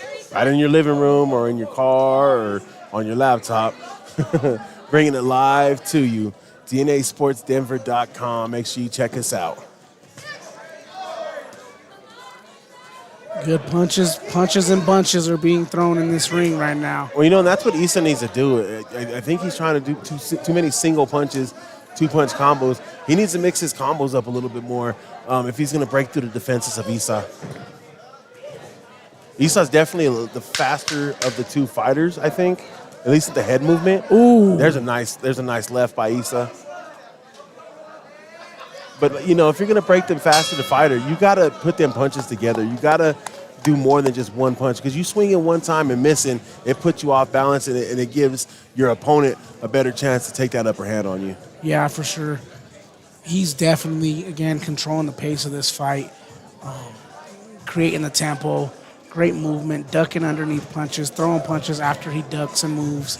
He's definitely out there looking like the more experienced of the two fighters in the ring. But, either way, both fighters are putting on a good show. I like some of the interaction we're getting on the live stream, man. A lot of Isa fans out there cheering him on, and we appreciate y'all for participating and, interacting with us. Make sure you like the YouTube page or follow the YouTube page, subscribe to it, give us some likes. We appreciate y'all for tuning in as we get into this third round, championship rounds. And honestly, right now, man, I think Isa's got this up 2-0. It's going to take something big from Yeshaya to win this one, especially with that knockdown in the last round. Guys, and make sure you guys, again, like, comment, subscribe, turn on the notifications as well. It's that little bell right there on your screen. Make sure you turn on the notifications because we're going to cut some of this footage up, and we're going to put together some highlights of this footage as well, so that way you never know. Your fighter may make the highlight reel on DNA Sports Podcast. Absolutely. Absolutely. And, hey, we'd love to hear from you.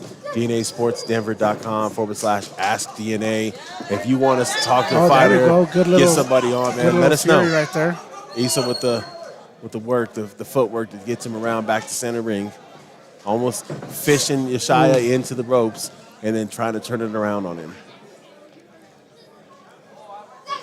Ooh, nice right That hand jab right missed, there. but that right came through clean. That looked like it might have stunned him a little bit. Oof. There's a nice little set of punches right there by Yeshaya, and he needs to be doing more of that right now, to be honest with you. Yeah. Good Ooh. two-piece right there by Issa. Nice uppercut by Yeshaya. Trying to fit it in there, trying to get through the guard of Issa. It sound like every time he punches, say face, face.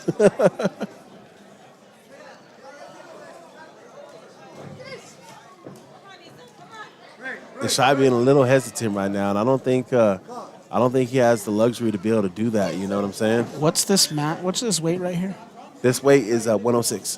What's MCF at? MCF was.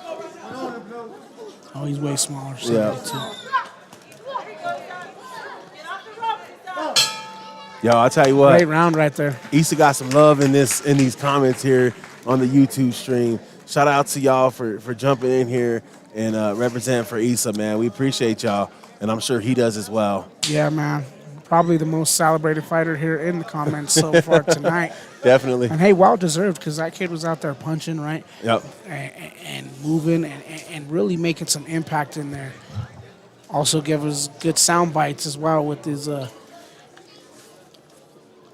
every single punch he threw. Yeah, absolutely, man. Sound like a real fighter. Is a real fighter. What am I talking about? Great fight. Good job, young men.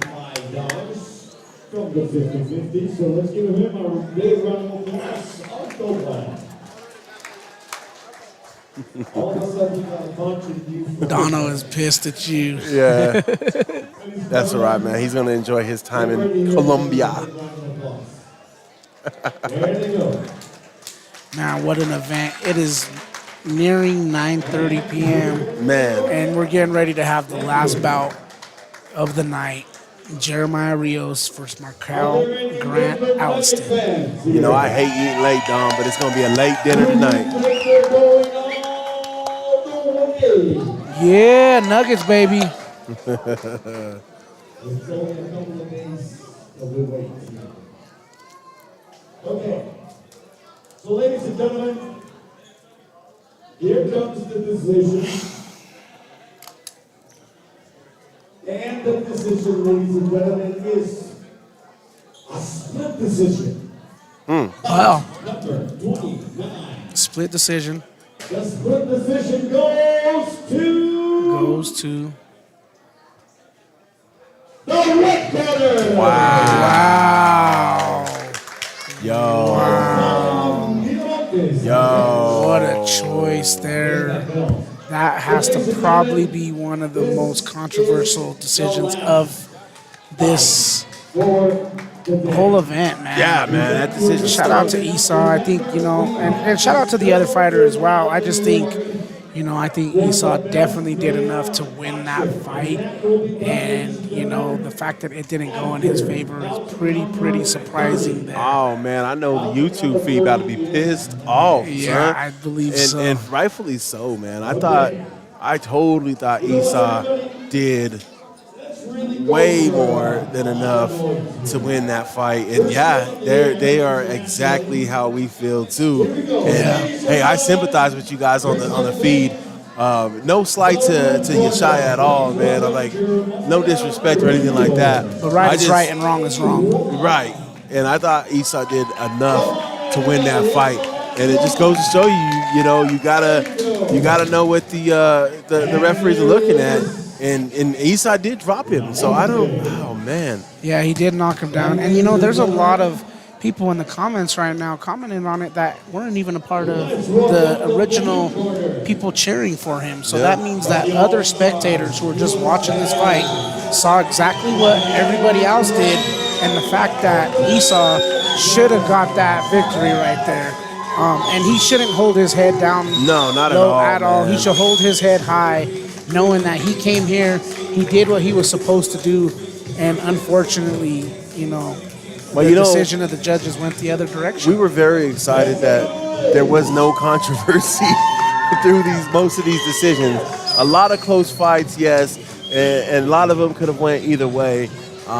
But to have that one go down like that, I'm definitely disappointed, man. Shout out to Issa. Thought you did a great job. The winner, Yeshaya, shout out to you too. I mean, hey, you came through it and fought a good fight. Wow, that's all. Let's get into this last one, brother. We got the 119 pounders, Jeremiah Rios fighting out of A1, and Markel Grant Alliston fighting out of USA All Stars, 119 weight division. 119. This is where cash flow. This is where cash flow goes at. Fights at, right? And just looking at these guys in comparison to him, there's some work to be done. There's some work to be done. Just looking. But isn't that like, that's the goal though, right? It should never be a complete project, right? We're always improving. We're always working to get better, and that's the project there. Wow. To say that our comment section is blowing up is an understatement. Hey, and they're not wrong. No, not at all, They're not wrong. He definitely was landing more punches. He was way more deliberate with his shots. His punches were doing more damage. He dropped him. Yeah. But, you know, at the end of the day, these are all young athletes competing, and they're not the ones who make the decisions. It's the judges who make the decisions. And unfortunately, it didn't go Esau's way based on what the judges said. And it happens in boxing all the time, and it's just truly unfortunate, and it's a little bit more upsetting when you see it happen to a young athlete like that. Perhaps this young man can take it and use that as motivation into his next bout or into his next endeavors. Definitely won't forget it. Shout out to you, Issa. You put on a good fight. Excited to see what you did. Yeah. But now we get on to this Jeremiah Rios and Markel Grant Elliston. Grant in the all blue with white trim, Elliston in the A1 green and black.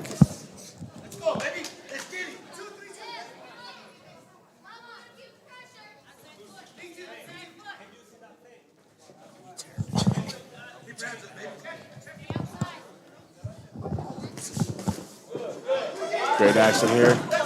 Kind of filling each other out. Now they're getting to go in a little bit. Ooh, nice. Great overhand right by Markel. Rios is filling him out a little bit. Tasted that punch.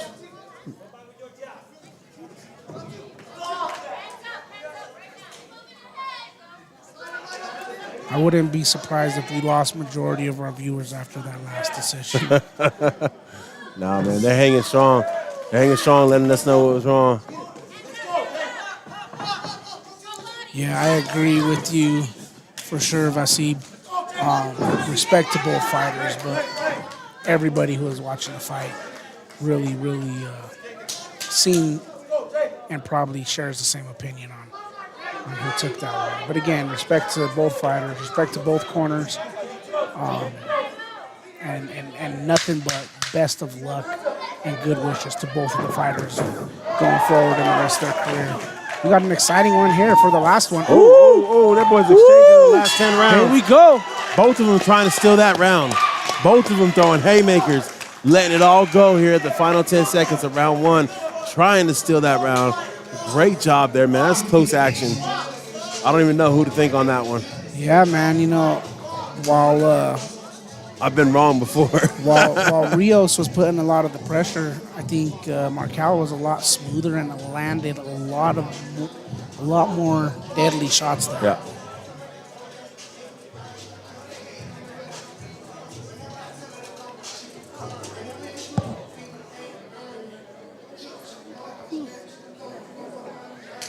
Man, excellent fight, excellent show, minus some little controversy late, but all in all, man, it's been a great show in here tonight. Shout out to Mario and Icon Boxing. They did a fantastic job at putting this thing on, putting together some really good fights. And it's second round of this one, man. This one has not disappointed either.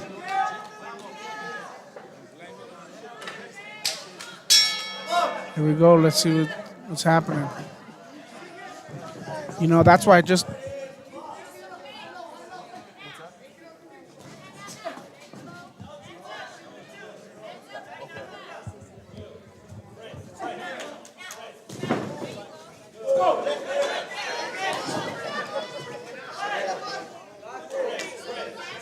Moving on here.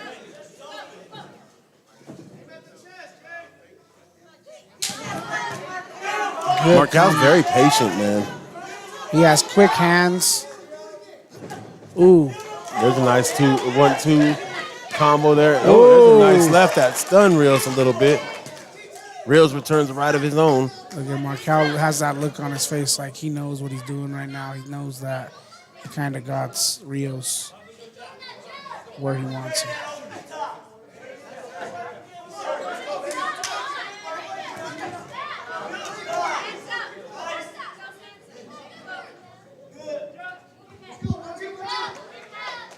A little bit of low in the action here. Both fighters got a lot of respect for each other. They've tasted some big punches already. Ooh, there's a great combo by Markel. Right there. Rios answered with a punch of his own, but that combo by Markel was sick. Markel seems very confident right now. Got a little swagger, a little rock in his step right now. Rios looking like he's trying to figure things out.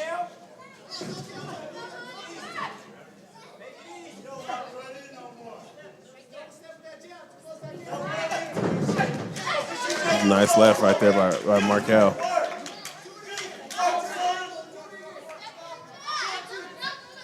Markel looking a little swag going. Last 10 seconds of round number 2.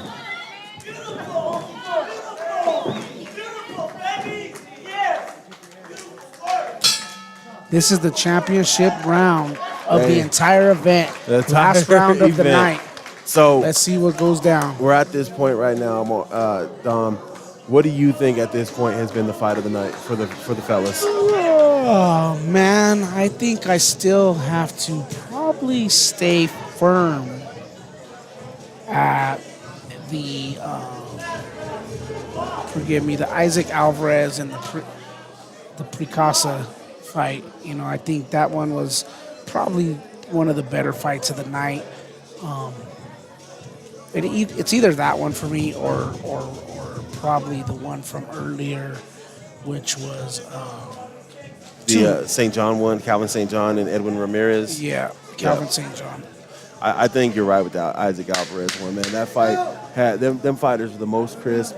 They were really closely matched in terms of just overall abilities. It was a great fight too. Yeah, but needless to say, Gigi and Naomi had a great fight that could be up for contention for all fights of the night. True. You had No and Ashton Miller had a great battle. Yep. And then you also had Nico Robbins and Pierre Herrera who had a great fight. But still, I think, to me, it's Isaac Alvarez. Markel.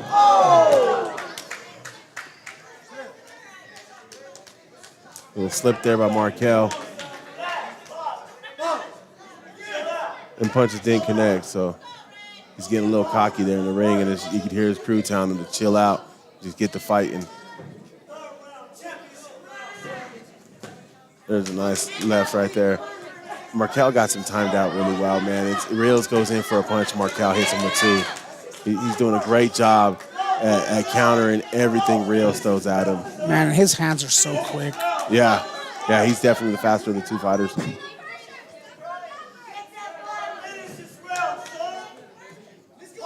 But as we've seen, you never know what happens. And just as one of these cornermen said, finish this round, son. You've got to finish the round.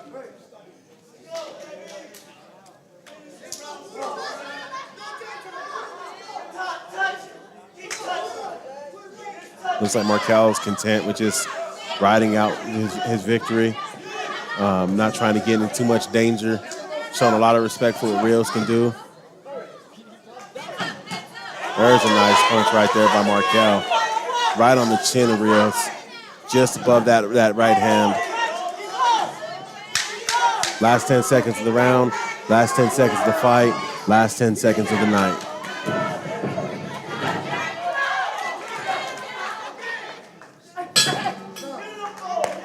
Great fight. Good fight there. I do think that Markel did enough to win that bout, for sure. But shout out to both of them. It was a good fight. Shout out to Rios. Definitely was in there battling towards the end. it just seemed like it was a little bit too much at that point. Yes, sir. Dom, it's been a great night of fights, man. As we await the official decision on this one, definitely got to give a shout out to all these teams that came out here: La Isla, Icon Boxing, House of Pain East, Southwest, Clear Creek, Top Notch, A1 Boxing, Tankhead, Herrera's, USA All Stars, OG Hastings, Senna, Sandates, Rodarte, Hit Squad. Trying not to miss anyone here, man. Shout out to all La Familia, The Corner, Puro Mex, Ultimate Performance, OG Hastings. We just shot him out. But yo, shout out to all these teams that made their way down here. Shout out to the unattached fighters. Shout out to the coaches that came through and did their thing too. Yeah, and shout out to Cashflow for being here for the entire event. Yes, sir. From the beginning, from before fight one, all the way till this last event, and he's presenting this bout to somebody who, may I add, is most likely in his weight class. Yeah, yeah.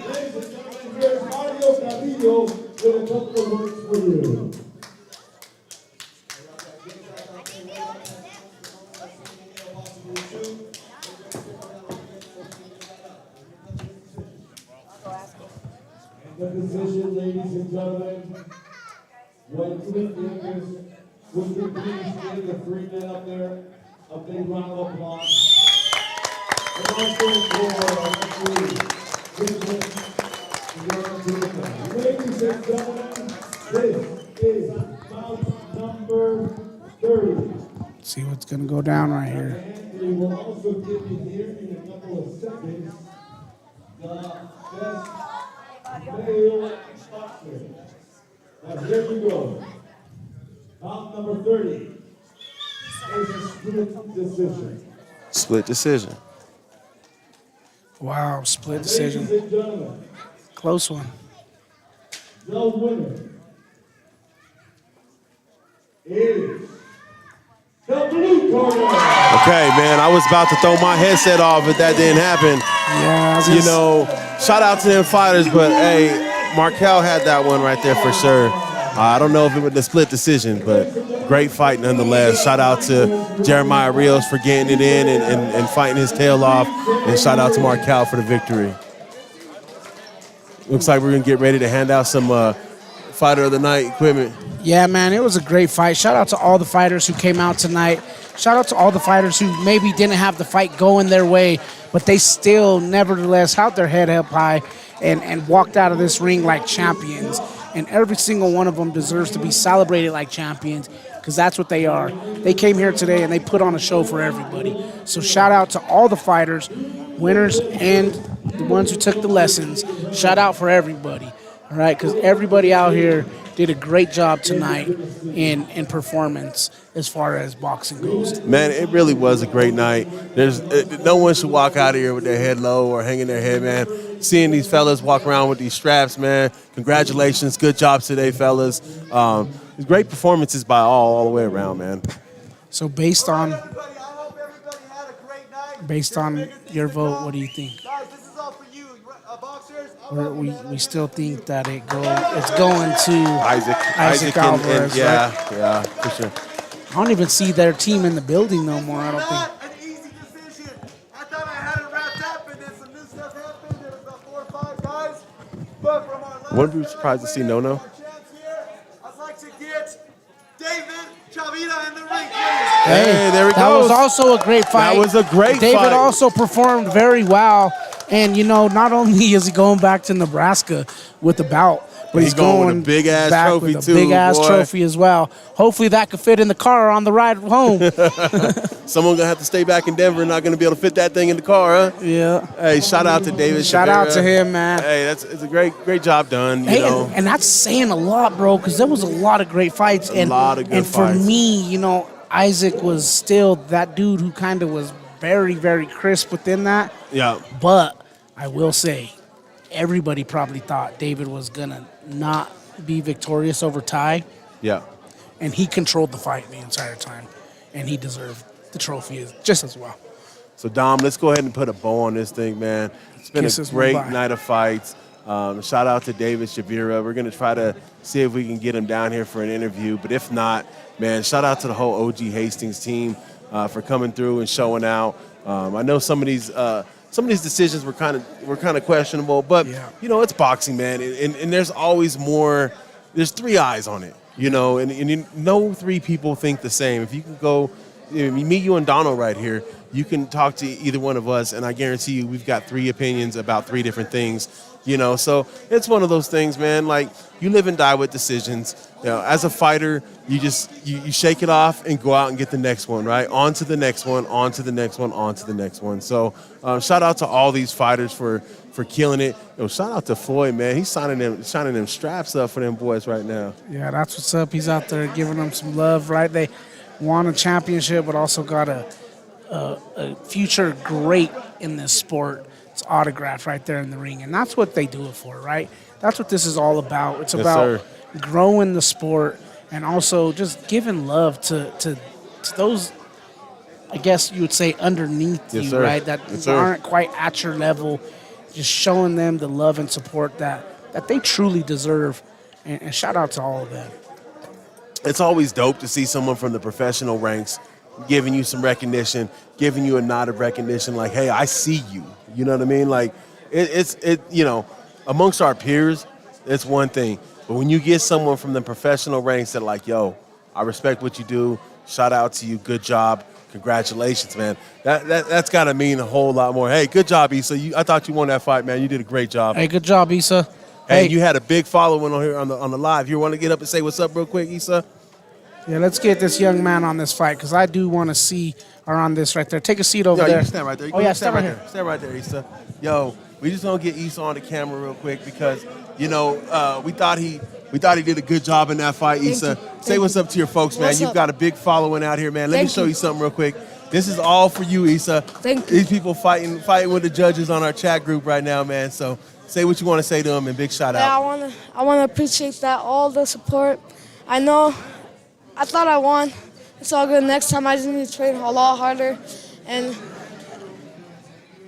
I'll win it. You did great, brother, and it was a pleasure calling your fight, man. Yeah. Congratulations, young man. Thank you. Hey, No Issa, problem. yeah, you did great, and you should hold your head up high. Yeah. Everybody in this building, everybody on the stream, majority of people all had you winning that Thank fight. you. Thank you. And just know that you did what it takes to win today, and you should be very proud of your performance. Thank you. And we're I excited to appreciate it a see lot. you in the future. Good Good job, buddy. Thank you. Good job. Hey, man, it was good to have Issa right there. And if these folks stuck on to the live stream, hopefully they got to see it, man. Hey, you know, great job. You Yep. know, and like I said, sometimes the cookie crumbles that way. Hey, you want to? Yeah, man. Hey, did you want to get on? We're still live, brother. Have a seat. Hey, here is the man. Fight Here's of the night. Fighter of the night for the males. Go ahead and throw Man, this on your and, head, and brother. let me tell you, it was a show to see. David, how's it going, man? How you feeling? What's the excitement like after first of all, a great match, man, where you went in there and you kind of controlled the pace. You were throwing heavy punches. You can hear them echo through the building. And you had fans on the live stream cheering you on as well. How does it feel right now to hold that title with a nice autograph on it, by the way, and a big-ass trophy to take home with you? Feels amazing. Right on, man. Hey, we were joking. We were like, man, who's going to have to stay back on the ride back? Because that trophy got to fit somewhere, dog. And, you know, we don't want to strap it onto the roof and get it messed up. We might have to strap one of the coaches onto the roof. Nah, hey, man, great job. We thought you fought a really good fight, man. Really strong fight. You know, you had some really strong combos in there, strong punches, man. It's got to feel great. Yes, sir. It does feel good. Feels good to take a trophy home. Yes, sir. And a strap, man. Look at that. Yeah. They got a couple of you boys taking some straps home to this week. Yes, Hey, sir. a quick question for you. You know, that trophy, Fighter of the Night, that says a lot because there was a lot of good fights tonight. It was. Right? There was some guys who were coming in, like Mario said, probably as the favorite to take the trophy home. Yeah. And then you put on a great show sir. against a formidable opponent in Ty. You know, you came out here and did what you had to do, though, and made it pretty much an easy guess for all the judges to pick you. Appreciate that. Man, what's it? So how, you know? Just give us a little quick background on you, man. I know you probably want to go and celebrate with your folks and have a good time, man. How long you been fighting for, and what drives you to fight? When I I don't know. I just want to make. What drives me? I don't know. I've always fought my whole life, street fighting in the streets, and I wanted to put it to use in the ring, try to make money off of it, Right. instead of getting in trouble in the streets. Hey, we tell people all the time, we're coaches ourselves. We coach football, we coach other sports. And it's nothing like being able to hit somebody and not get in trouble for it, right? real. And not only do it, but then get some recognition, some notoriety. So, hey, man, big shout out to you. Big shout out to OG Hastings. You guys came out today, represented, man, and it was a really great show, man. Super proud of you guys, and I hope you're enjoying it, man. All right. Hey, real quick, David, before you got this. Hammer shy. Hey, real quick, before you get off, David, I want you to continue to keep that wide, right? Because I'm also a guy who comes from troubled backgrounds and made a lot of trouble as a young kid, and I turned it into a positive thing for me to continue to push myself to go forward. And the fact that you said that means a lot right here to me. So continue to push, man, and know that nothing in this life can hold you back as long as you do you. And as long as you stay positive, man. Good job. Hey, David, that. before you get out of here, brother, you've had a lot of people on our YouTube channel cheering you on, screaming David in all caps with exclamation marks. Is there anything you want to say to your folks back home before you hit that road to get back on that long journey? I love you, Mom. This fight was for you. There we go. Yeah, there you go, There we Mom. go. Hey, a man of little words, but hey, I appreciate you, man. It's great calling your fight, brother. Good job. Congratulations. Hey, man. What a great night. David Chavera, everybody. Yo, shout out to Hastings Boxing, man. That was a great fight. Is this other young man getting on too, or what? Oh, he kind of looked. Yeah. Looked like he got left out. He wanted to talk about his victory right there. Look at with that bout. You want to take a picture or you want to get on the interview? Let's do both. All right, Dom, get in this picture real quick. Why did I wear a tuxedo and you guys didn't? What We happened? thought about it, man. We thought about it. Well, did you really? Yeah, we talked about it, like, what do we want to wear? But then we realized you're going to be in a packed house full of people. Yeah. It's going to get pretty warm, and we're fluffy. And you were right. Yeah. How many people do you think we had here tonight? I mean, it was a standing room only majority of the time. It was a great event, bro. And when Mario told me that they're going to fit over 400 people in this room, I'm not going to lie, I was a little skeptical. Yeah. But they did it, and at points in here, man, it got real warm. There was people all over the ring, just everywhere, man. And shout out to Icon Boxing and Icon Sales for such a fabulous event that they put on. We're joined by Luis Canella and Cinnamon. Man, this man's voice has been notorious over the past years, and he came out here and lent that great voice as an announcer. What did you think of the fights? I thought, they actually went to the next level. Yeah. Every one of them. I mean, they gave 110%. What is really interesting is that when Mario Carrillo puts an event, that's what happens. You go to other events and it doesn't happen. There's no magic. Yeah. I don't know what it is. It's just the magic of this man and the entire crew that he has, and also the best boxing crew that we have in the Rocky Mountain region that did an outstanding job also. But you know what? What really surprised me was the favorites didn't win. Yeah. That was very interesting. But and it was a lot of really close fights. Yes. Really close fights, and we had some uproar on the chat line. Some of the fights didn't go the way that some folks had wanted it to go. Yeah. But that's boxing though too. Yes. Boxing is so unpredictable. We talked about it quite a bit over the time that there's 3 different sets of eyes that are looking at the fight. Right. They see things differently. Action that comes away from the judges, you wonder how much of that they can see. But at the end of the day, man, these young athletes can be proud at what they did. They came out here, stood in the face of punches being thrown at them, and did not flinch at all. What they're doing here at Icon is an amazing thing. Seeing Floyd over here, That's another key. showing mad love to everybody. That's another key I wanted to talk to you guys. First of all, let me congratulate you guys. Thank you. Because Thank you very I was much. listening to you in between the yelling and screaming. I was listening to you guys. I mean, you guys were point on target. Thank you. Your analysis was outstanding. The way that you communicated in so many different ways, what you were seeing here. You know what? I would have been at home also watching this con una cervecita, of Yeah, course, right. you know? And but at the same time, I mean, you guys have it put together. I kept telling the crowd here that they're going to go home and they're going to be watching this. Yeah. And I told them, go take a picture. And they were taking pictures with you guys all over the place. But, you know, thank you again. Yeah, that was absolutely. also part of the magic of this show. Here's the second one.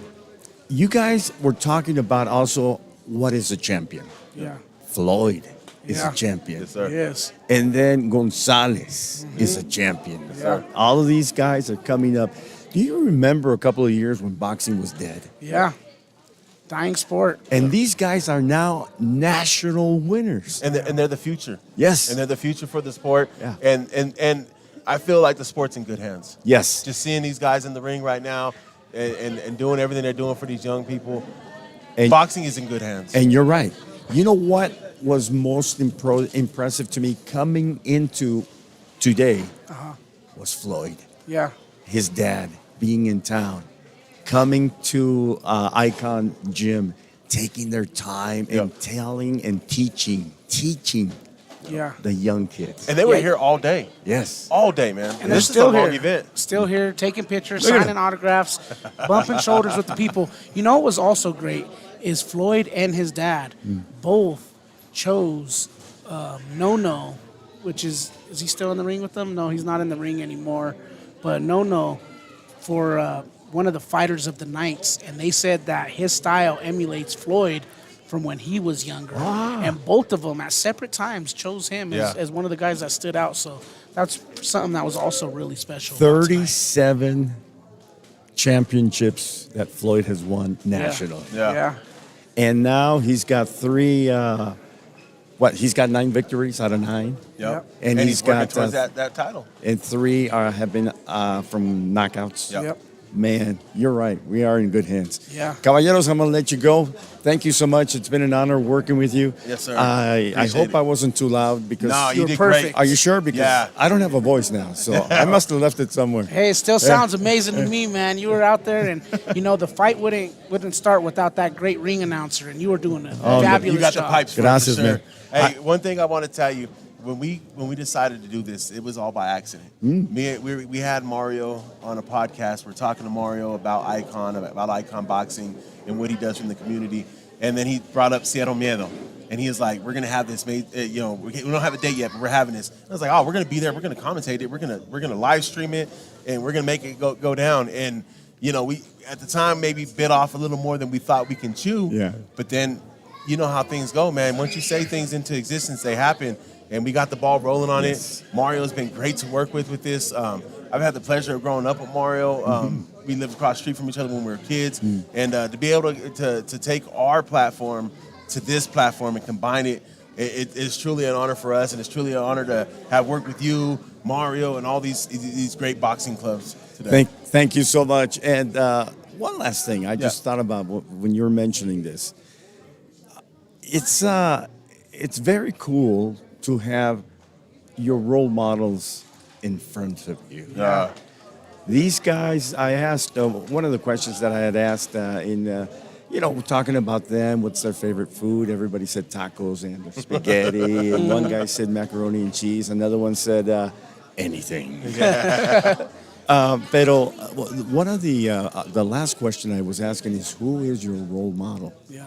And Mike Tyson is still there. Canelo is still there. But there was one young gentleman, and he says, my head coach. Yeah. That's Awesome. amazing. Awesome. Los dejo con este pensamiento. The ladies were outstanding. Yes, they were. What a phenomenal fight. Yeah. I cannot wait to work with you guys again. Yes, Yeah. sir. Thank Muchas you gracias. very much. Thank you. Muchas It's a gracias, pleasure. caballeros. Gracias. Thank you, brother. Buenas, buenas. Hey, have a good one. You too. Luis A. Canela, everybody. Man, it just, I can't say enough about this event today and about what we did. Shout out to all our officials that just absolutely did a fantastic job today, working through some things. Dom, are we ready to sign off this month? I think we're about that time, getting close to the closing time. Time to shut down, turn off the lights, and head home. Closing Right? It's been a time. long day. It's been a fun day, but we ain't got to go home, but we got to get the hell out of here. As always, visit DNASportsDenver.com. Sign up for a training session. Follow the podcast. Just get involved with us, man. We're trying to do these things. We enjoy doing things like this. Shout out to Floyd Cashflow Diaz. Shout out to Coach Diaz. Yo, we thank you guys for tuning in. And on that note, man, we're out of here. Peace DNA out. Sports, baby. That's right, baby. We out of here.